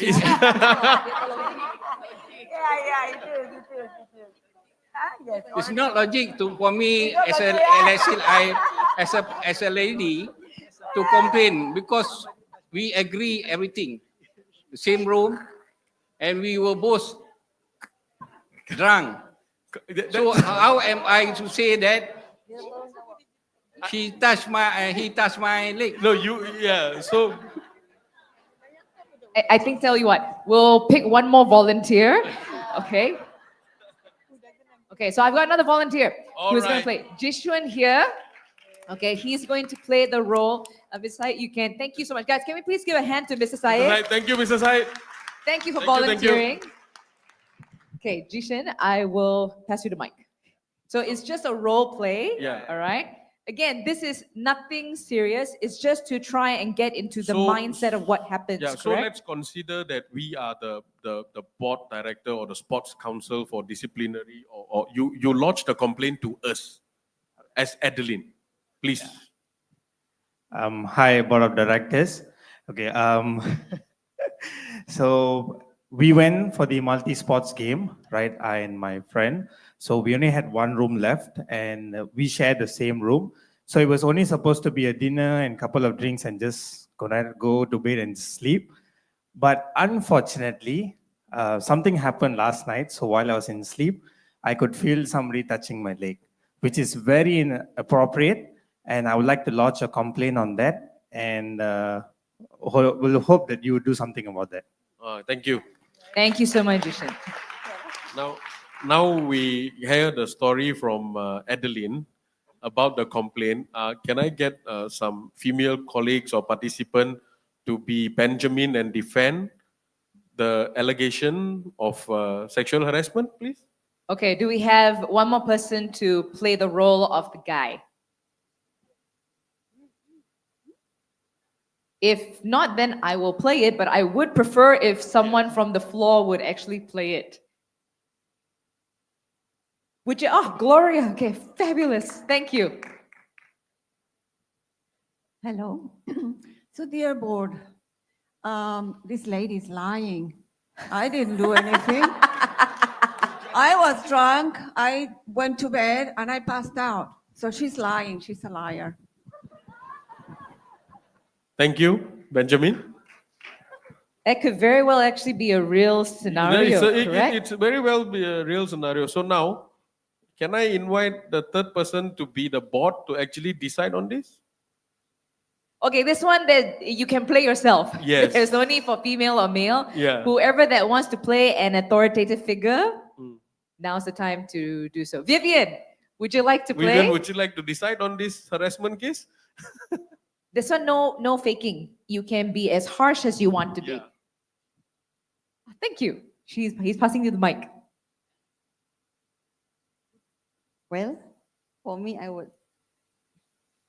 Let me think. You need to find more evidence on this. Thank you. So basically, what I'm trying to get at with this role play, this scenario is that it's not easy for the board or for the person in charge, the arbitrator, to decide on these kind of things. Because number one, there is always lack of evidence. And number two, it's just your story versus my story. So who is telling the truth? Who is not telling the truth? Mr. Benjamin took a very simple approach and say, I was drunk, I passed out, I don't know what has happened. That's it. And then Miss Adeline could not say anything more than someone feeling that someone touching her leg. It could very well be she was drunk enough and she was touching her own leg. You know? So the message that I'm trying to get at here is that, look, there will always be situation like this when it comes to sexual offenses. It will not change in the next 15, 20 years. This will always be the case. So we have to be alert to take preventive measures instead of cure. Yes, Mr. Benjamin. No, I'm Gloria again. That's Gloria. Okay, she's gone back to normal now. No, this is why having the rules and the policies are so important. If you have in your policies that no women are to room with men, you avoid the complete program, the complete problem from the beginning, and that's prevention. Yeah. So that's why it is so important to have the safe sport codes, to have the rules, codes of conduct, all of this in place. You would only have to prove that the actual thing happened, that they were both rooming in the same room for you to be able to take action. Yeah. Would that then put the position for both of them to be in the wrong? Because both are not supposed to be in the same room at the same time. Yes. If it was a policy. Yes. Yeah. So policies, rules and regulation, if it is as clear as possible, it will be the benefit for everyone. Yeah. And it's also very, very important to understand that it is not how something is intended by the person doing it. It is about how it is received by the person receiving the action. So if she felt uncomfortable and she felt harassed, she did feel harassed. So that would be harassment. So it's difficult to prove, but that's the mindset that we need to have with these cases. Correct. Can Thank you, I Gloria. just add, it's also like what you were saying just now, if at the very beginning anyone makes you feel uncomfortable, it's already considered a harassment of some sort, right? Yeah, unwelcome advances, yes. Okay, thank you. Is there any more role play? Yeah, one There's more. one more role play, okay. One more role play. This is in the scenario of children. Oh, shall I? Done it. That. Yeah, I think we'll move on to the second Okay, case. can we go to the next slide? Okay. Doris D is Ethan's swim class student, age 12. One day, Frank and Penny, being the parents of E, left E for training with D. Left E for training. Oh, left E, left D for training with E. Okay. All right. At one point, D was upstairs alone. Upstairs alone at the changing room with E, while F and P were waiting outside at the car park. After the training session, D and the family left the training ground. D was quiet for 2 days straight and refused to speak to anyone. P then found out from D's best friend that E had sexually harassed her. Medical report did not show any sign of D being sexually harassed. There was, however, 2 body hair found inside the changing room upstairs of the training ground. DNA revealed that one is D's while the other one is E's. So the first question is, did E sexually harass D? Second, what will be the evidence gathering process for D, since D is not comfortable talking about the incident? And the last one is, what are the applicable law pertaining to this situation? It's a very interesting case. Yeah. So anyone would like to take the first answer, the first question? Did E sexually harass D? Well, there's medical report and there's DNA test. So, yeah. Well, the medical report did not show any sign of harassment. Yes. Then the DNA revealed that there are 2 different bodily hair in the changing room. Yeah. So, so did E sexually harass D? Anybody willing to? Yes, there's one answer over there. Yes. Hi, Valisa. Hi, because the criteria for sexual harassment is unwanted, sexual in nature, and there's an impact on the person who received the harassment. So you cannot say because of DNA, sexual harassment didn't happen. If it's verbal, how can you show on DNA? And for evidence gathering, there have been cases where it's 1 against 1 and verbal testimony, but if it's strong enough, there can still be a case made out. So even when you're trying to show body hair and all that, it has no relevance to the elements of sexual harassment. So you have to follow the elements of sexual harassment. Unwanted, so the perspective of the person who received the harassment, sexual in nature, and there's an impact on that person. Yeah. So the answer is, it's still possible depending on the testimony. Yeah. So there's one point here where actually it was said that E, being a male, should not have his body hair in a female changing room. So that was a very good observation from the judge. Yeah. Yes, Gloria. Another red flag there is the behavior of the child after that happened. Yes. The child became quiet and withdrawn, and that's also a sign that something happened there. Yes. As for this, the role of the parents, you want to get the information out from the child is not going to be easy because they are at the age of 12, 13, rebellious time. They feel like they don't have to tell you anything. They are the king of the world. So how do you get that information? So from here, and this scenario, this case, the parent actually got the information from the best friend. And then from how the parents got the information was like, said, hey, do you like to go for ice cream? Took the best friend and the daughter out to the same place, have ice cream. And then while the daughter was sitting, waiting for the ice cream, they were at the counter. The mom asked Papa, all these questions and got the answer immediately. And then from there, she went and do things. So if you are seeing that there's a change of behavior in certain individuals, or there's a change of behavior in that particular person, don't just consider it as, hi, how are you? You are not doing fine. Is everything okay? Of course, the answer is okay. They are not going to do anything about it, and they are not going to change the sudden change of behavior. So there are steps that you need to take, proactive steps. So find the correct person to get the correct information and use it. And use it for the purposes of this case. I mean, this is one example. Yeah. Frank and Penny was not there, so a bit hard to testify. So getting the information from Doris, yes. And then now moving to the next question, the evidence gathering process for Doris.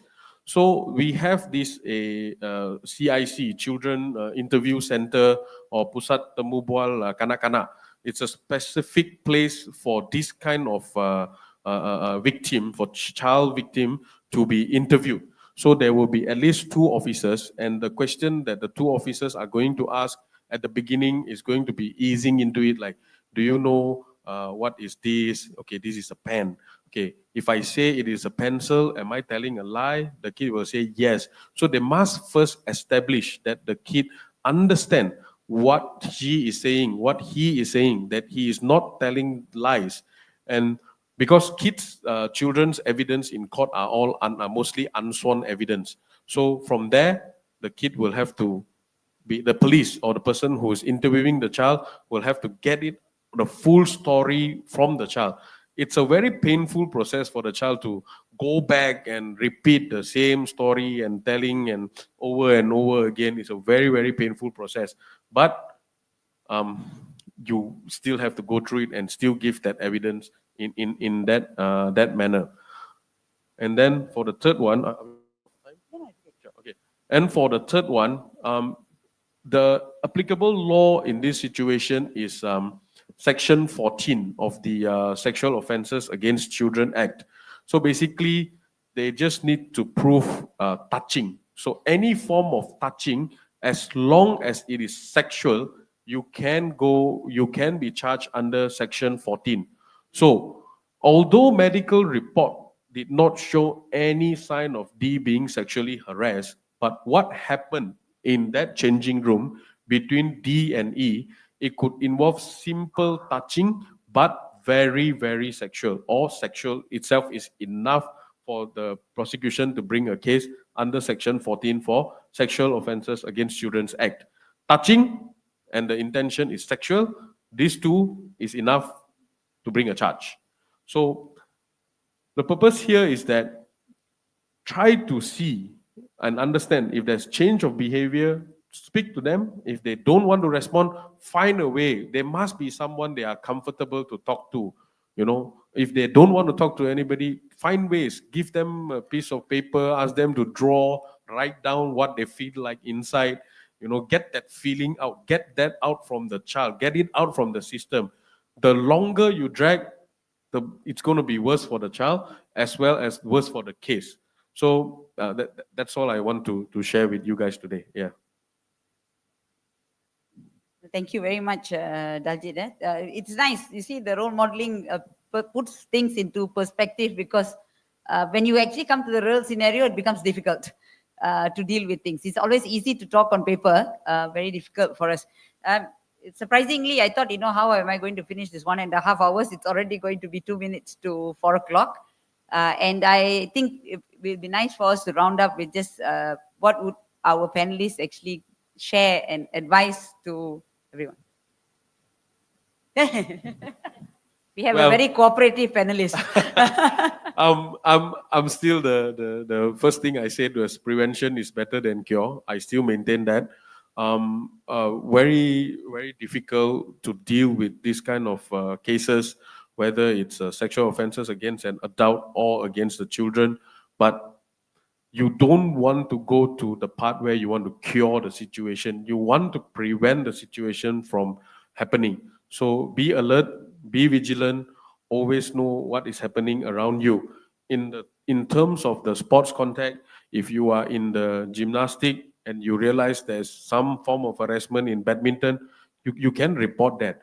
It's not that you only report it if it happens in gymnastic. You can report whatever that happens in badminton as well. The society, the community, the ecosystem must all come together, work together, be as one, and then we will march through this. We will make sure that these things goes down, not going to happen as much as possible. The more we prevent, the lesser we need to cure, the better it is for us. That's all. I agree. Following up from what Daljit mentioned, actually, what is the cure? Kan? prevention is what we can do, but what is a cure in these kind of situations actually?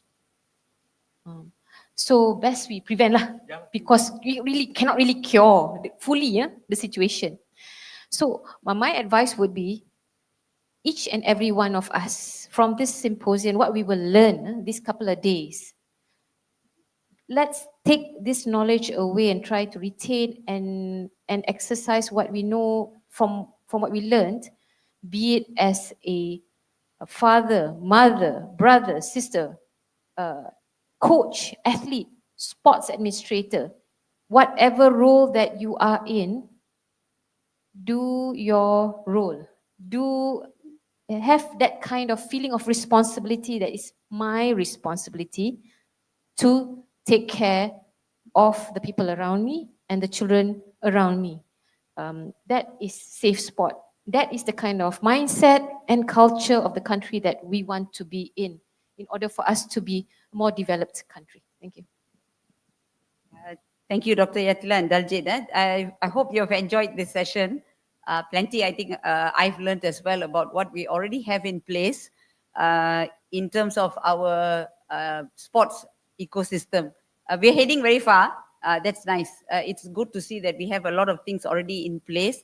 But as Dr. Yatila and Daljit said, it's important for us to take it upon ourselves. I think one of the clear things that we need to be aware is the element of trust.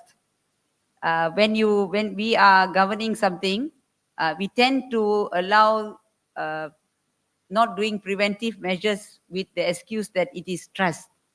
So we are always shocked and devastated by people's behavior because we always blame it on the element that we trust them and we allowed it. So sometimes this element of trust, it gives us a comfort zone.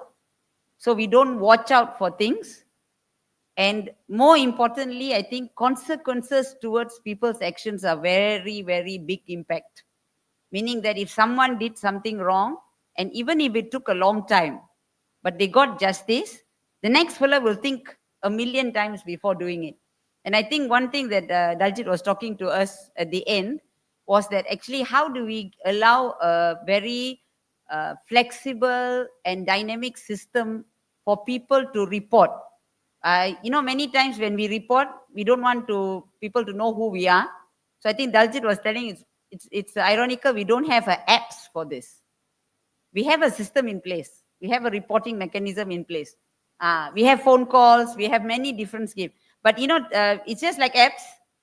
There's different ways. And currently, I think with AI, you can even create a game where it can insinuate that someone is going through something for that prompt to come up with this. So I think on behalf of the panel and myself, thank you very much for listening diligently. It's lovely to see the hall full after lunch. And let's work together so that we can give athletes and all those in sports a very safe environment, very legal and legally protected environment, and very well aware. I think Dato is asking whether we can open for question and answer session. So we can actually, because after this we have a Mentimeter. So for anyone who wants to ask questions, but you would like to remain anonymous, you can do so. There'll be a QR code that you can scan. We can share that QR code on the screen. Can we take one question? Sure, of course. Thank you. We will just continue from there. I'm Subra from Paralympic Council. I think I'm going to ask this question, which will benefit most of us here. We'll all make mistakes, right? This is from a legal point of view. A couple of years ago, this is a real incident. A couple of years ago, I happened to be an admin of a group A, right? And one of the members in that group accidentally sent a photograph of the person, I wouldn't mention which gender it is, that's a matter, semi-naked, all right? The person didn't want to send to group A, actually was meant for group individual, but it went into group A. He deleted it, apologized, but people in that group were insisting the person should be charged or resign. And so it can happen to anyone accidentally, because we get all kind of messages every other day from all kind of weird people that we are friends with. So from a legal perspective, what is the recourse for this person? Well, first things first, I don't think anyone should keep semi-naked of a colleague's photo in their phone. That would not be correct. Well, if you are sending out picture of a semi-naked colleague, although it's not intentional and it went into a wrong group, and you have apologized, etc., etc., but still, you can be charged for one of it is Multimedia Communication Act, Section 233, misuse of WhatsApp communication, which is the easier one to prove. If you want to charge for spreading of nudity or pornographic materials and all that, perhaps a bit hard because I've not seen that picture. If I've seen that picture, then I'll know to what extent the nudity or whether it's pornography or not. Clear nudity, then that would be spreading a bit of a pornography and nudity as well. Gambar sendiri. Correct. So if you spread your own photo, also you will get charged. So full on, no matter who you give it to, because the person who received it may not feel too comfortable looking at it. So that from what I know, it's these two are the clearer ones and easier to charge. Although it's only a fine, no jail time, but you will have a record permanently for a criminal offense. Yes.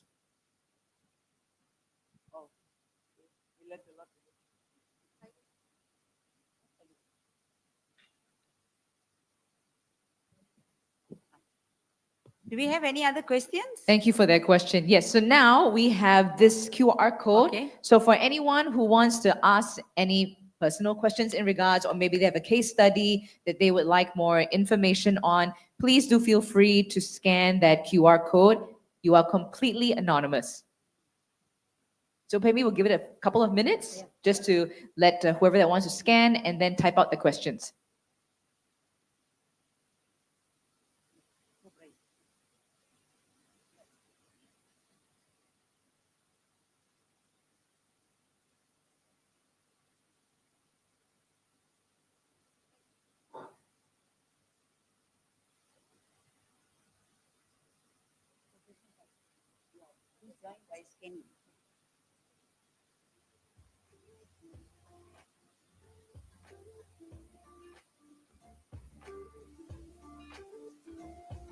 Oh, okay.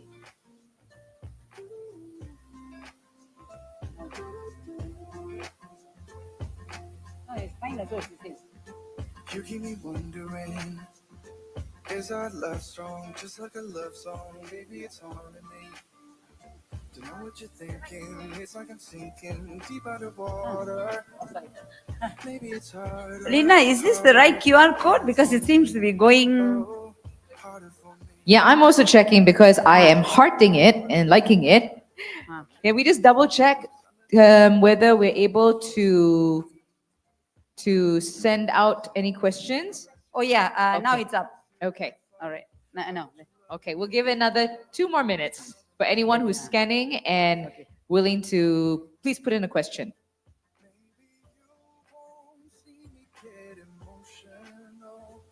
And sometimes I pretend I'm just above it all. But I want you lying next to me. Yeah, I want your body too. Yeah, body too. And baby, please don't think I run away from you. It's just I think everybody's very happy. Very happy. Okay. No questions. I do have a quick question actually, just a real quick one on all right. for myself. Like as we are talking about sexual harassment here, and then with how most of it has to deal with under 18 children, the victims that were stated, right? So how then can we make sure we prevent this? Like what kind of things can we do effectively immediately to make sure that children know what to do, parents know what to do? Should it start in the schools?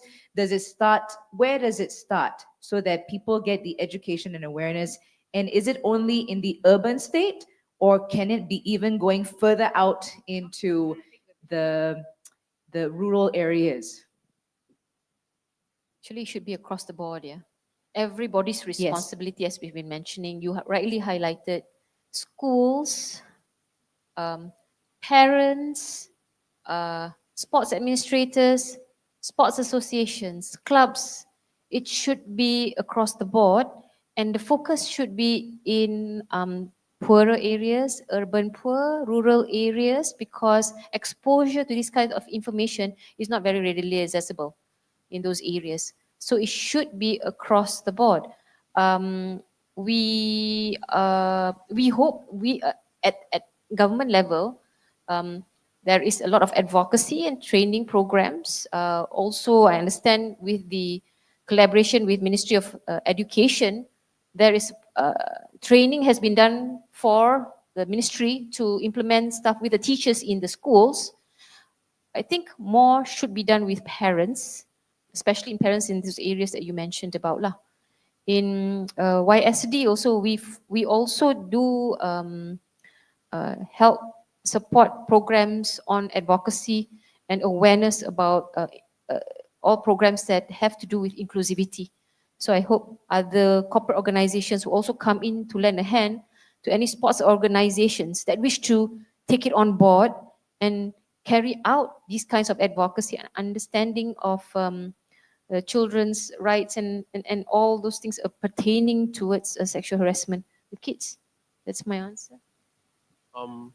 As for me, I think parents should tell the kid what is right, what is wrong, what is morally correct, what is not. I mean, I may sound a bit extreme here, but please forgive me if I sound a bit extreme. But one example that I would like to share is like, if you're a father to daughters and your daughter is like 7, 8 years old, sitting on your lap, that is okay. But your daughter's understanding of that is it is okay to sit on a man's lap. There's nothing wrong with that. So the kid will not understand what the difference between sitting on the father's lap and another man's lap. The uncle, more often than not, sexual offenses, the perpetrators are people that are close to the victim. So as parents, you must tell the kid and say, look, you can't do that. This is your father, it's different. But with your brother, with uncle, or uncle's uncle, or whoever, you can't do those kind of things. So as and when they are being told what is the right way, what is correct, what is wrong, then it will be easier for them to understand, oh, these are the things that I can't do. It is not correct. So like I mentioned earlier, I speak to my son about, in daycare, how the teacher showers him, and I ask him to show me. And I think it's, if I find it normal, I'm okay. I just leave it at the side. If I find that something is not right, then I'll just go, teacher, what is going on, Yeah. So telling the kid and making them understand in simple way would be one of the methods to prevent any form of sexual offenses. Yes, this information needs to go out to more parents. So that's where, sorry, don't mind me. That's where I was then thinking as well, how can that information go out? The reason why, even as we were having discussion, as a soon-to-be parent myself, that's where it got me also thinking, how can I prevent, how can I protect? So if it starts from a higher level, again, what is the solution? How can we start implementing it as soon as possible? Because, well, I mean, I'm thinking in my perspective, if my child is going to be born very soon, what can I know to make sure that it's a safe environment wherever she is, and also for the future children as well. It's not just for us, but future generation. How can they feel safe? So I think that's where it's still my question: how can we start implementing that effectively immediately? Where is the steps for it? Don't mind me asking. Little steps, start slowly talking to them. We start here and now, and then as long as they understand, and they I mean, a 4-year-old, 5-year-old is already able to process information, is already able to understand things. So we have, but the only way for them to understand and to know things is for us to teach them. for us to guide them. So if you start early and telling them, look, you can't touch your female students here, you can't do this, although innocent, but you have to start somewhere by telling them, and they will be able to understand very quickly. And I mean, there's something with the milk powder nowadays, and kids understand things way faster than us, you know. So I mean, I think small steps, slowly. And I think the best thing is by having a discussion overall like this, so that everyone is aligned. And then hopefully in this entire room, everyone can also start working together and be more aware for something like this. Okay, that was my question. Thank you so much to our panel. Is there anyone who wants to ask something real quick? If not, we will be heading for a tea break.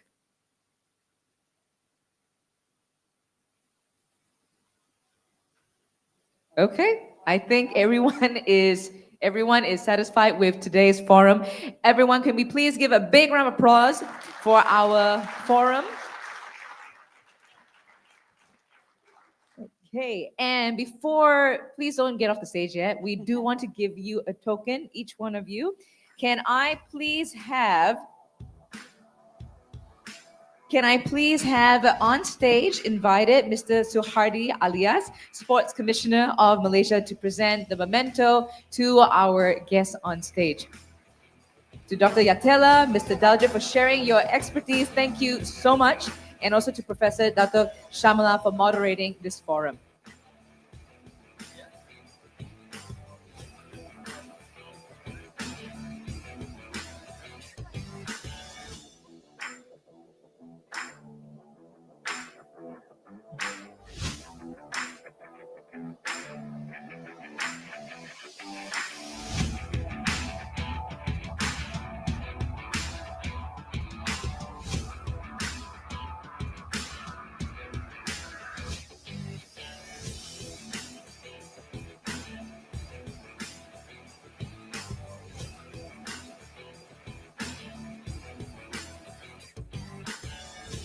Very thought-provoking forum. And again, if anyone has any questions, our panelists are still around. So everyone, please give another big round of applause to Professor Shamala, Dr. Yatela, and Mr. Daljit for sharing. And thank you so much to Mr. Suhardi alias for presenting the tokens. We're going to do one quick group photo together.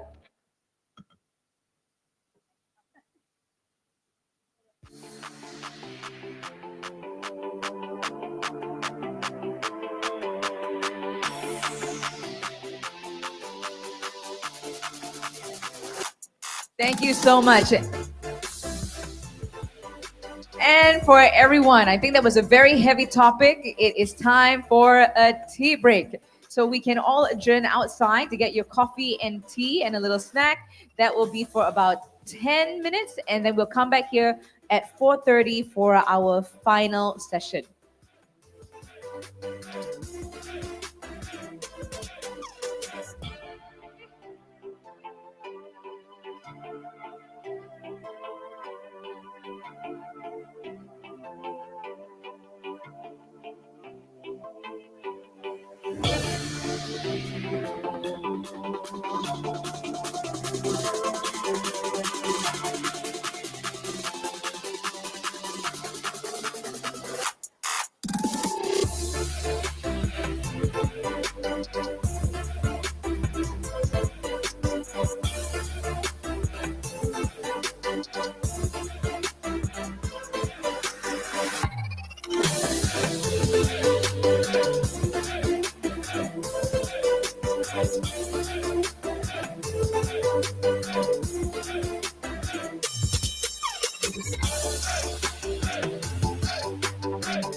Aku, Chong, Dewi. Hai, habis aku, Yin dengan takkan dengan Mamat ni. Dia ada nama lah. Memang kalah kita orang kalau macam ni. Guys, tak apa. Aku duduk dulu. Korang main lah. Kejap lagi aku join. Dia ni. Kalau kau duduk, salah seorang daripada tim dia orang pun duduk. Dia orang pun nak main juga. Main je lah. Tak pula. Karim, giliran kau.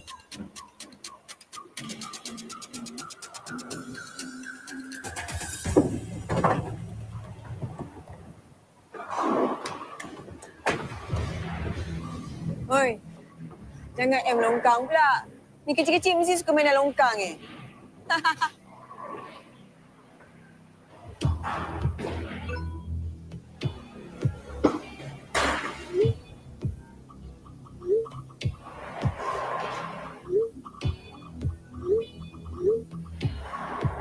Farah.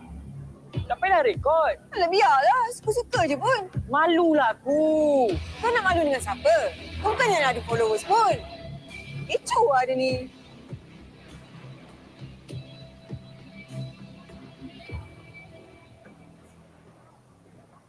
Main lah korang. Tak payah rekod. Ni kecil-kecil mesti suka main longkang Chong, aku, Dewi. Habis aku, Yin dengan Macam ni lah. Aku, Karim, Dewi. okey lah, kalau macam tu. Karim, giliran kau. Go, Karim.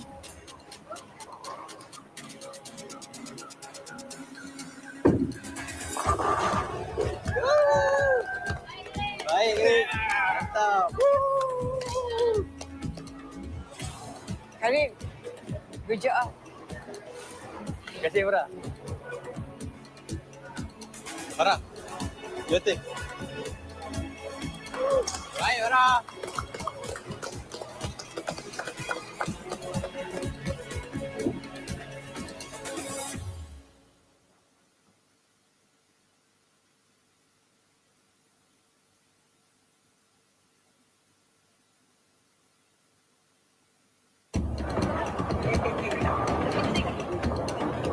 Aku, Chong, Dewi. Hai, habis aku, Yin dengan takkan dengan Mamat ni. Dia ada nama lah. Memang kalah kita orang kalau macam ni. Guys, tak apa. Aku duduk dulu. Korang main lah. Kejap lagi aku join. Dia ni. Kalau kau duduk, salah seorang daripada tim dia orang pun duduk. Dia orang pun nak main juga. Main je lah. Tak pula. Karim, giliran kau.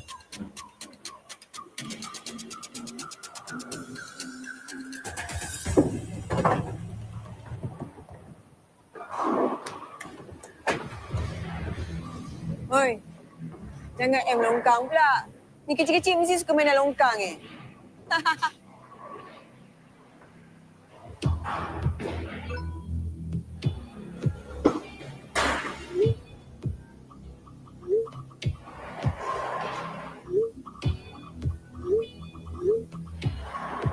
Farah, tak payah rekod. Alah biarlah, suka-suka je pun. Malulah aku. Kau nak malu dengan siapa? Kau bukannya nak ada followers pun. Kecoh lah dia ni.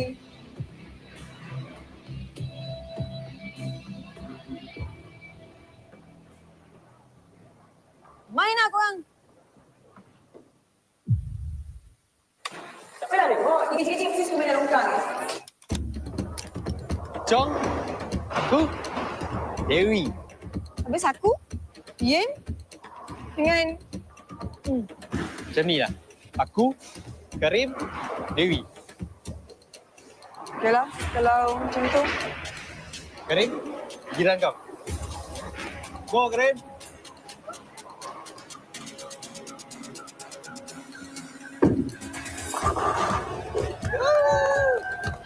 Baik, Karim.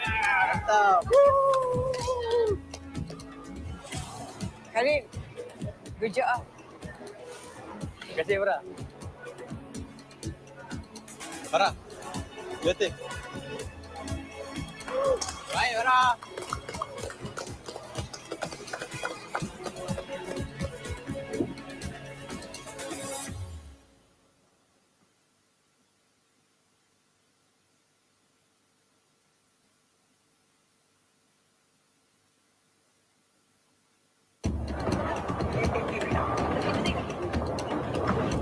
Aku, Chong, Dewi. Hai, habis aku, Yin, takkan dengan Mamat ni. Dia ada nama lah. Memang kalah kita orang kalau macam ni. Guys, tak apa. Aku duduk dulu. Korang main lah. Kejap lagi aku join. Dia ni. Kalau kau duduk, salah seorang daripada tim dia orang pun dia duduk. Dia orang pun nak main juga. Main je lah. Tak pula. Karim, giliran kau.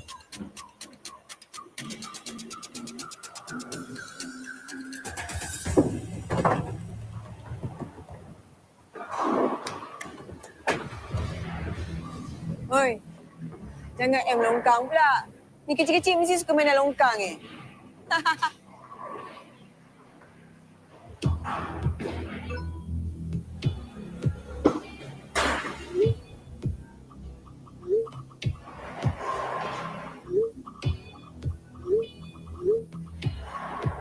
Farah.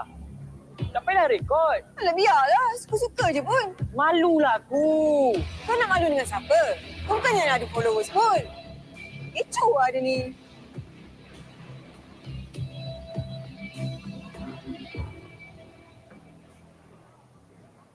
Main lah korang. Tak payahlah rekod. Ni kecil-kecil mesti suka main longkang.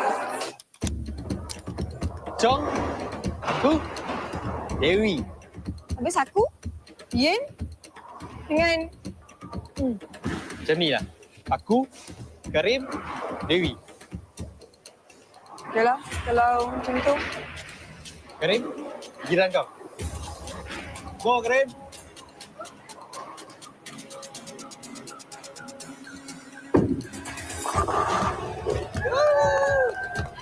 Baik, Karim. Mantap. Karim, good job lah. Terima kasih, Farah. Farah, your turn. Baik, Farah.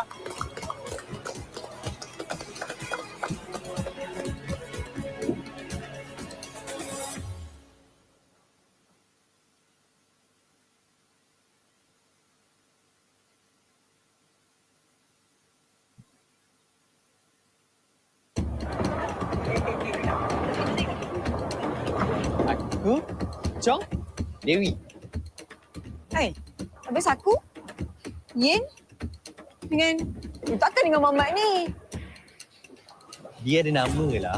Memang kalah kita orang kalau macam ni. Guys, tak apa. Aku duduk dulu. Korang main lah.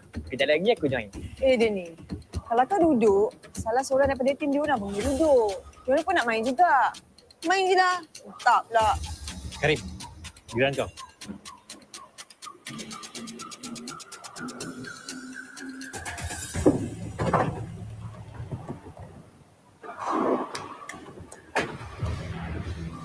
Oi, jangan longkang pula. Ni kecil-kecil mesti suka main longkang eh.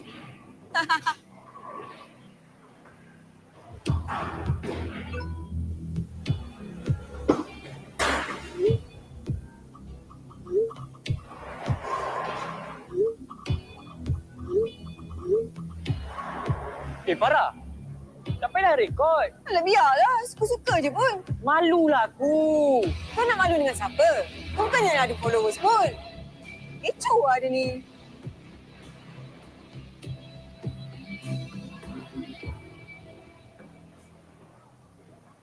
Main lah korang. Tak payahlah rekod. Ni kecil-kecil mesti suka main longkang eh. Chong, aku, Dewi. Habis aku, Yin, dengan... Macam ni lah. Aku, Karim, Dewi. Yalah, kalau macam tu. Karim, giliran kau. Go, Karim.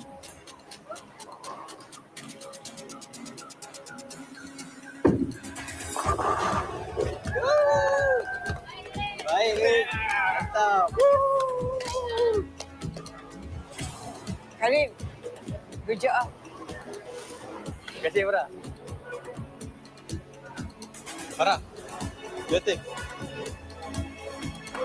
Baik, Farah.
Welcome back, everyone. I think we are ready to begin with our final session for today. So if I could just have everyone head back to their seats. Most of you already are. The next session, we are going to be touching on a topic which is very relevant in this day and age, since we have so much access to the internet. And as what Melissa mentioned, that even kids these days, 94% has the internet in the palm of their hands. So for session 6, we are talking about cyberbullying in safe sport. So for this topic, I would like to welcome someone who is the CEO of the Communications and Multimedia Content Forum of Malaysia, with over 20 years of experience in law and media governance. She has led the development of ethical guidelines for digital content. Her leadership is shaping the future of safe and inclusive media practices in Malaysia. So everyone, please put your hands together for Ms. Madiha Mahmud.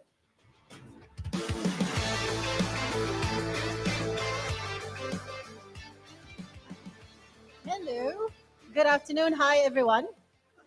First of all, I just like to say congratulations, because usually in conferences like this, at this time, half the hall will be gone. So this is probably a reflection of your discipline as athletes, or whatever it is. Congratulations. It's really good. So just as a matter of introduction, you'll believe it looking at me, but I was an athlete 30 years ago in school. And the only reason I'm bringing this up is not to say that I was an athlete, but to point out this was 30 years ago. 30 years ago, athletes, the big names, like for those of you who might have been born around the time that I was, you'd remember things or people like Andre Agassi, right? Steffi Graf, Diego Maradona. Closer to home, we have legends like Datuk Shalin herself. We had Miss Bunsidek. Yeah, and these legends at that time, we knew nothing personal about them. We knew their accolades, we knew how good they were, the medals, the trophies, we'd see them on screen, but we rarely know who they were dating, their personal opinions, their political opinions, what they ate this morning, get ready with me kind of thing. We didn't have that.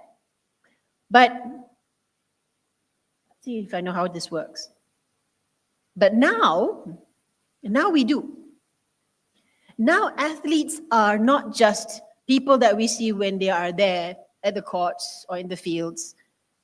Because of social media, because of the internet, we are exposed to a lot more information about them than we used to do in those days. And the more information we know, the more there is to love. But unfortunately, there is also among us who find it, the more information for them to hate. And they're not just judged for their professional performance on the field now, they're being judged from their personal stuff, their entire lives, what they say or what they do. And what this leads to is a lot of things that we need to be talking about today. And these are the things that I will explore today. Hopefully, it's more of a conversation than me just standing here and talking to you. And I want to talk about cyberbullying in the sense that recent studies have shown that 33% of social media interactions aimed at athletes, are negative, encompassing hateful, discriminatory, and harassing messages. So clearly cyberbullying is a threat. As you saw, excellent video by the way just now. There's a lot that we can do together to combat this. Now we live in a hyper-connected world.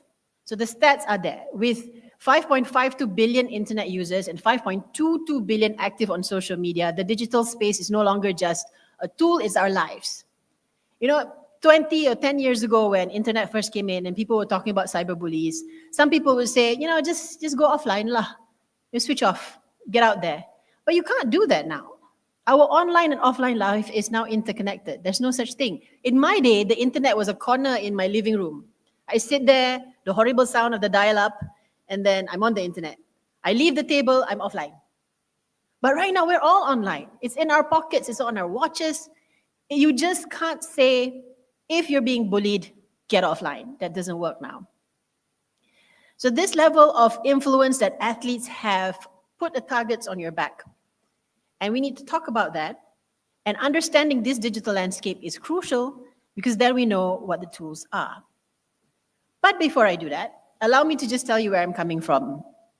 The Content Forum is an industry forum that oversees content on electronic network mediums. So we're designated under the Act. If you know MCMC, you'll understand that they're the regulators, but we're not regulators. We are an industry forum. You might recognize some of the logos there, but what this is our members range from broadcasters to telcos. We also have lawyers and academicians and NGOs who are there to make sure there's a check and balance. And the beauty of this is that we are then allowed to make our own code. Our latest member is TikTok. I'm sure you're familiar with TikTok. I think most of us are. And this helps us build policies that we hope will be all-encompassing. This is the content code.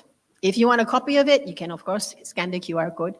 This basically puts in all the best practices and content standards that are acceptable in Malaysia, and it is aligned with the global best practices. Consider it like a playbook. It's by everyone, for everyone. When we did this revamp of the content code in 2022, we had a nationwide public consultation where a lot of people gave us feedback. We're going to do the same thing next year, and hopefully all of you will also take part in it as well. Because as you can see, the content code doesn't just talk about what content is indecent or obscene. It talks about inclusivity, diversity, and everything else as well. Now, going straight into how, this is just to show you how it's aligned with Safe Sport commitments, right? So we talk about content accuracy and dignity. We have anti-harassment provisions, promoting inclusivity. Now, all of this is absolutely necessary, but I think for today, we're going to be focusing on understanding cyberbullying in sports specifically. Now, this cyberbullying has been a problem ever since people were on the internet. Because there are good people out here, the good people are bad actors, it's online. But in sports, it takes a sharper edge. And I think you can tell me more about this because people, again, are targeting athletes not just on their performance, but on their personalities. And the rise of sports betting is making it worse. Because you are getting hate, you are getting comments of a more passionate nature because people are losing money.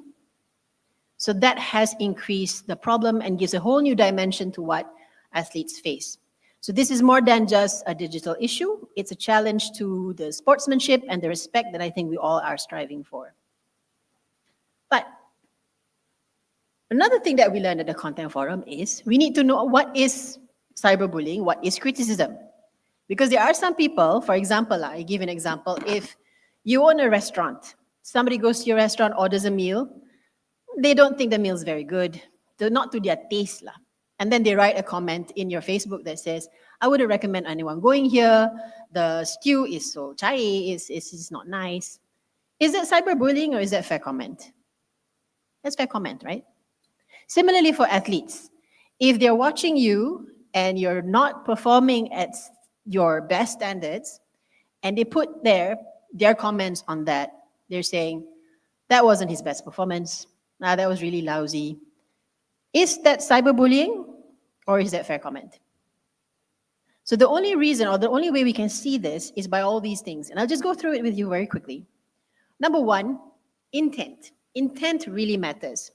Because criticism, as you all know, if you had parents, you'd be criticized, you had teachers, you had coaches, intent matters. If it's to build you, then it's criticism. But if it's meant to destroy, then it's cyberbullying. So an easy way to look at it is if you are practicing in the field and the coach is telling you, these are the things that you need to improve, that's fine. But if there's someone in the sidelines watching you train and just yelling at you that you suck, you should just leave, you should stop doing sports, that's bullying. So that's the difference between intent. Tone and language is also the same thing because aggressive language then turns the words into weapons and what's said really needs to be seen as well. And then focus. This is what I mentioned earlier. If the criticism stays on the game, it stays on you as a player, that's still fine. But once it's attacked your appearance or your race or your religion, that's probably not even cyberbullying anymore, that's going into hate speech. And we'll go more into that later. Then there is persistence and repetition. And this one is easy. It's just like one comment, tak apa, it's fine. But when there's a barrage of negative comments across all your social media platforms, they follow you from TikTok to Instagram to Facebook to WhatsApp to groups, that's cyberbullying. It's like an alarm that's constantly ringing. If it's just one chirp, that's fine. Next is the context and the platform. Again, this is where, if you notice, cyberbullies like to slide into your DMs, or they go into a public forum where your reputation and the visibility of it is even more clear. Then the emotional impact of cyberbullying is a lot more, and then there's audience involvement. If you notice, there is a tendency for cyberbullies to get people involved, to cari gang lah. So this is also crucial because it then turns it into a whole battlefield. And finally, privacy invasion. The moment they start doxing you, full name or anything else, then you've gone right into the realm of cyberbullying. So case study, if you all recall, and this is where I want to talk about, I'm sure you all know, one of the most celebrated athletes in Malaysia, Dato' Azizul Hasni. And this was after the Paris 2024 Olympics. If you remember, he missed a chance to secure Malaysia's first gold. And his social media was flooded with comments. So they are the nice ones who are saying, you did your best, it's not your fault, all these good stuff. But there were a lot of people as well who were completely attacking the guy. And the beauty about, I'm sorry, I'm going to call them netizens. The beauty about netizens is they may have never ridden a bicycle in their lives. Some are football fans. They may have never played even futsal in their lives. But when they are watching sports, they are more experts than the coaches. They will tell you exactly what you've done wrong. They know everything. And the volatility of that is that it becomes very toxic. So this is what happened. Now here's a question I would like to ask all of you. If you scan the code, please do respond for me as well. There's no right and wrong answer. I just want to know, is this cyberbullying?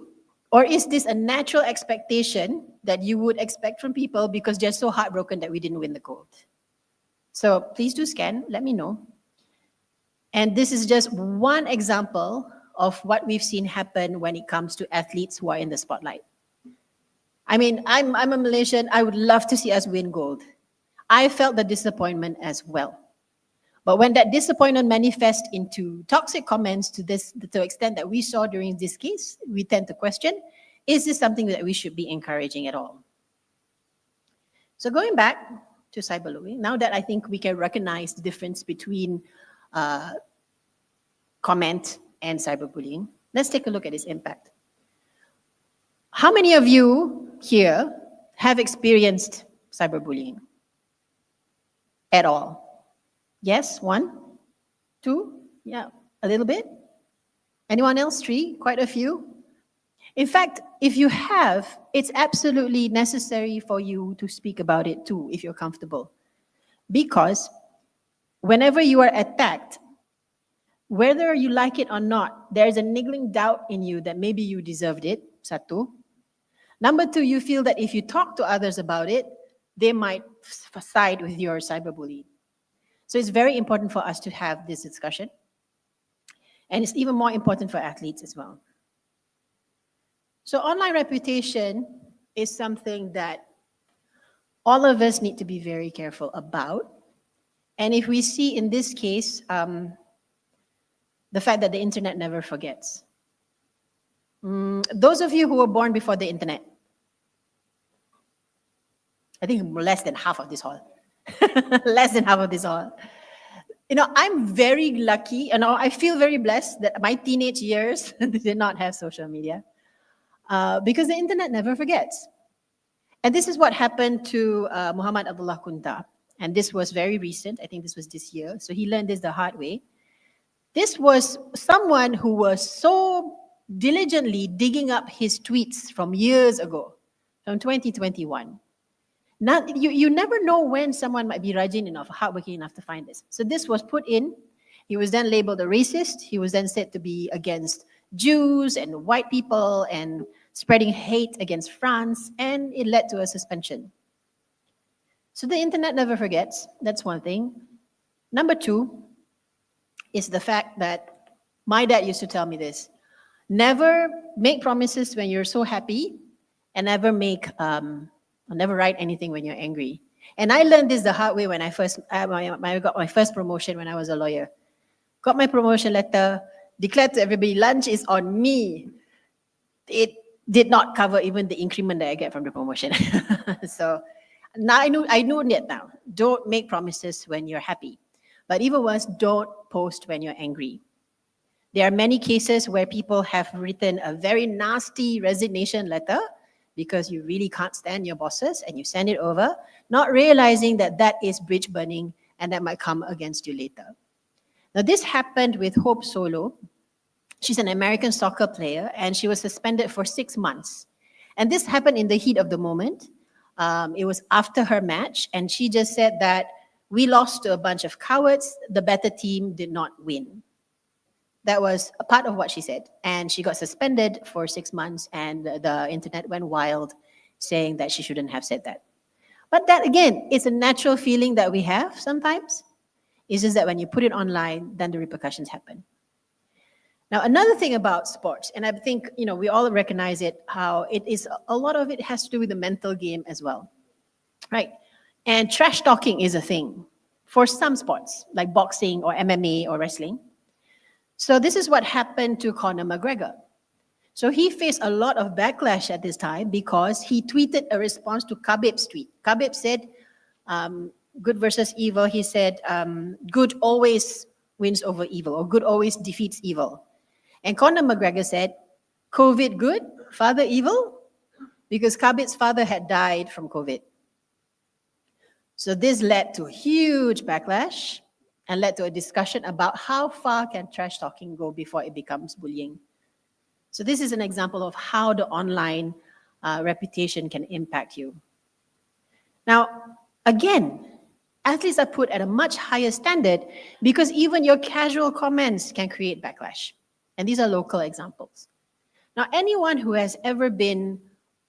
watches, you watch World Cup, you watch any match, if you've got your phone in your hand or you're watching on your laptop, you start commenting in Twitter or Facebook or something, it gets heated, right? Everyone has done this, or at least most people have done this. So this is what happened with Intan. She was watching the match and all she did was say that another stupid sub from KPG, a stupid decision from the coach. I cannot name a single football fan who has not said something like this. But because she is an athlete of national stature, somebody picked that up and made a big deal out of it. And of course, she had to apologize for this. Another example is with a national hockey player. She tweeted in a conversation, and this was a conversation about a concert. And in this concert, there were discussions about the community who went to watch it. And she said, she made a comment about how it would smell in the public transport. Not necessarily the smartest thing to say lah. But we have seen people do this online. But because she is who she is, the spotlight became even harsher on her. And of course, she had to do some damage control. She had to apologize and explain. And I feel that, I'm not sure what happened, but there were talks about action being taken. So this just tells you is the whole Spider-Man thing, with great power comes great responsibility, same thing. With great influence comes great scrutiny, especially from our netizens. And it's not just the sportsmen. If you recall this, I don't have to play the video, but if you had watched this, the sportscaster at that time during the match made a little comment, a minute maybe. He just said that, Lizzie Jia was not very friendly with the reporters. Maybe he should be a lot more accommodating to them because the reporters are the ones who are building him up. So that was what the reporter said. Was this a fair thing to say? Anyone? Was this a fair thing to say? Because what happened was everyone was not happy with the sportscaster.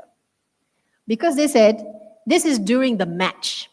The only emotion, the only comments that you should be making is to build the guy up. It's not the time or place to be talking about this. So what happened was the sportscaster, I believe, he was suspended. So this is the nature of the sports community. Whatever comments that you make can come and bite you in the end. Now, this slide highlights the common theme of cyberbullying that athletes face in sports communities. So there's name calling, there's racial abuse, gender bias, doxing, and these attacks go beyond criticism. It targets personal and professional things, and it often causes long-lasting harm. Now, I want you to take a look at this, and I want to help again. When I give you this QR code, you tell me, who do you think, or what do you think is the most common type of online abuse faced by athletes? And who do you think gets it worse? The reason why we do this is one of the things that the Content Forum does is we need public feedback to find out, on ground what the experience is. Talking to a hall full of athletes and sportsmen is new to me. So I had to do a bit of research for this, and I would really like your feedback. What do you think in the sports community is the worst thing that happens? Anyone wants to make a guess? I'll just tell you anyway. Research has shown, and the data is clear, that sexist and racist abuse alone accounts for nearly half of harmful messages reported online. And these are not isolated incidents. They are part of a larger pattern that thrives when users fail to understand the boundaries of respectful behavior.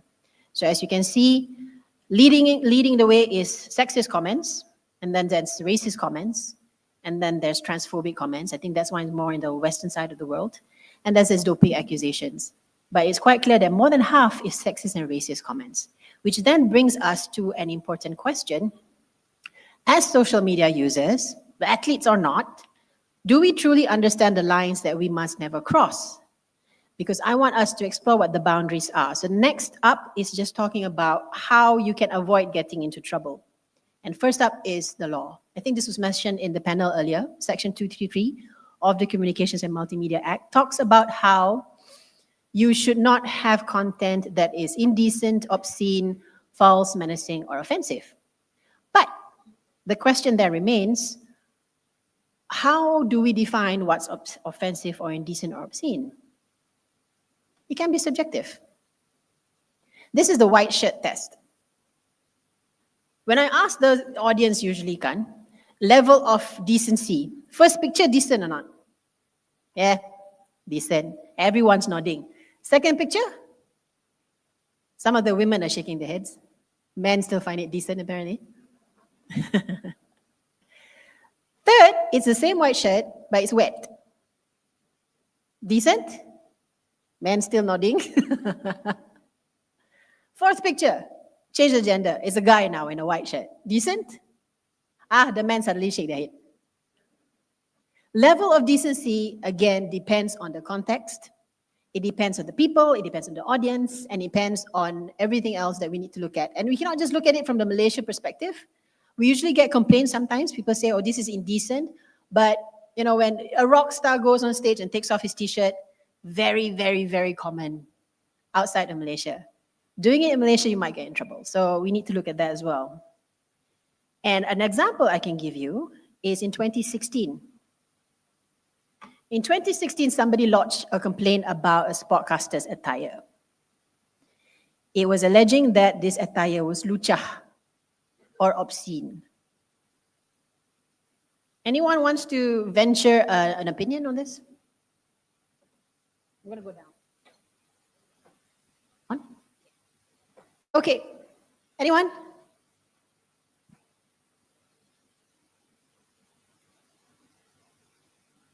Yes? No? Yes. I was joking, but in comparison, if someone wears a sari, do you call it lucha because you can see the stomach also? All right. Is she saying true? Somebody wearing a sari would show the same thing. Anyone? Sir?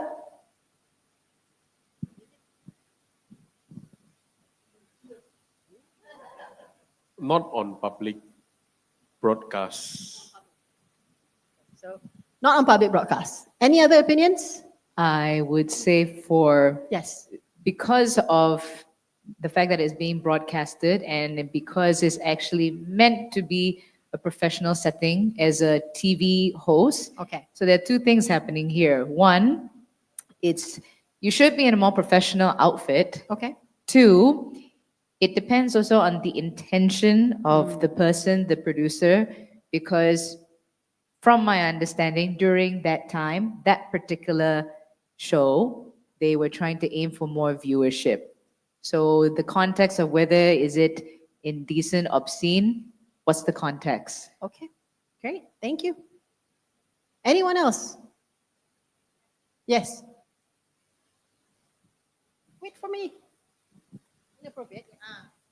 We have to be precise about terms. Inappropriate or unprofessional is not the same as obscene. Excellent. You have a background in content regulations, isn't it? Because I'll share with you what the findings were. Now, just to share with you, the Complaints Bureau under the Content Forum is headed by a former AG, but it's also represented by each member of the category of the Content Forum. So there's a broadcaster representative, there's an NGO representative. So they sat down and they had to analyze this and watch it and consider all these opinions that was just shared from the floor. And the first thing we need to look at, just like what the lady just mentioned, we need to look at what this accusation is. They're calling this lady wearing something lucha, wearing something obscene.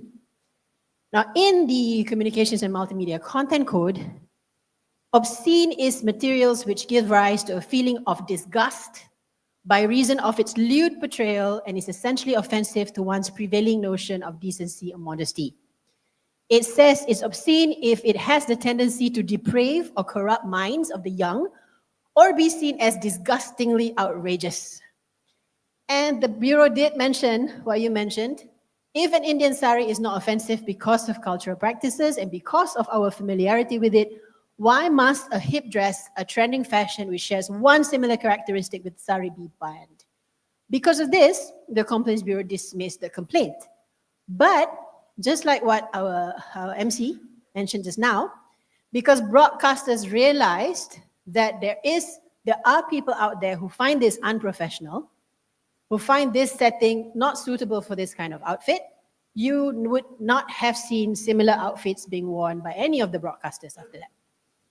So this is how self-regulation works at the Content Forum. Walaupun, even though the complaint was dismissed, they took the prerogative not to have it ever again. Amy, where's Amy? Amy, you saw who gave comments. Please give them something to remember us by. Now, this brings us to a simple topic about how women have long been the primary targets of violence, both offline and online. Betul ke tidak? Right? No matter what you do, you could be a woman, CEO, an athlete, a singer, a celebrity, a politician, you would get comments that your male peers would not get. And we all know what those comments are, right? So whether we wear what we wear or what we don't wear or what we do, whether we stay home, whether we work, whether we send kids to babysitters or we don't, there is always something. Whether you breastfeed or you give formula milk, there's always something. Everything in a woman's life is seen to be fair game for hate and scrutiny. And that's why we have in the Content Code part about online gender-based violence. And this slide just reveals the harsh truth. Online violence disproportionately targets women, with 38% of women experiencing it and 85% witnessing it. This isn't just a personal issue, it's systemic. And as female athletes, the scrutiny is even more harsh, with 87 of abusive posts targeted at female athletes, 87%. That's absolutely amazing. And let me tell you about a story that highlights the brutal reality of cyberbullying faced by athletes. This is British track and field athlete Holly Bradshaw. So from her teenage years, she was subjected to relentless body shaming. They were talking about how in her first major competitions, after a disappointing performance, which happens to all of us, social media users called her unathletic and even fat. And if that's fat, I don't know what description can be used for me. But as a young athlete, you can imagine the comments were very devastating. Now you fast forward to 2022. This was at the World Championship. There was a freak accident, which led to her withdrawing from the competition. No empathy. The netizens were brutal again. She was mocked. She was given a wave of abuse. They even said, "You're so big, you even snapped the pole," which isn't true, of course. So this isn't just criticism. This goes beyond that. This is bullying. And stories like hers is how we tackle cyberbullying, or why we tackle cyberbullying in sports and why that's important. Now, closer to home, we have former national gymnast Farah Ann. Now, she was hit by waves and waves of lewd comments and abuse about her attire at the Tokyo Olympics. If you remember then, it was bad enough that the Content Forum also had to issue a statement to tell people to knock it off.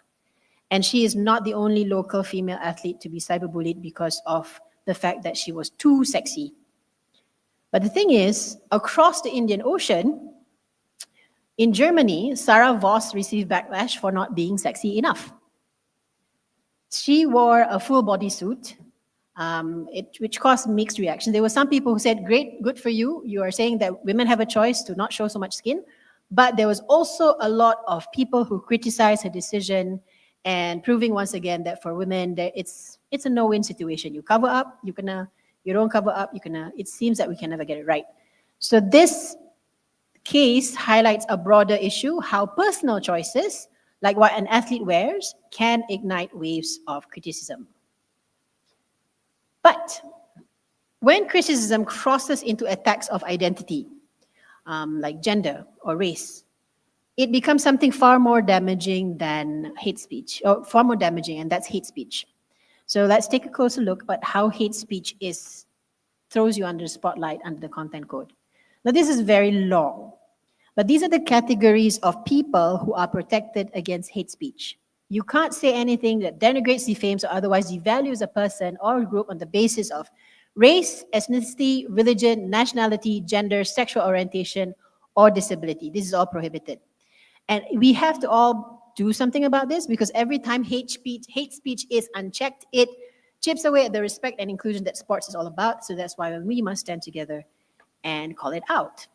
But the problem in Malaysia is dealing with curse words in multilingual Malaysia is very difficult, because we have different languages, we have different dialects, we have different slang, right? Okay, so what makes it even more difficult now, going back to language, right? What do you ask for usually when you learn a new language? Curse words. Betul, it's true. I can name a list of curse words in Tamil and Mandarin and Hokkien because I went to school with them. But that's all I know. So I can't have a conversation with people and I get in trouble. But it adds a little bit more challenge now because we have new words being developed. Because content moderation on social media, you can't say these curse words, right? They will mute you, or you just can't. So this leads to new stuff. It's called algo speak.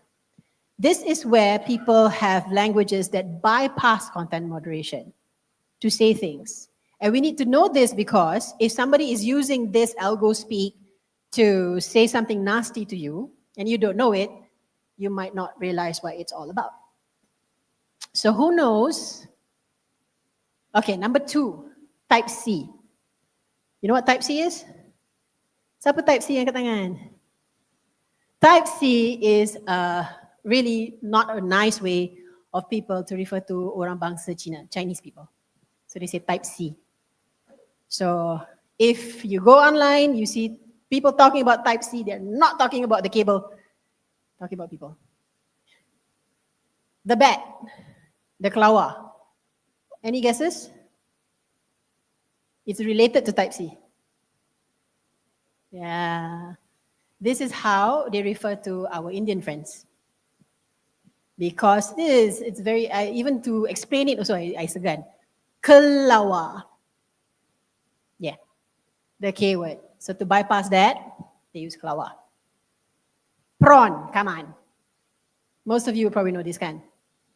Or tak nak mengaku. But prawn is porn.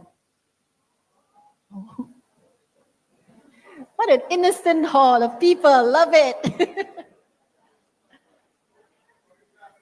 Okay, so that's prawn. They also use corn or prawn. So if you've got a son who's exchanging prawns or corn, you're not exchanging food. Next, Proton logo, anyone? This one, I spotted quite a few. I didn't get to screen cap it in athletes punya Instagram. If you post a picture, ladies, and you see bawah tu Proton logo, Proton logo, Proton, and now even Tesla, they are referring to, excuse me for sharing this, yeah, the camel toe. I don't see, yes. Sorry, what? You know this? You're old. You're too old for this. You're not too old for this because you need to know. Yeah, so this is how creative people get. So Proton, people have caught on, so now they call it Tesla. So you see this in women punya postings, especially gymnasts and people who do wear leotards. And then they'll say, logo Proton or symbol Proton or Tesla. Grapes. Grape. Rape, yes. Grapes is the way for them to talk about rape by bypassing the content moderation.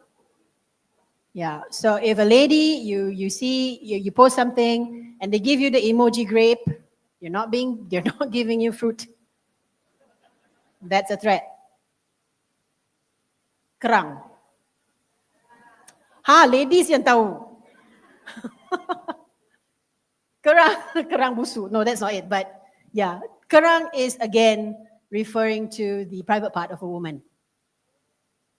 The peach. Yes, the private part of man or woman. Just flip them over. New day. This one is usually if it's audio. Just say new day. Yes, nude. Because if you say nude, let's say you're on TikTok, you say nude, the video shut terus.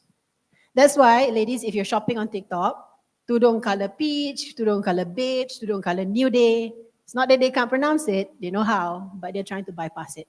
So new day. Last kali, siapa tahu dapat hadiah? What is that? Yes. Kat belakang.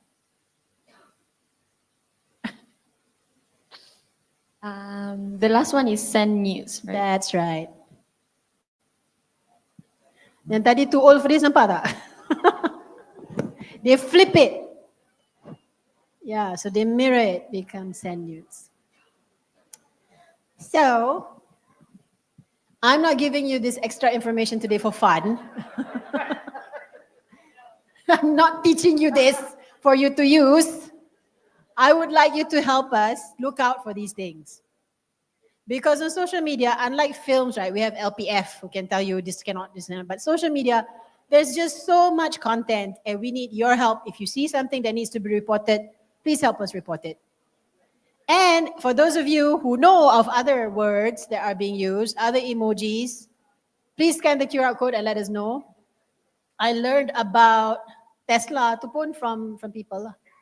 And after I learned about it, after I learned about the symbol Proton, then we looked at the Instagram comments and then we realized, yeah, people are using it to harass women. So do share if you have any of such information for us to also share with others.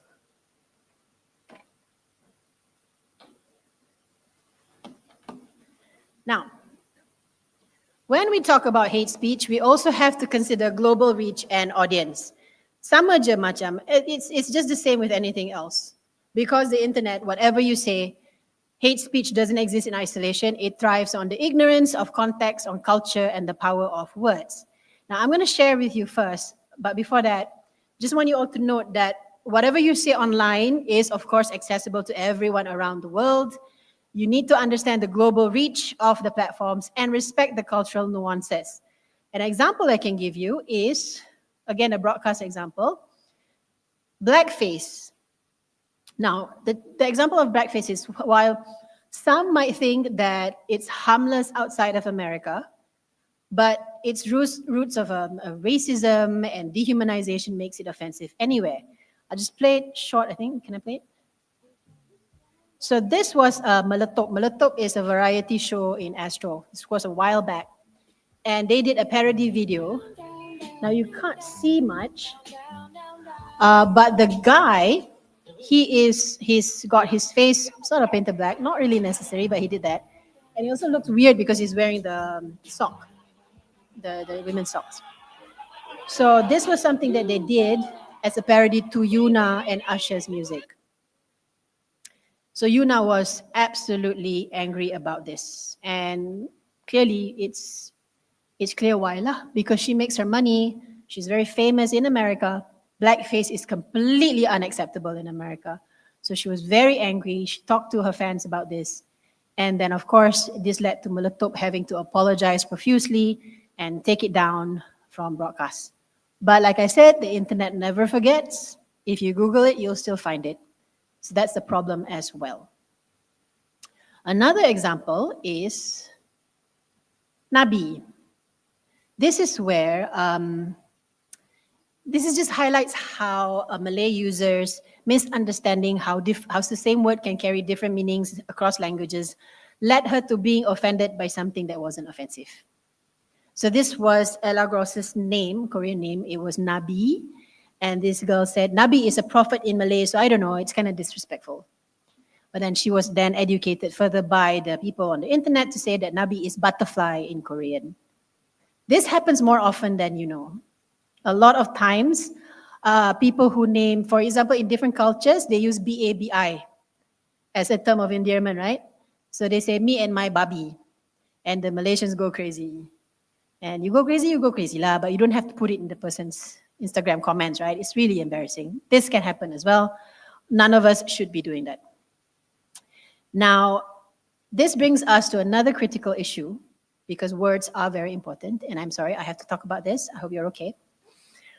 The way we communicate online, especially when addressing vulnerable individuals, can be a very important thing. And I want to talk about this because I find that a lot of people don't know that suicide contagion is a thing.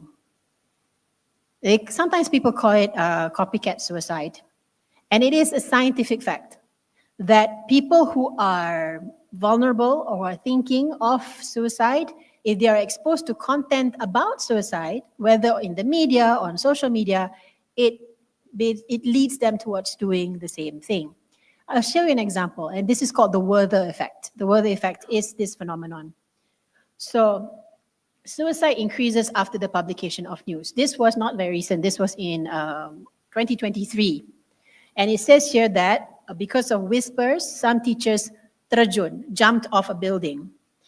And this was or is considered unethical reporting of suicide because you tell people the method of suicide. Look at the date. That is March 18, 2023. After this report, there were more and more cases of suicides, the same method. This happens, and it clearly happens because a lot of media, and we're talking to the media about this, are putting in things that they shouldn't. If you remember, I don't remember if it was this year or last year, there was a Korean celebrity, an actor, Korean actor, he was in Parasite. He died by suicide, and the media shared the method on how he died by suicide. And it was a unique method that not many people knew about, but because it's in the news, more people knew about it, and more people attempted to do the same thing. So we talk about this quite a bit at the Content Forum about unethical reporting of suicide.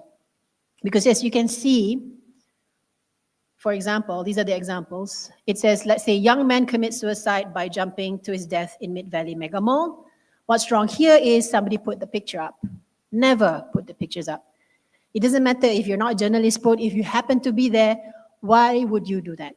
There have been so many cases of people who found out that their loved one died through social media. The police haven't even had a chance to talk to them. Secondly, below there, ada arang berasap bersama mayat ditemukan dalam kereta. This is the Korean actor that I was talking about. Mahu bunuh diri kerana isteri minta cerai. I wanted to kill myself because my wife asked for a divorce. This is the reasons why people want to die. Malu gagal peperiksaan, lelaki mahu bunuh diri. Embarrassed by his results, he wants to commit suicide or die by suicide. All of this, which is a reason, what it leads to is if you are in a similar situation, if you've just been divorced by your wife, if you've just failed in your exams, what else is here? I think there was something about handphone being taken away. Yeah. Or pindah sekolah and all these things. People who are vulnerable to thoughts of suicide, reading this, it might be the last thing that actually leads them to doing it. So this is also something that we continue to talk about when reporting or even when talking about sensitive topics like suicide. The difference between harm and hope lies in the way how we communicate. So usually people say do's and don'ts dulu kan, but I put don'ts first because the don'ts are the ones that we need to be very careful of. Don't sensationalize headlines. If you see media that's doing that, please report them to us, and don't engage with such content. Sharing of explicit details, sharing of the suicide notes, publishing photos, these are all not good. The suicide is no longer a crime in Malaysia. There is absolutely no need for us to talk about suicide other than to talk about suicide prevention. So if it's just to go, how people go, oh my goodness, he died by suicide. What did his mother do? Why didn't the parents do anything? What did the girlfriend do? These are not constructive conversations and we shouldn't be part of it. And that's the part where I want to talk about how these small yet significant changes create a culture of empathy and awareness when we do the do's. So again, I call out to you, mental health issues are on the rise now, maybe because of awareness, but also the pressures of life can be quite tough, I think, for athletes as well. So be very careful about what you share in your WhatsApp groups, in your social media, because for this particular content, it is a matter of life and death. Now, responsible communication isn't just about what we say, it's also about what we choose to share. And viral posts, whether true or not, can spread really fast. And I do call upon all of you to think about the simple fact that now, because we have the phone in our hand, right? Almost the first thing that people do when they're driving by a car crash is to pick up the phone. Not to call the police, but to wind down the window and record for some reason. And we need to think about why it's crucial to pause before we click share, because of one example that I'd like to give you. If you remember the Elmina plane crash, it resulted in multiple injuries, multiple casualties. Now, this happened last year. And we saw on social media images and videos of the victims way before the ambulances and the police and firemen came. And there were several families who learned about their family's death at this incident based on social media. You can imagine how distraught they are when it's WhatsApp forwarded to them of people who are burning or dying or dead. So this is quite common these days. People come across an accident, they do this, and we call upon everyone not to do it. We put out a statement to say that, we have noticed a troubling trend with this, and we want people to emphasize on not adding to the viral. Now, a less sensitive one, though, is when you record strangers in public and post it online. Now, this happens quite a bit, and sometimes I get worried, I sometimes like to eat alone by choice. I have friends, but I do like sometimes to go and eat alone with a good book or just eat alone. I'm not on my phone, I'm just eating. I always fear that someone would take a record of me eating alone, put it on TikTok with a sad song, and talk about how this makcik tak ada kawan and stuff like that. It scares me to death. Because it does happen. And for this case, this lady, she was at the Merdeka Parade. She was pregnant, nowhere near giving birth. She was, I think, first or second trimester. And this person was then recorded by a stranger who put it on TikTok and said, oh my God, she's about to give birth, poor thing, etc., etc. The problem is this led to a whole outrage because she just got married. Tak sampai 9 bulan kahwin. You haven't gotten married for 9 months and you're being blasted online by saying that you're about to give birth. What does that say? So all the makcik-makcik, or the pacik-pacik, the whole family and friends are all talking about, shotgun wedding. You were probably pregnant before you got married, which is not true. So what they did was they wrote to the person, to the portal who put this up and said, what in the world, why did you do this? You didn't even ask us what was happening. So the guy says, we asked the Rela people. How would the Rela people know? And if you look at the video, you can tell she's not 9 months pregnant. But the whole conversation about how she was probably pregnant out of wedlock was already way into the internet. And the problem with this is, if you put fake news kan, it spreads really fast. If you put the correction, it doesn't spread. Why do you think that is? A lot of people, sebab they accidentally shared the fake news, and then they find out the truth, they rather like pretend it didn't happen rather than admit that, oh no, I spread fake news. And if if you've already invested in the conversation, like if you were attacking the woman, you know, you're so heavily pregnant, why would you go to a Merdeka parade, blah, blah, blah, you blast her off, and then when you learn that she's only a few months pregnant, you're a bit embarrassed about it, but you don't want to highlight the embarrassment by talking about it, so you don't talk about it. So not many people know the truth, but everybody knew the lie. So be careful about sharing posts, making things viral, because it might get you in legal trouble, because this portal was then being sued. But what happens if you do make a mistake? Very simply, it can happen. In the digital age, mistakes can happen online. It can be devastating. But what we always tell everyone to do, no matter what age you are, no matter where you come from, please seek guidance. For athletes, seek out your coach, your team, your PR representative. Just don't navigate this alone. Next, you have to take action. You have to create a plan that goes beyond just words. You have to show that the mistake, you're trying to fix the mistake, real corrective steps. And then this is important for athletes, especially if people know who you are. You have to craft a professional response, showing accountability and empathy, that it's not just about damage control, that you're committed to growth. And please make sure that you get people to help you with this, because if you're on the internet, you'll find sometimes the apology makes things worse. And finally, monitor the response, because if your apology actually did make things worse, you might have to issue another apology or find another way to deal with it. Now, mistakes can happen, but how you recover is what sets you apart. So it's not just about fixing the mistake, it's about showing the character and integrity and things like that. Now, we always share this, the quick fix, 3 A's. Acknowledge, amend, and apologize. First, acknowledge the error, mengaku saja, as soon as if you do something wrong. Amend it. It could be editing your post, it could be taking it off, but you have to make sure that your fixing of the mistake is as visible as the mistake. And finally, apologize. And when you apologize, it has to be a sincere apology with no excuses. This also works with bosses and spouses. Trust me, it's been tried. So yes, fix the 3 A's. Next is defensive strategies. So this is where we talk about how you recognize cyberbullying and prevent it from escalating. And the first thing is, in sports, that you say, the best offense, the best defense is a good offense. Same thing. The same principle, you must make sure that you don't overshare. I'm sorry. I think when Facebook and Instagram just came out, everybody was sharing everything.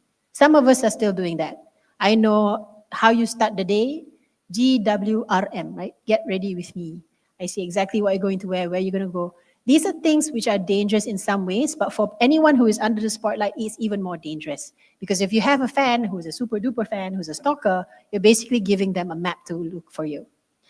Now, oversharing makes you vulnerable, so we would really make sure that people don't overshare. Because, for example, a case study that we can share about is Catherine Lee. She's not an athlete, but she is a pianist and she's an influencer. She was sharing on her Instagram stories about there was an unauthorized transaction, but it accidentally revealed her bank balance of 40 million ringgit. Yes. This disclosure, of course, led to a lot. People, Instagram stories, you think people don't scrutinize, they do. Even if you do the font really small, if they want to, they screenshot, then they zoom. That's how detective skills are within the netizens. So they look at this, and what happened was she got accusations from netizens that she was trying to show off, she's an attention seeker. But even worse, there are people who started to play detective to find out how she had so much savings. So this led to a lot of hassle on her part. So this is just the technical way the Content Forum always talks about, is that you must limit exposure. This is the most effective way to reduce opportunities for harassment. So I won't talk much about this. You probably know you have to manage your privacy settings. There are moderation tools. There's even, for example, on Instagram and TikTok, you can filter words. If you don't like people using harsh words to you, if you're being called a certain name, you can put that in and you won't see it again. This works especially if people have given you a bad nickname. It's a nickname that they're using to torture you on, so you can use that as a filter. And recognizing the signs of cyberbullying is also very important. Within yourselves, if you're a coach, you need to check your athletes as well. First, we look at emotional distress. It can also lead to people seeming that they are overwhelmed. Second, if they avoid social media, if they are suddenly stopping engaging online, that's sometimes an issue as well. And finally, decreased performance. It's the same thing for office juga lah. If you are, your day-to-day the responsibilities tend to be missed because you're distracted by the cyberbullying that's happening. So one more thing that I need to just go into is the fact that the social media is a very unique playing field or battlefield. And we can explore this by looking at this phenomena where even the smallest spark can lead to dogpiling and cancel culture. Contohnya, this mob mentality is, and I'm sure you've noticed it before, it's not the first person who puts in a bad comment, it's the second one. Because the moment somebody is supporting it, more people will dogpile on it. And this is why it's called dogpiling. It leads to harmful actions like dogpiling, and this can be really, it can really impact you. Contohnya, an example, is Donglegate. Don't know if you've heard about this, but this was a case where it was a programming conference, just like this, it's a conference. So these two guys were talking to each other, and then in front of them, a lady turns around, takes a photo of them. And sometimes you don't think anything of it, because sometimes when you go to conference, you take a picture of the conference, macam, bukti you hadir, for example. So they didn't think anything of it. So that picture was then uploaded or shared on this lady's Twitter. And she said that these guys were talking about dongles, and they were talking about something that's nasty and not good for women. So what happened was, the organizers sought out these two guys and got them out of the conference hall. And then everybody started dogpiling on the man, saying, this guy shouldn't be talking about this in a conference, etc., etc. And what happens is the man got fired. Same day, got fired. And then the man comes up with a statement to say what actually happened. So he said that he and his friends was just talking, they were talking about actual dongles, it had nothing to do with any sexual innuendo. And then he said, this woman didn't even ask us or confront us, she immediately put it on Twitter, and now I'm fired. So what happens is the netizens turn against the woman. They all say, why are you so busybody? Why did you do this? Why are you taking offense? People were not even talking to you. And of course, she gets fired. So on a simple situation like this, mob mentality got two people fired when it could have easily been dealt with. Which leads to another fact that such quick reactions can also lead to cancel culture. And if you all know cancel culture, we know boycotts. But people are also being cancelled for certain things that may not necessarily be something they should be cancelled for. Everybody ada silap cakap. I swear to you, if I could be cancelled in my teenage years, I would have been cancelled every day. Because at certain times you say things out of passion or the heat of the moment. Sometimes you can even get cancelled for not saying anything. This lady, her name is Shamimi, she is an influencer. She was cancelled for a while because she refused to say anything about the boycotts. The reason why is because she was being sponsored by some brands which were in the boycott list. So merely by not saying anything, she was already getting into trouble. Now, at the Contact Forum, we feel that cancel culture is a double-edged sword. It does lead to some accountability, but the question that remains is, should we allow this to be a culture? Is it really a force of justice, or does it risk being a tool for harm? And the reason why is because of this. There's no due process. No one is investigating what's really happening. Number two, it amplifies an unrealistic expectation of perfection. It leaves no room for growth. And then it also, again, can backfire. And finally, it does stifle freedom. How many of you, just by a show of hands, think that cancel culture is good? It works. Anyone? A most recent example I can give you is that not very famous, he's the only astronaut, the Malaysian astronaut. His brother-in-law was found or convicted for a crime. And everyone wants to cancel the astronaut and his wife because they are not speaking out against the crime.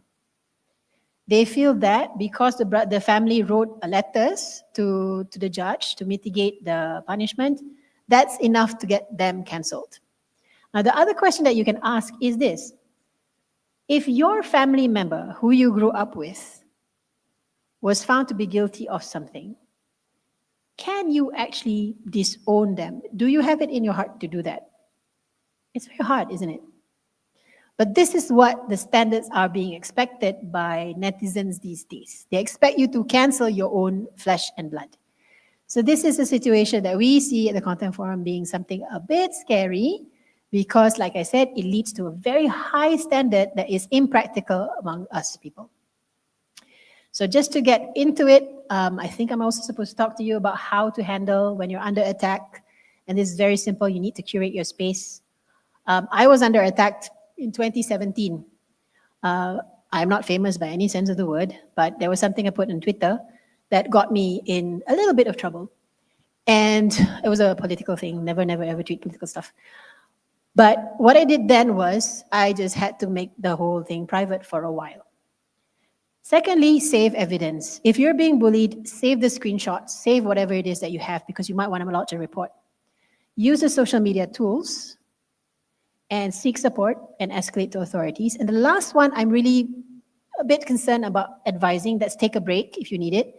But I don't want you to get off the internet because you're cyberbullied. Because what that then leads to is that you're leaving the bullies online. And they're chasing you out of that digital area, which is not something that we should do. For Malaysians, you can file a police report. These are the relevant Malaysian laws. And if you see someone under attack, again, we need to make sure. This is an old adage lah. When the internet first came around, they said, don't feed the trolls. Same thing. Don't engage with the attacker. Ignore the attacker, but do talk to the victim. And take a stand. And the next question is, what do you do when your fans cyberbullies your opponents? Happens in sports a lot. Okay. This was Michaela Skinner. She had to beg her rival, or Simone Biles, to call on her fans to stop cyberbullying. Same thing with, again, Shah, yeah. So he suffered this loss, and what happened was everybody went to that guy, I forgot his name, the Japanese racer, and attacked him furiously in social media. So what you need to do, if your fans are the ones who are doing this, is that you must take responsibility and set the tone. You have to, I'm sorry, you have to publicly condemn the behavior to say that you don't stand for this, you stand for sportsmanship. You should reach out to the opponent to, acknowledge the harm and distance yourself from it. And you need to educate your fans as well that they're not doing any good by doing this. So skipping back to what else you need to do to build a safe digital community. This one, I'm just gonna let you read it. It's how you balance between your professional and your personal lives. And one of the most critical aspects is to find that right balance. But also, I need to talk to you because this happens with a lot of athletes. Some of you are influencers already.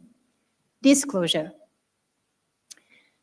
The fact of the matter is that as influencers, honesty and transparency are your greatest assets. So if you're being paid for a post, if someone is sponsoring you for your attire or your equipment, you need to disclose it. And failing to disclose it can sort of mislead your followers, harm your credibility, and it is actually an offense under the content code. And you can just use simple hashtags, ads, advertisement, paid partnerships. If you're on social media, they have the toggle already. You can do collaborations and stuff like that. Secondly is disclaimers. This one helps you by distancing your personal opinion from your organization. If you insist on putting in a personal opinion, then make sure that you say, this is my personal opinion, does not reflect the organization I belong to. So this sort of helps to protect your personal integrity and your professional relationships. And finally, support the development of policies. And I think in this conference or this symposium, everyone who is before me or after me tomorrow will be talking about these policies.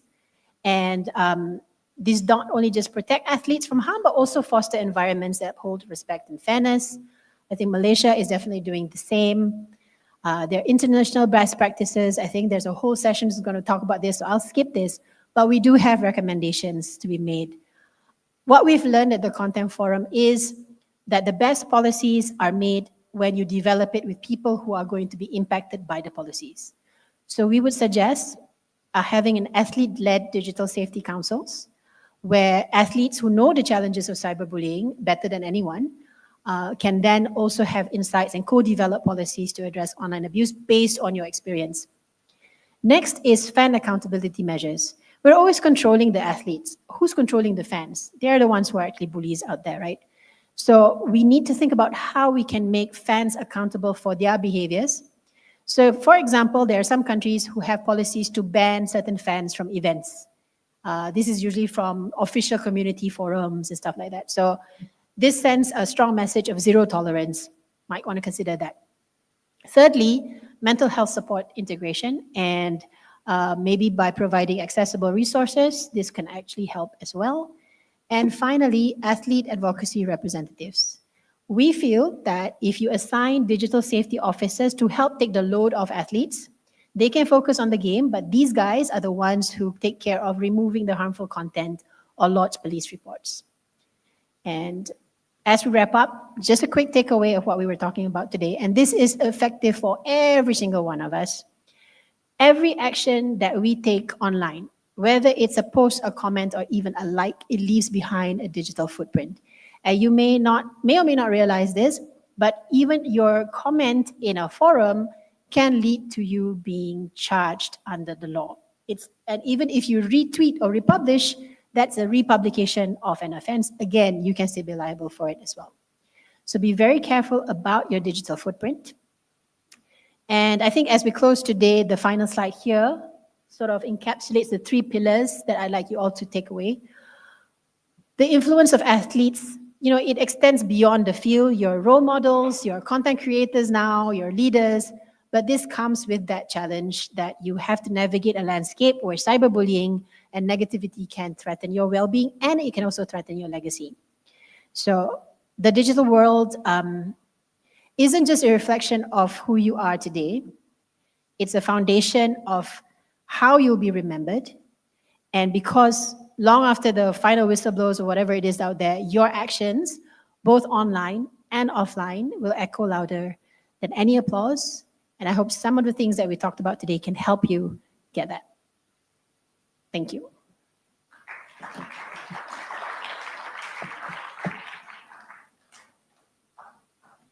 Thank you so much to Ms. Madiha. Ms. Madiha, could you please come back on stage? We do have something for you.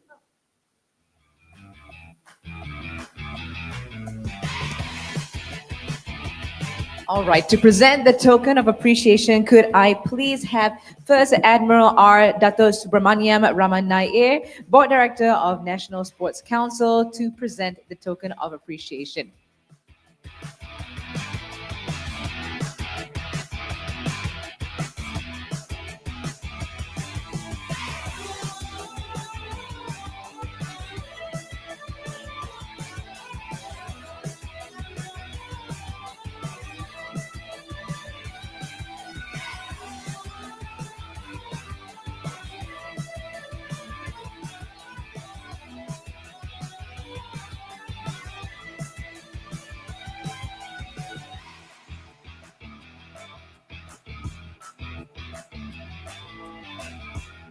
Okay, I want to say thank you so much again to Ms. Madiha and also to Mrs. Varnaniam.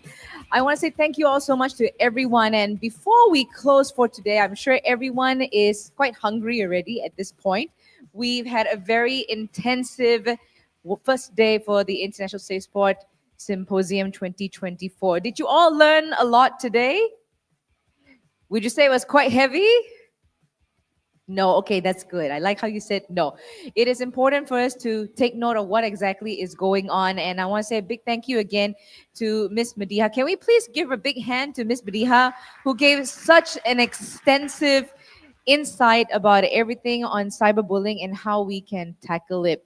Again, she is going to be around, and the rest of the speakers also are going to be around. We are about to have dinner. It was originally at 8 o'clock, but now we've brought it earlier to 6:30 p.m. So everyone, you can head over to Selangor 2 Hall, again, the same place where we had our lunch, and that's where everyone can mingle. Take note, please, that for your parking, for anyone who has parked here, you are able to get a flat rate of 5 ringgit. You just need to give your car plate number to the reception at the front, and they'll be able to help you up.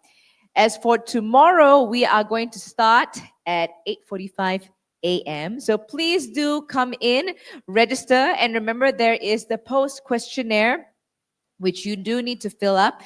When you fill that up, you're going to get your certificate for being part of the symposium, and also you will get your goodie bag. Oh, before I forget, the flat rate parking, you must also mention your car plate number and that you are part of the symposium.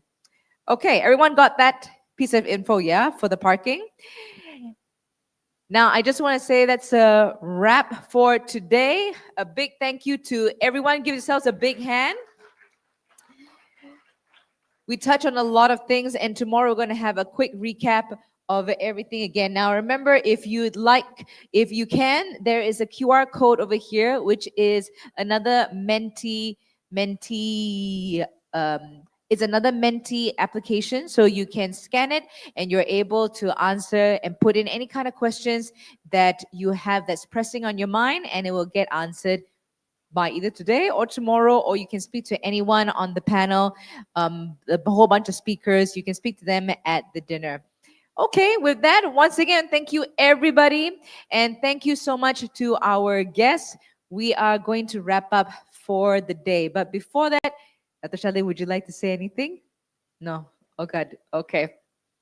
I would say a big thank you again to our distinguished guests, to Madam Ramona, to Dr. Yatela, and everyone else who are here. Please, again, enjoy the evening, enjoy the dinner, and we shall see all of you again tomorrow, bright and early at 8:45 a.m. Thank you all so much.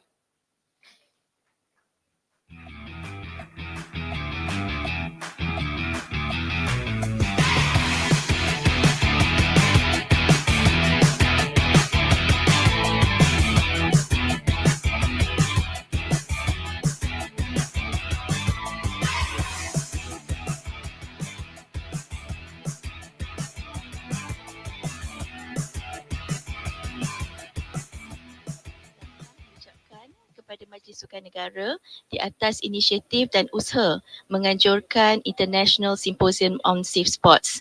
Diharap penganjuran simposium ini akan membuahkan hasil dan memberi kesedaran dan awareness kepada semua komuniti sukan.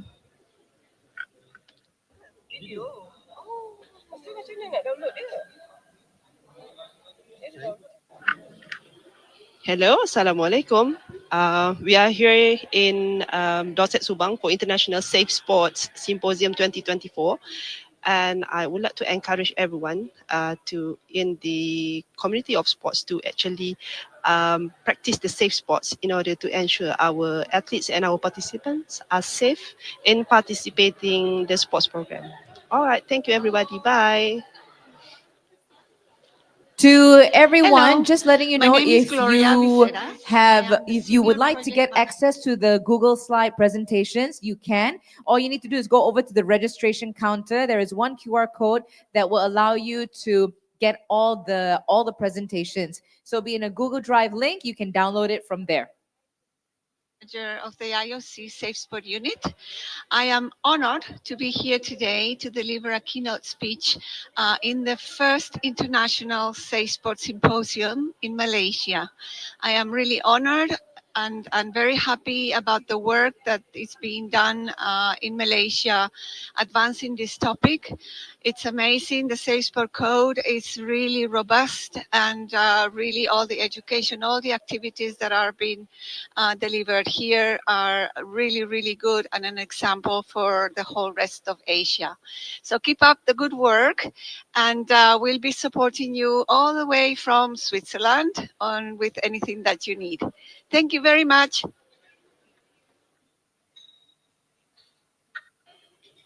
On behalf of the National Olympic Academy, our committee members, our moderators, our alumni, I'd like to wish MACE, MSN, great success for today's conference. Right, it's fantastic what we do. Safe Sport is a very important part of our sporting structure infrastructure, and of course, the National Olympic Academy will always protect the rights of athletes and also as well as the future generation and everything. So congratulations and good luck. Assalamualaikum warahmatullahi wabarakatuh.